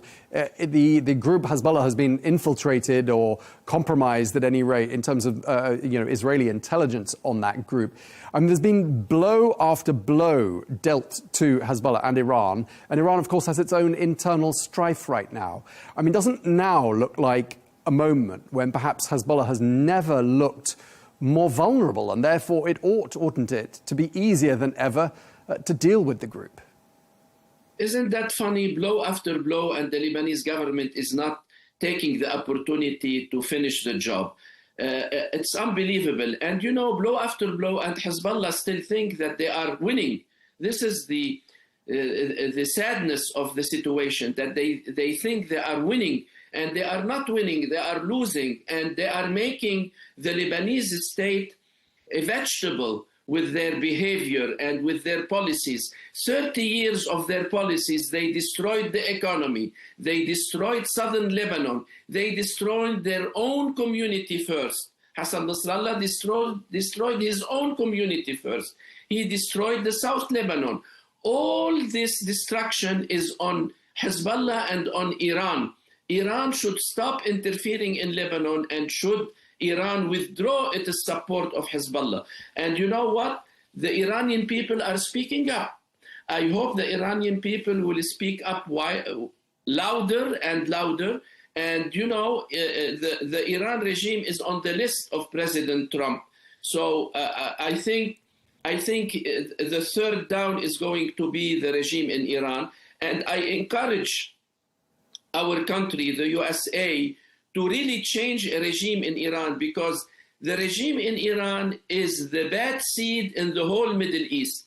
It is interfering in every Arab country. It is using their Shia community to destabilize several Arab countries. I am happy that Syria is regaining its sovereignty and they kicked the Iranian out. I hope Lebanon will do the same and Yemen will do the same.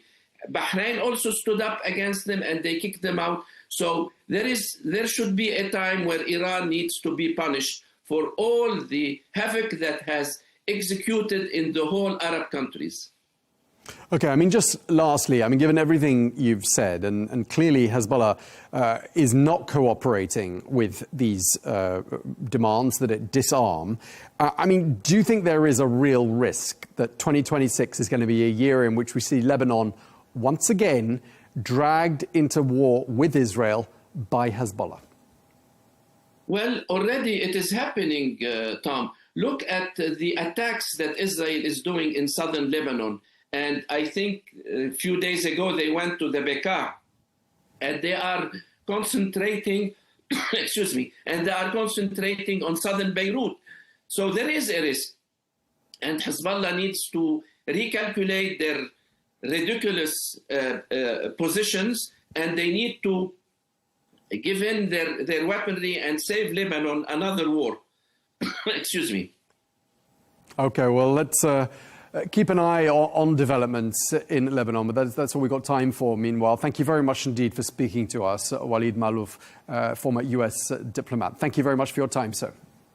Thank you for hosting me. Take care. Bye-bye. Bye.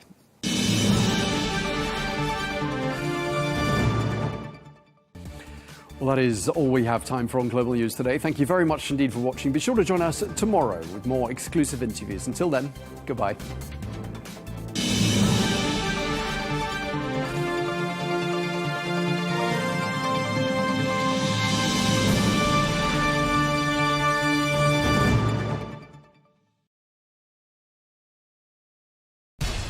We have to take care of our people, and we're going to take care of our people first. For in-depth analysis and all the latest developments across the globe, make sure you join us every weekday. President Trump is trying to negotiate a ceasefire. With so much happening, so much information, and so much noise, International law will have no part in his administration. It can be hard to keep track. Tariffs will just fuel inflation. We're going to fight these tariffs. But you can count on us to tell you what you need to know. We stand by your side. Join me, Tom Burges Watson, for Global News Today, right here on Al Arabiya News.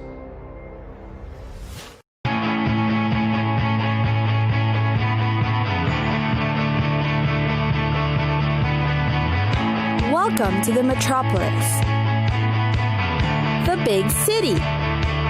This is where tech, trends, and culture meet. Meet the people. See the sights. Walk the city streets. And experience the lifestyle.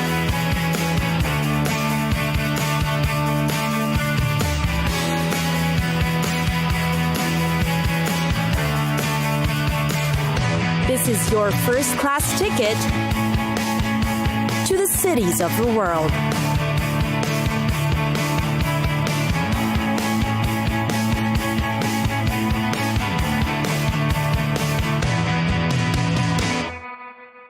Vatican.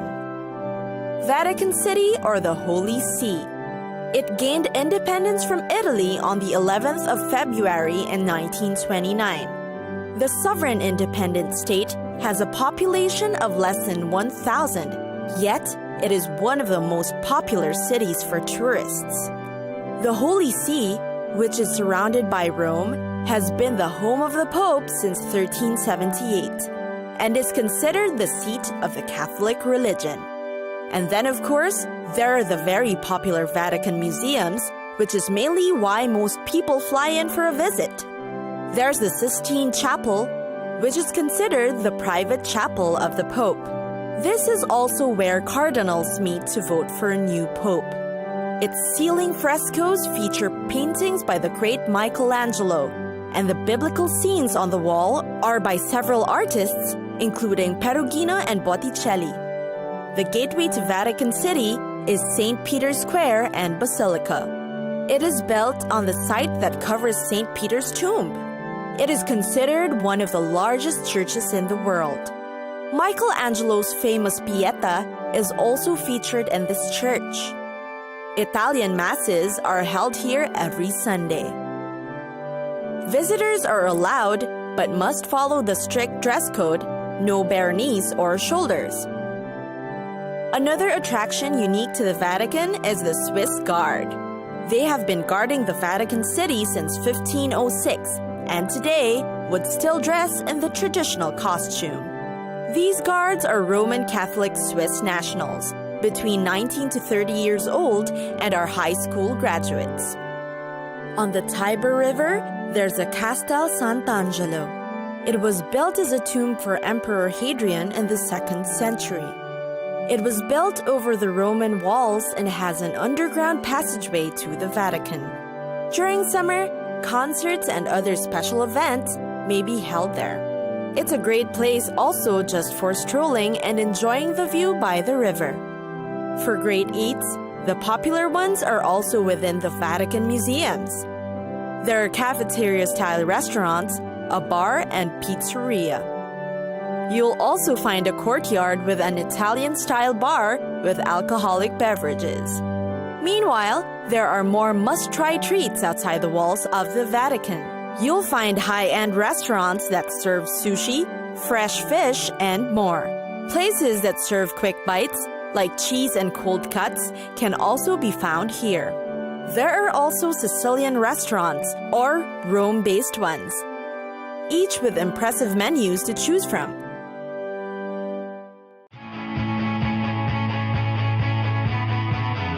It's time for us to go! Pack your bags and get your tickets ready. And we'll see you on the next destination. Catch us again next time on Cities of the World.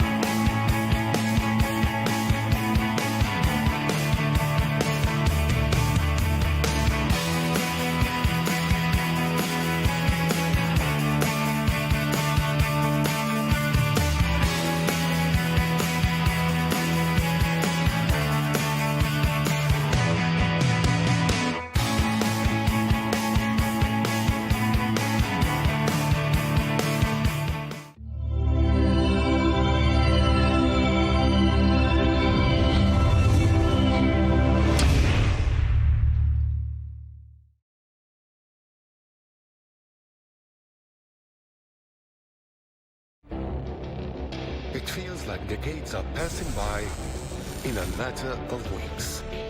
Seismic shifts in the world order.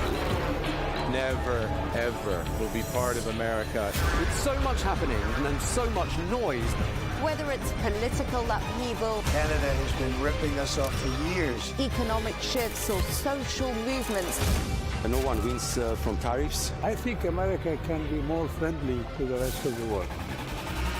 For in-depth analysis and all the latest developments across the globe.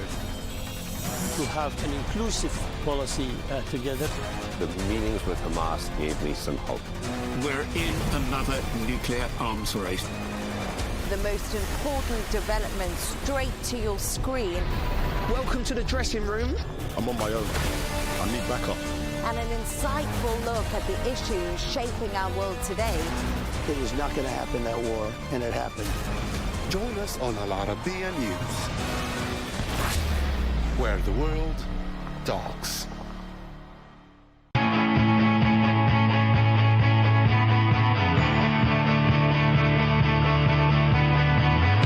Welcome to the metropolis, the big city. This is where tech, trends, and culture meet. Meet the people. See the sights. Walk the city streets. And experience the lifestyle.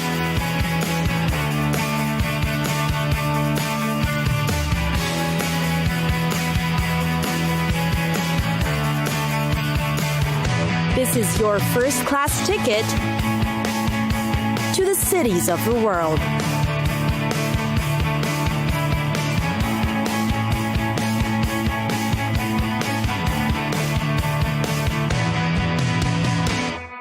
Jerusalem, an ancient city going back to more than 3,000 years. Jerusalem. It is one of the rare places that is layered with hundreds of years of history, while also being a bustling modern city. A visit to Jerusalem offers you world-class cuisine, plenty of religious and historical landmarks, and yes, archaeological relics. Also known as the Western Wall or Kotel, the Wailing Wall is the holiest place in Judaism. Millions of tourists arrive here each year to pray. The ancient wall is believed to be the last remnant of the second temple built by Solomon. Another religious site is the Golden Dome at the center of the Temple Mount, which can be seen from around the city. It is the third holiest site in Sunni Islam.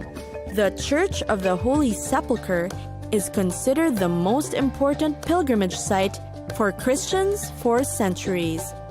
But it will also be appreciated by art lovers and history buffs. Its interiors are designed with amazing mosaics. Israel Museum is the country's largest cultural institution. The place is most famous for housing the original Dead Sea Scrolls. Jerusalem's Yad Vashem is the world's largest Holocaust museum. It was built in honor of the millions of Jews who perished during World War II. The expansive 45-acre complex is Israel's second most visited site after the Western Wall. The Eucalyptus restaurant is great for a culinary escape. It combines Middle Eastern food in a fusion of nationalities and wonderful local ingredients. The Jaffa Road is ideal for a place to relax, hang out, and enjoy a good time. It runs through the heart of the new city. Both picturesque and arty, it is great to stroll down and cut off into the shopping and dining areas hidden behind it.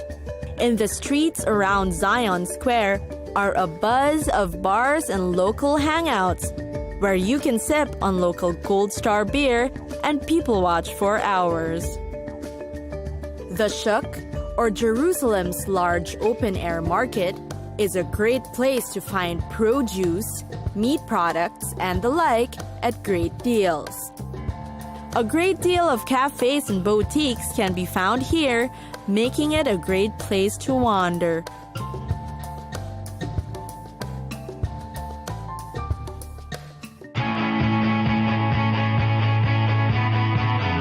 It's time for us to go.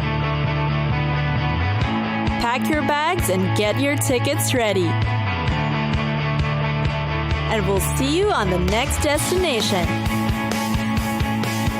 Catch us again next time on Cities of the World.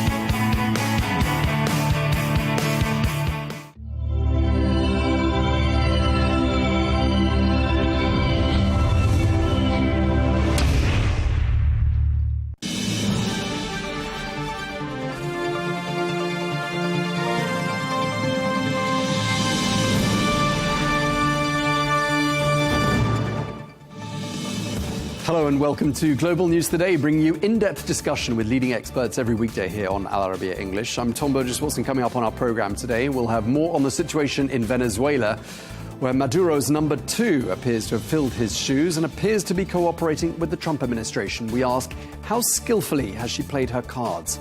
Plus, as Israel's foreign minister visits Somaliland, we examine what he and his country are seeking to achieve in this breakaway region of Somalia.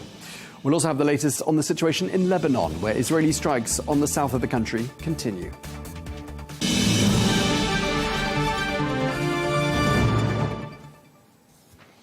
Hello and welcome to the program. We begin with continuing our coverage on Venezuela, and the opposition leader Maria Corina Machado has praised the capture of President Nicolas Maduro, calling it a major step for humanity. While speaking to Fox News hours after Maduro appeared in a New York court, Machado said she was grateful for the actions taken by the US President Donald Trump. As soon as I learned that awarded the Nobel Peace Prize, I dedicated to President Trump because I believed at that point that he deserved it. I think he has proven to the world what he means. I mean, January 3rd will go down in history as the day justice defeated a tyranny. It's a milestone, and it's not only huge for the Venezuelan people and our future, I think it's a huge step for humanity, for freedom and human dignity. Meanwhile, photos and videos posted by Venezuela's interior minister show armed police deployed across Caracas as he toured the capital on Monday night to oversee security.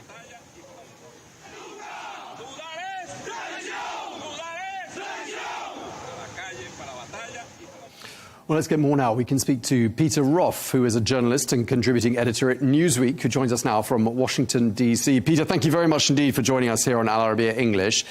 So it looks like Delcy Rodriguez has filled Nicolas Maduro's shoes for now. Do you see the Trump administration working effectively with her?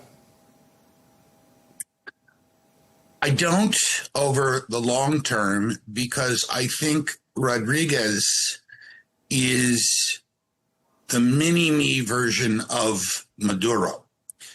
To the extent she's been cooperative, I think it's been a matter of survival rather than a commitment to what's best for the Venezuelan people. And over time, I think there will be conflict between what President Trump thinks the future of Venezuela is and what acting President Rodriguez thinks. That will create a split that will ultimately see a shift in power towards Gonzalez and Machado, the leaders of the opposition. Right, and we've heard from the Nobel Peace Prize winner. You mentioned there, Maria Corina Machado. She says she's going to go home as quickly as possible, and she's really down on Rodriguez, calling her one of the main architects of torture, persecution, corruption, narco-trafficking. I mean, President Trump is in a situation where he has to take sides here. Is he going to be listening to Rodriguez, or is he going to listen to Machado? What do you think? Well, I don't agree that he's in a position where he has to take sides. I think he believes that whoever wants to end up the ruling in authority in Venezuela has to take sides with him. And so in that sense, it's the choice of Rodriguez, it's the choice of Gonzalez. It's not Trump's choice. Trump is going to work with whoever wants to build a Venezuela that looks like the Venezuela Trump thinks should be. America First, his foreign policy regime, his foreign policy theory is very much unilateralist. It is America First in every sense.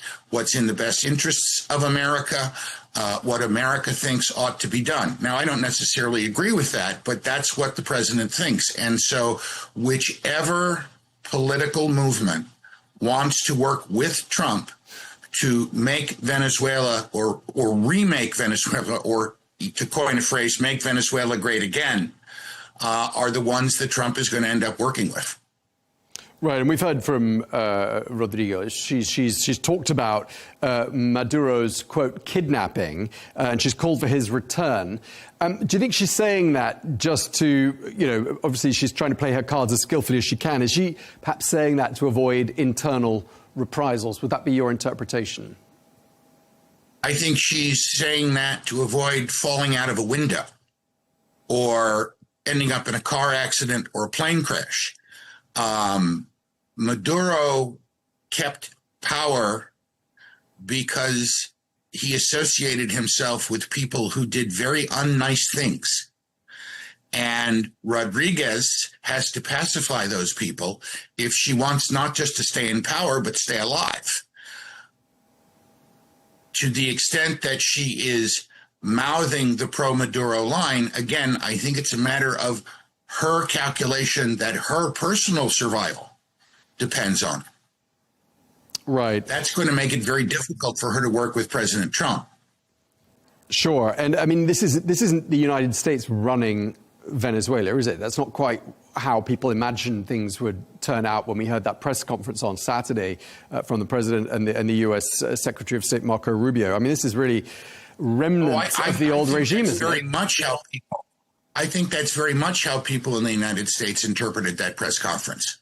That while we don't know what he thinks about how long it will go, that for the moment, the key decisions in Venezuela about Venezuela are being made in Washington by the United States, by Donald Trump, by Marco Rubio, by American policymakers.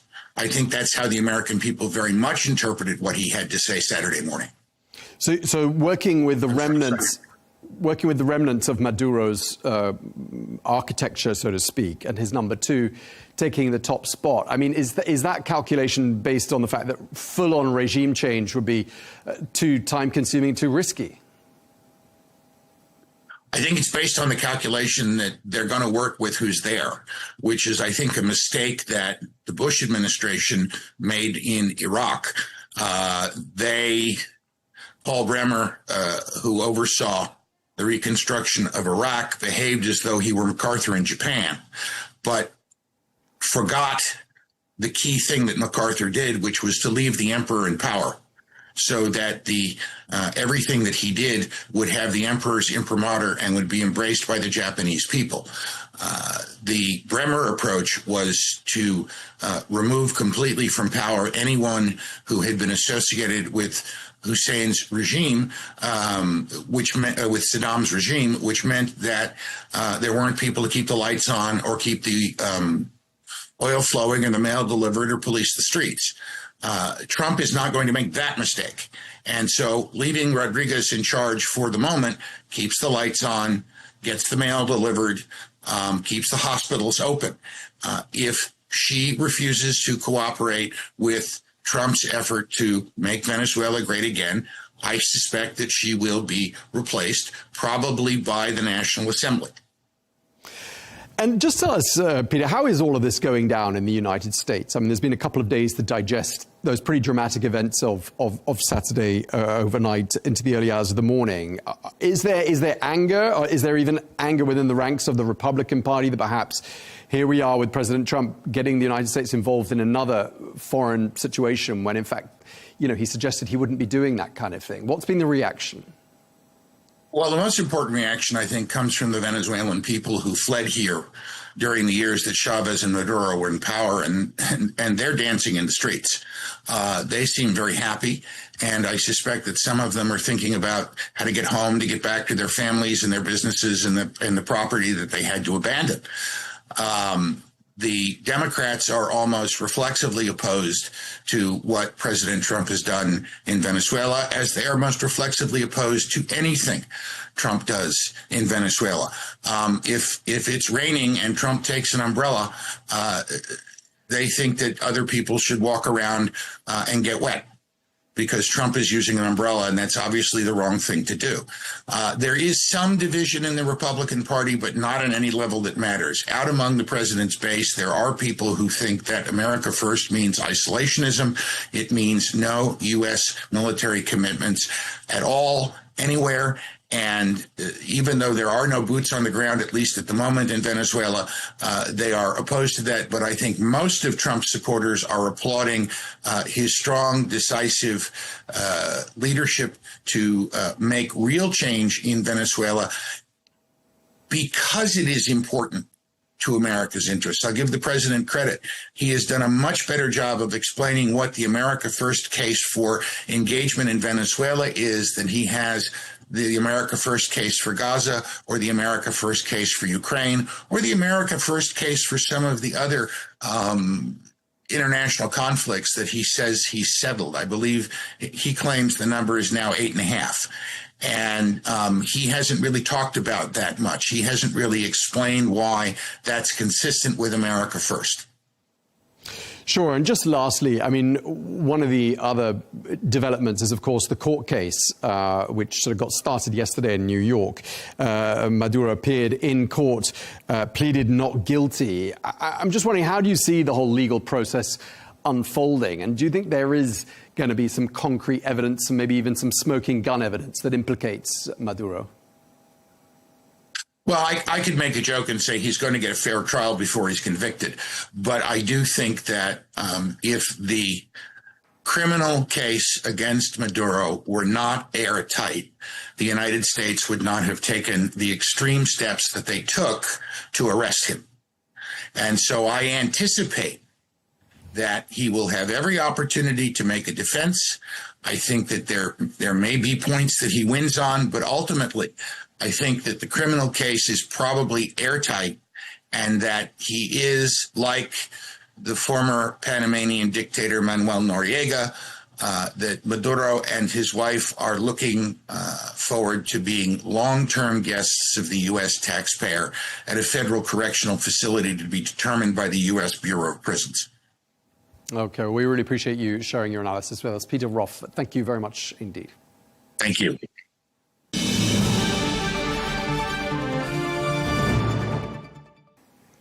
Well, let's bring into the conversation Carla Sands, former U.S. ambassador under President Trump, who served in Denmark. Thank you very much indeed for joining us once again, Ambassador. This is going to be a very quick discussion, but I mean, I just wanted to ask you first up, as those events unfolded in the early hours of Saturday morning in Venezuela, did you immediately turn your mind to other countries in the world that might perhaps be on notice? And I'm thinking in particular of Greenland. You know, Tom, I didn't. I was so shocked at how amazing the U.S. military was to execute this and not lose a man.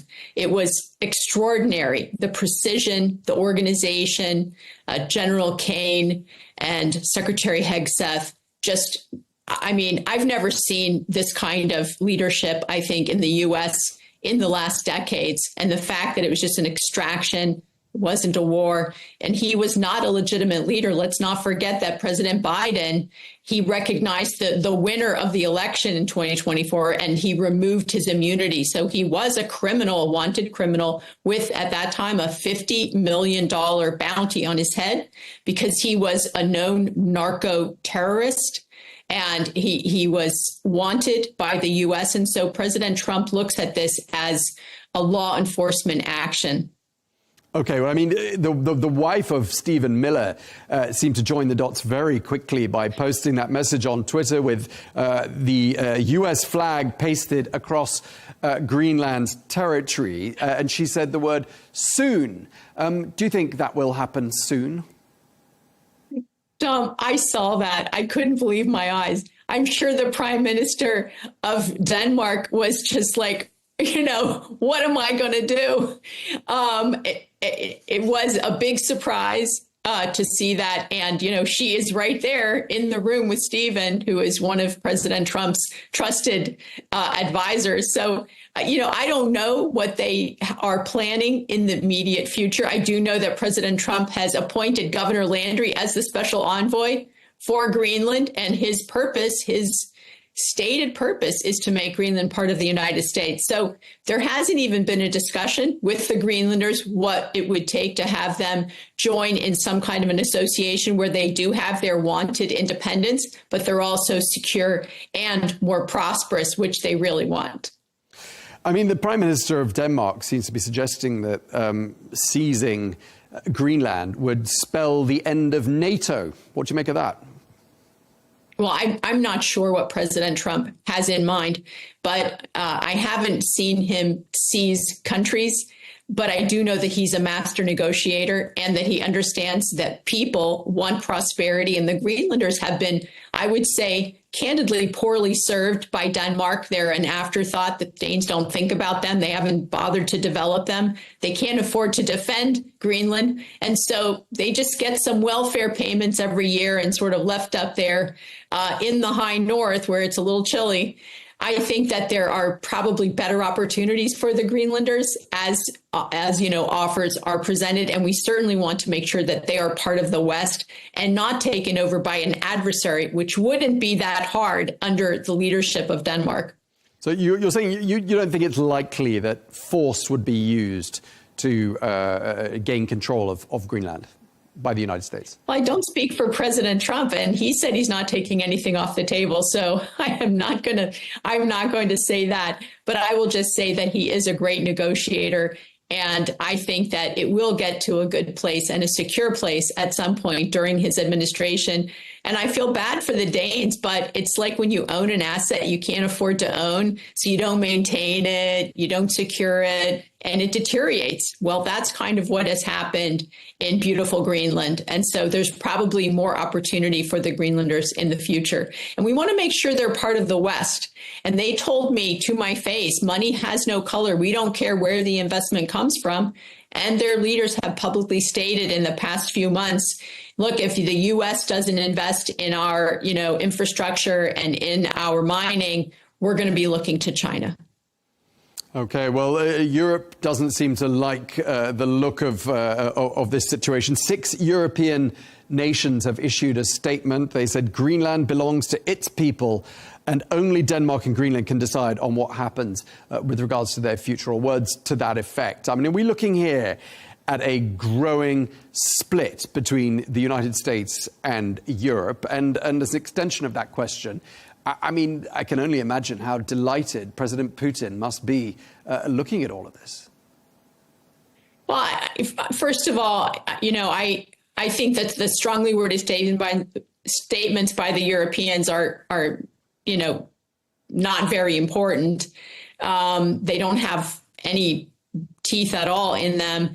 And I think Putin watched what happened in Venezuela, and I think that the move in Venezuela by President Trump is actually a tactical move regarding the Ukraine-Russia war. So this will hasten the end of the Ukraine-Russian war. I think every despot watched that action and the unbelievable capability of the American military and said, okay, we're on notice. Okay, what are we going to do if something like this happens?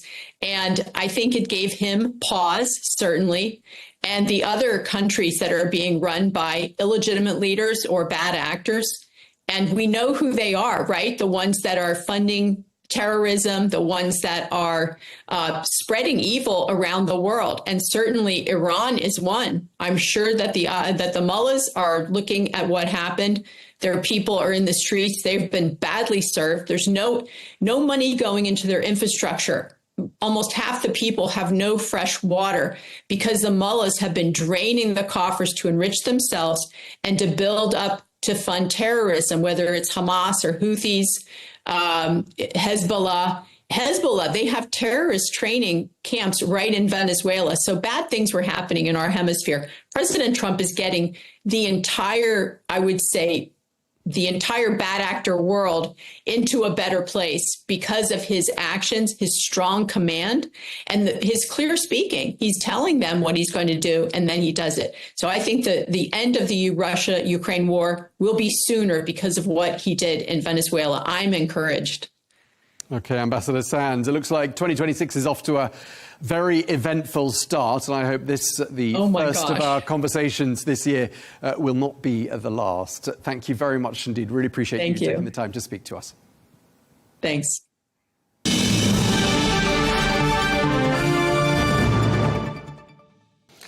Now we turn our eye to the Middle East, and the Lebanese President Joseph Aoun has condemned Israel's latest strikes on his country, warning that they risk further escalation. Well, his comments came after Israel carried out strikes in southern and eastern Lebanon, saying that they were targeting Hezbollah and Hamas positions.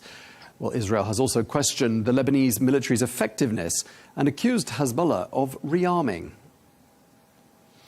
Well, let's get more now. We can speak to Dr. Ahmad Salameh, who is a senior Middle East policy advisor and professor of political science and international affairs at the Lebanese American University. He joins us from Beirut. Dr. Salameh, let me just start by asking you about these what have become almost daily airstrikes on Lebanon by Israel. President Joseph Aoun has today been condemning Israel for these strikes on his country. But isn't there an argument that Israel is actually helping him to do the job that the Trump administration has asked him to do, namely disarming Hezbollah?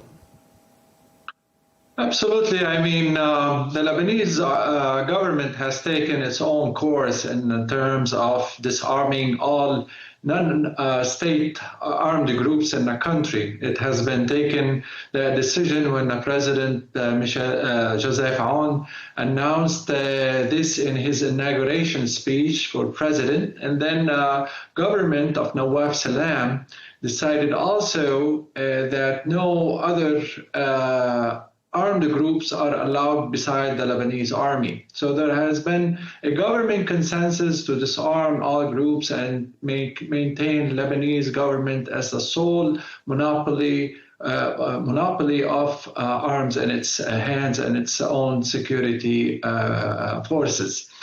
So in that sense, the Lebanese government is taking its own way to disarm parties, Palestinians and Hezbollah as well. At the same time, Israel is initiating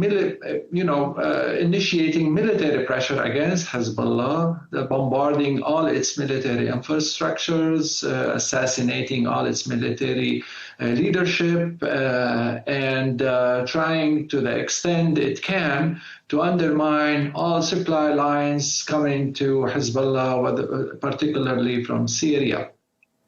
Along that same pressure on Hezbollah to disarm, there is what is called the mechanism, which is a committee established after the agreement to end hostilities between Lebanon and Israel last year, and it meant to lead the efforts to make sure that Hezbollah is not being,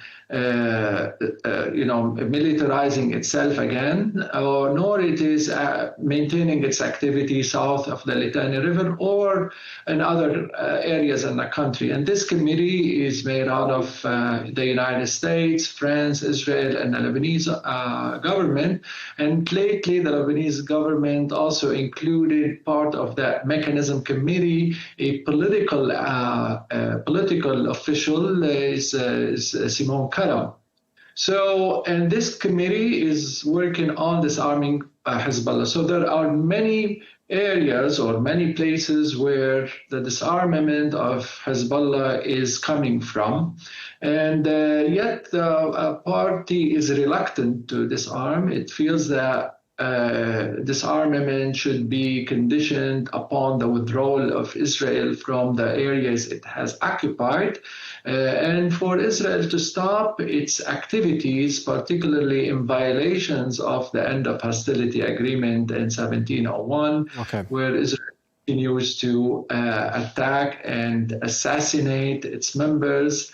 So it calls for Israel commitment to withdrawal and to end its hostility for the party to disarm. That's if it really accepts it so. But till now, it's reluctant. It's putting pressure, increasing pressure on a government not to accept Israeli and American or the mechanism committee's conditions and to maintain its operations in the country. Right. And of course, there's a timeline here as well, isn't there? And by the end of 2025, disarmament south of the Litani River was supposed to be completed. Then presumably the focus moves to north of the Litani River. I'm not quite sure. Maybe you can correct me there. But what happens if the United States runs out of patience with Lebanon and they don't think that enough is being done to meet the requested time frame? I mean, of course, Israel, to begin with, is non-satisfied with the activities that the Lebanese army has been conducting south of the Litani River, where it claims to have completed its activities to disarm the party from that area by the end of last year. So starting 2026, the Lebanese army is supposed to start disarmament in the areas north of the Litani River and south of the Awali River, or, this is very close to the town of Saida. Pretty much the disarmament of Hezbollah in phase 2 should be done throughout all of the south of Lebanon, and then move on to phase 3 and 4 and so forth as a gradual attempts by the Lebanese government to disarm the party. Still, Israel is not satisfied. It considers what the army has done so far is short from disarming the parties, and therefore it continues to attack south and north of the Litani River.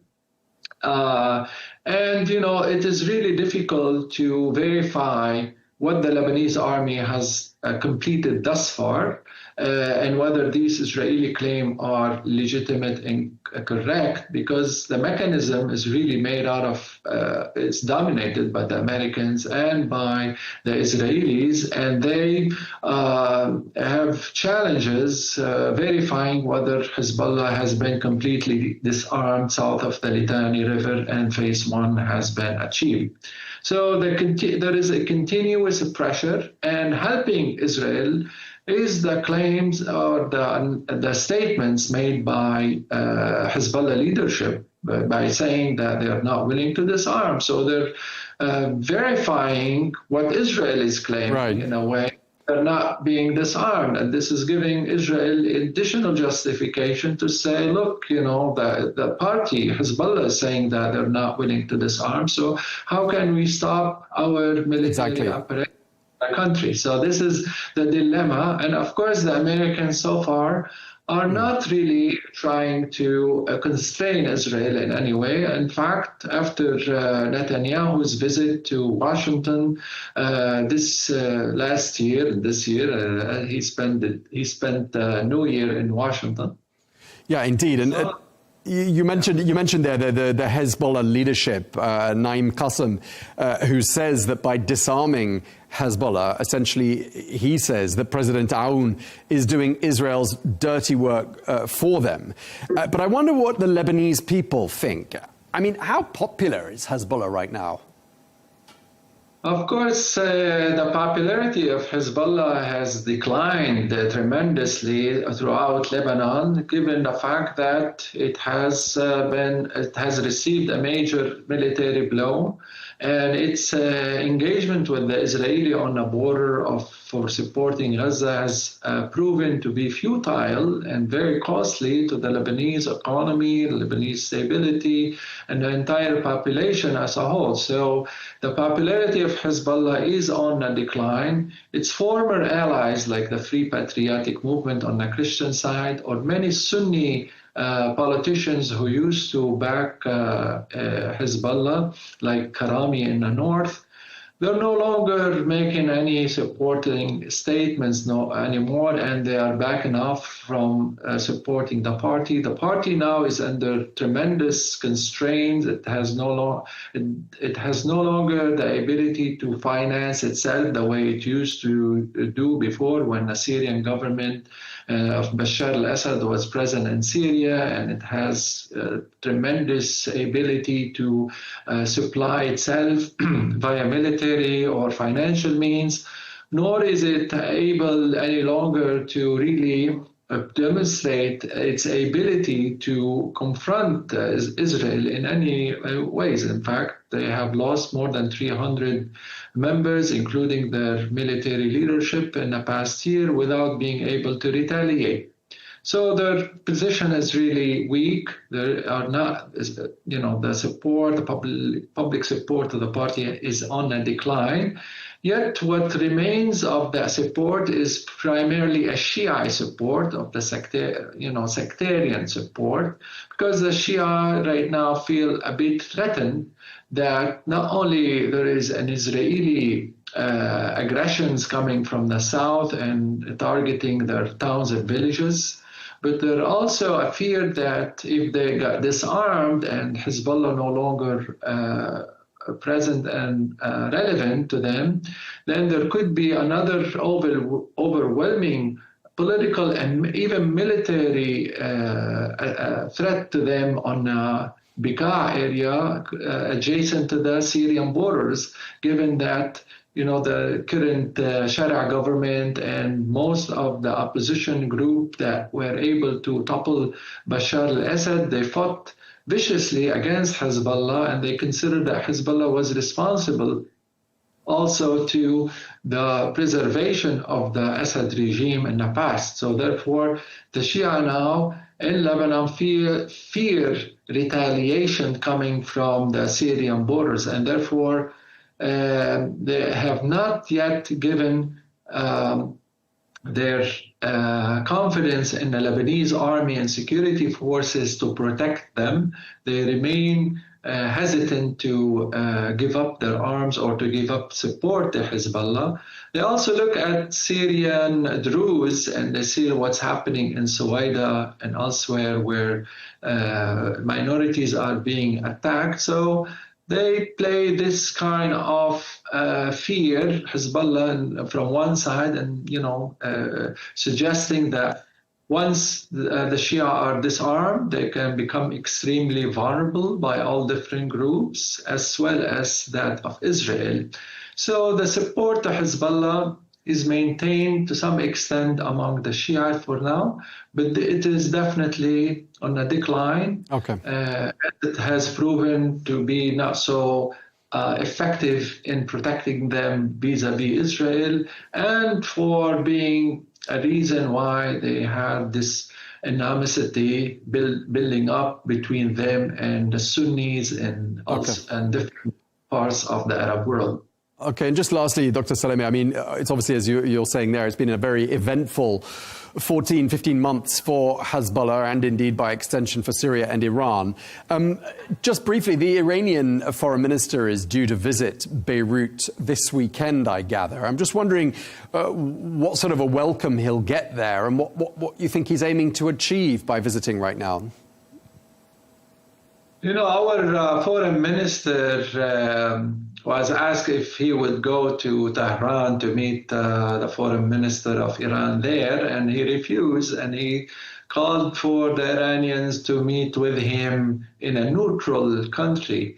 And by those statements, our foreign minister suggested that Iran is a hostile country, if you will, to Lebanon and to Lebanese interests by supporting non-state armed groups and by defying what the Lebanese government has requested, that Iran will deal with Lebanon from as a state to state rather than with a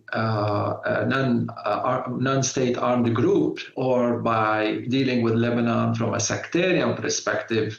So the Lebanese as a whole do not welcome, if you will, this visit. They're not so geared up to receive an Iranian foreign minister where Iran already is being, by its own population, being resented, and there are much of protest there. So, and this visit may even fuel tensions between Lebanon and Israel from one side, and maybe undermine the efforts being made by the United States to bring about a settlement and peace agreement between Lebanon and Israel. So to a large extent, the Lebanese will not be so welcoming to that visit. Nonetheless, the Shia community in particular, who has felt the pressure of the latest military confrontation with Israel, with many towns have been destroyed, with many people being killed and injured, and in desperate need for financial support, they may find the Iranian visit a way to request more financial backing from Iran. But that's something that sounds to be not so assured any longer, given the fact that Iran is dealing with own problems and with own economic deteriorations and conditions. So it is, overall, I don't think the visit will be so much welcomed by the Lebanese as a whole, but definitely some sectors of the country will be looking for what Araji will be bringing in terms of financial support, if anything. Okay. Of course, I mean, if Araji, the foreign minister of Iran, will be coming to provide some sort of solutions, showing that Iran is willing to negotiate a settlement with Israel through Lebanon, that would be something Lebanon will be looking up for, because, you know, the Lebanese have been suffering for so long in their confrontation with Israel, and they need an end to this this non-ending dispute. Okay, well, we're going to have to leave it there. We're out of time, but thank you very much indeed, Dr. Ahmed Salameh. Thank you very much indeed for your time, sir.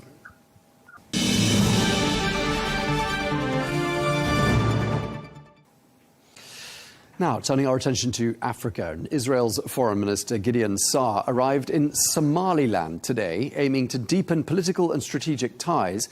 This after Israel became the first country to recognize the breakaway region. That's a move criticized by Somalia and several other countries, including the Kingdom of Saudi Arabia. Well, let's get more on this. We can speak now to Abdinur Mohammed Ahmed, who is a former Deputy Chief of Staff to the President of Somalia. He joins us now from Mogadishu. Thank you very much for joining us on Al Arabiya English. Let me start by asking you this. The Israeli Foreign Minister Gideon Saar is today visiting Somaliland. Last month, Israel said it officially recognized Somaliland, making it the first country to do so. What do you think Israel is trying to achieve here? Thank you, Tom, for inviting me to this program. Israel has multiple objectives to achieve for this move. Number one is the world has been talking about and discussing since 2023 about the massacre of the Palestinian people, where over 70,000 elderly women and children has been killed in Gaza. Hospitals has been bombarded, and there are an international court warrant arrested by Netanyahu and top leadership of the Israeli government. So Israel wanted to do this maneuver simply because to shift the narrative from, it is massacre on the Palestinian people and try to create another front from the Horn of Africa, named Somaliland. Okay, so you're saying it's a sort of a distraction technique being used by Israel. Some people have been even more cynical than that and said that perhaps this issue of Somaliland is somehow linked to a future plan to displace the Palestinian people. What do you think of that argument? I have seen Somali Defense Minister Ahmed Maalim Fiqi, who described Israel's attempt to recognize Somaliland as a gesture to displace Palestinians. And even the Somali President Hassan Sheikh Mohamud, who spoke several media outlets for the last couple of days, have mentioned a similar objective by the Israeli government. However, Israel has been violating the international law since its inception in 1948. And the latest, violations of international law has been it bombed, Doha, and it also attacked Iranian government. So recognition is something that has to do with something on international law, and Israel has been constantly violating and breaking the laws that has been set by continental and international bodies, including United Nations and European Union. And that is why the Somali government has achieved, solidarity and consensus support from different nations. Okay, and when you look at Somaliland on a map, it's at the foot of the Red Sea. Israel sits at the very top of the Red Sea. And it gives Israel the potential for building a base or having a military presence in the south of the Red Sea. But as well as being an advantage to Israel there's also a potential risk, isn't there, for Somaliland? Because the Houthis, for example, have said that were Israel to construct such a presence on Somaliland territory, they would consider that to be a legitimate target. So in effect, that would draw Somaliland into Israel's conflict. And that in turn would affect the security, wouldn't it, of Somaliland? First of all, let me begin by reiterating that Somaliland has been a peaceful, region in Somalia. It has been a beacon of hope. It held, multiple presidential and parliamentary elections. And compared to other countries in the region, it was the most stable, place on the entire Horn of Africa region before December 2022, when war broke out in Las Anod, part of the northern region, but now claims to be a federal member state recognized by the Somali government. And, having said that, Yemen has been in turmoil for the last decades. And so the southern part of the country was unstable. Daesh and Al-Shabaab were fighting for the last, nearly 2 decades. So Somaliland was a safe place, to invest in and to reside. However, these circumstances has created, Al-Shabaab have issued a warning to the Somaliland authorities that if you bring, Israeli government on Somali soil or give them military bases, we will attack you. And the person who is saying that is one of the senior leaders of Al-Shabaab who hails from that region. Moreover, there is a Houthi who threaten Somaliland with their retaliatory actions if Israeli involvement takes place in the region. And we know Ethiopia is also in conflict in the Tigray region is recovering, but there are problems within Oromo and Amhara residents. So Sudan is also a case in point where Hamiti and Al-Burhan are fighting for the last 2 years. So basically Somaliland was a peaceful place, and we hope that this trajectory will continue in that region. However, this move will have regional implications. Saudi has intervened in Yemen, sovereignty and recognize that both Yemen and Somalia's territorial integrity, political independence will not be violated by any other state. So I think the implications will be there, but I hope that cooler heads must prevail and Somaliland must return to the negotiating table with Mogadishu, because if it wants a recognition, it is Mogadishu that decides that based on international law and other diplomatic norms. Okay, I mean, just looking at the international reaction to that declaration by Israel that it recognizes Somaliland. I mean, a lot of countries have condemned this. We talked about Saudi Arabia in the introduction. There's also Turkey, Egypt, Yemen, Sudan, Nigeria, Libya, Iran, Iraq, Qatar. The list is long. Do you think any other countries will follow Israel's footsteps and go ahead with recognizing Somaliland? First of all, many countries, including Djibouti, Eritrea, Uganda, Tanzania, and other regional powerhouses have already reaffirmed their commitment to Somali sovereignty and territorial integrity. We have also seen today there were an emergency meeting by the African Peace and Security Commission in which foreign ministers of the continent have discussed reaffirming Somalia's territorial integrity. And the chairperson of the African Union, Mohamed Ali Yusuf, has issued a quick statement when the recognition of Israel was declared on the 26th of December. The Arab League has been, advocating for similar cause. We don't see currently any new countries that are joining Israeli initiative, and it shows that Israeli government is itself isolated. Many European countries are not allowing even Netanyahu to use the airspace because of his indictment with the International Criminal Court and for his actions of killing innocent Palestinians. But I think regardless of what other countries move, Somaliland wants to negotiate with the federal government of Somalia for if it wants to have a similar independence and separation like South Sudan did when it renegotiated with Omar al-Bashir and the Sudanese government, and which finally a referendum has been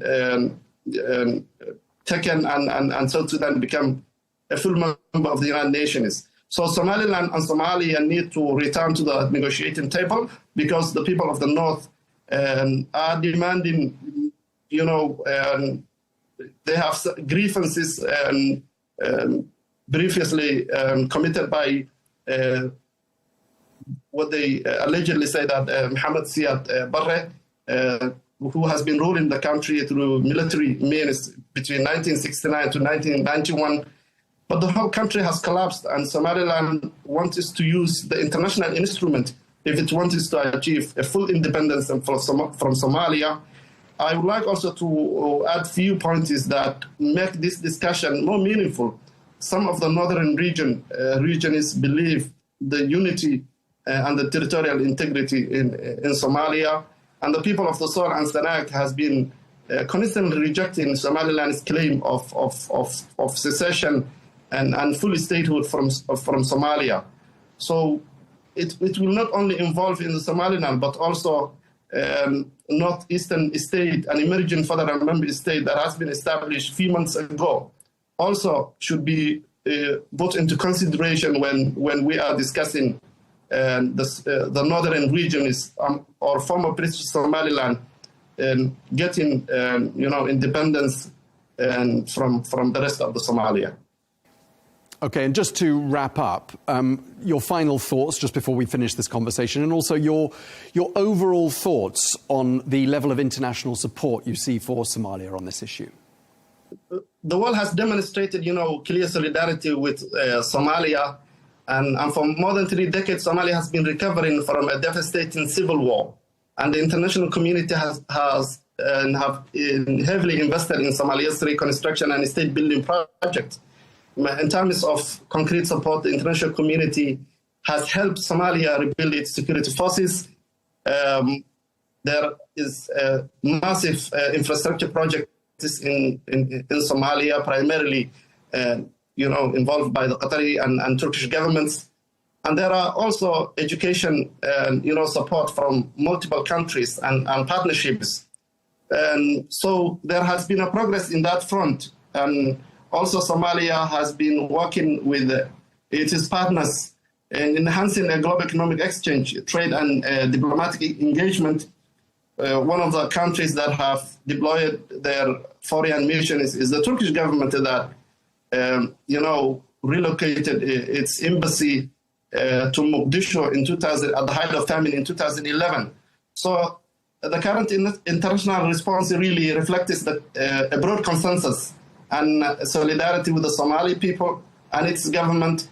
And this has been reaffirmed by the Intergovernmental Authority on Development, known as IGAD, which is a regional Horn of Africa bloc, as well as the African Union, European Union, and more individual countries also reaffirm Somalia's, commitment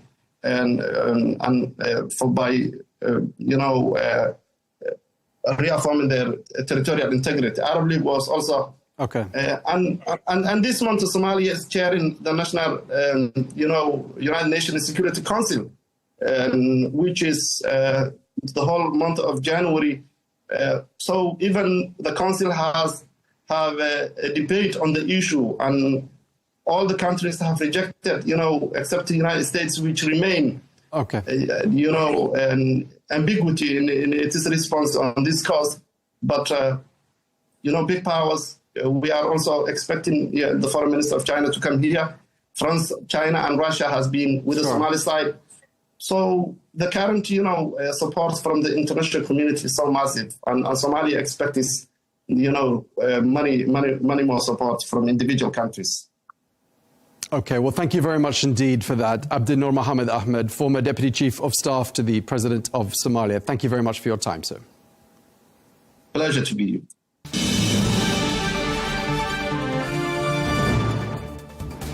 Well, that is all we have time for on Global News today. Thank you very much indeed for watching. Be sure to join us again tomorrow for more exclusive interviews. Until then, goodbye.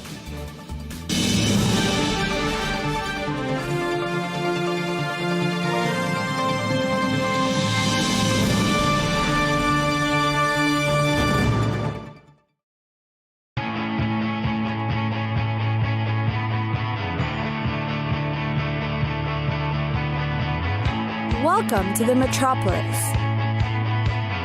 the big city. This is where tech, trends, and culture meet. Meet the people.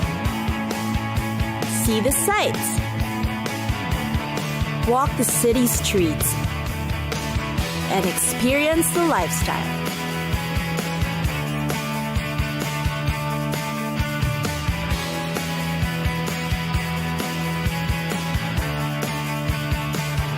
This is your first-class ticket to the cities of the world.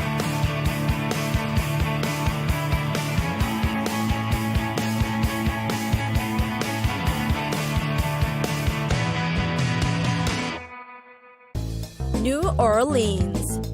New Orleans, a city of jazz, Mardi Gras, and Cajun cuisine. It's alive and buzzing with activity for adults and youngsters too. The largest city in Louisiana is located along Mississippi River and has one of the largest inland ports in the United States. It is considered a melting pot of cultures, with French-speaking Cajuns, including Creoles, Italian, Irish, and German residents.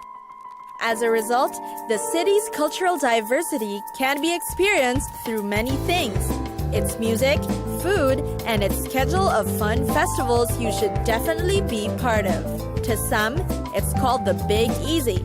For others, it's referred to as the Queen of the South. New Orleans is foremost known for its regular festivals, the most famous being the Mardi Gras. Come Carnival season, which begins in January, flocks of people visit the city, but that's not all. A host of other events take place throughout the year. The Jazz Fest, perhaps the next most popular, happens every April. It offers visitors an event with local musicians together with other big names in the industry. And of course, there's the food. What makes up the unique New Orleans flavor? It can be described as diverse, unique, and easily recognizable. The Central Grocery is perhaps the most famous place to sample their authentic dishes. Jambalaya, red beans and rice, Creole bread pudding, po' boy sandwiches, and practically anything that includes crawfish. These are certain must-tries. Next comes music. As you know, the city is regarded as the birthplace of jazz music. The city's history of jazz music, in fact, dates back to 1835, a time when slaves used to congregate in Congo Square for some singing and dancing.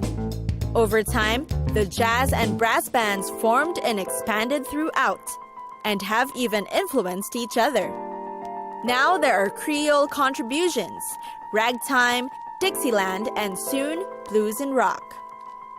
And then, of course, there's shopping. It's got everything from old world antiques to the latest in fashion. Food lovers should visit the popular Crescent City Farmers Market, while the art enthusiasts should head over to the Bywater Art Market for healthy inspiration. Popular streets for women's wear are the Magazine Street and Canal Street. You'll also find music stores, shops for tourists, and yes, even voodoo shops. Time to explore!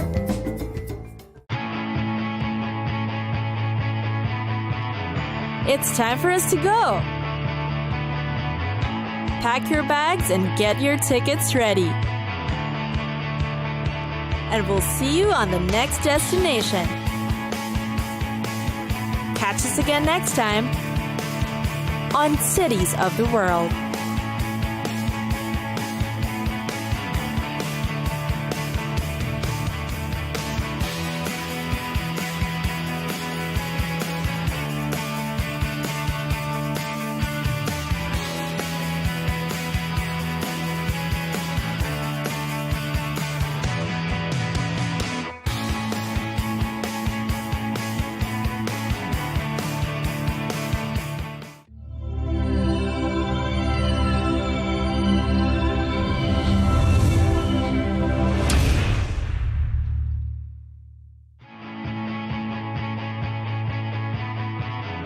It's time for Our allies, in many cases, are worse than our enemies. Stay informed and connected with the latest international headlines. There obviously is a risk. From breaking news to in-depth analysis. It would appear that this war is coming to an end. Who buys this stuff? Investors, pension funds. We deliver the most important developments straight to your screen. Iran always wanted to deal with militia. Join us for compelling, expert-driven conversations. A curfew order has been established. And an insightful look at the issues shaping our world today. There are a lot of proposals about European architecture for security. I'm Leigh Ann Gerrans. And this is W News. We dealt with this when I was Chief of Staff in the first term. Where you don't just hear the headlines, you get the full story.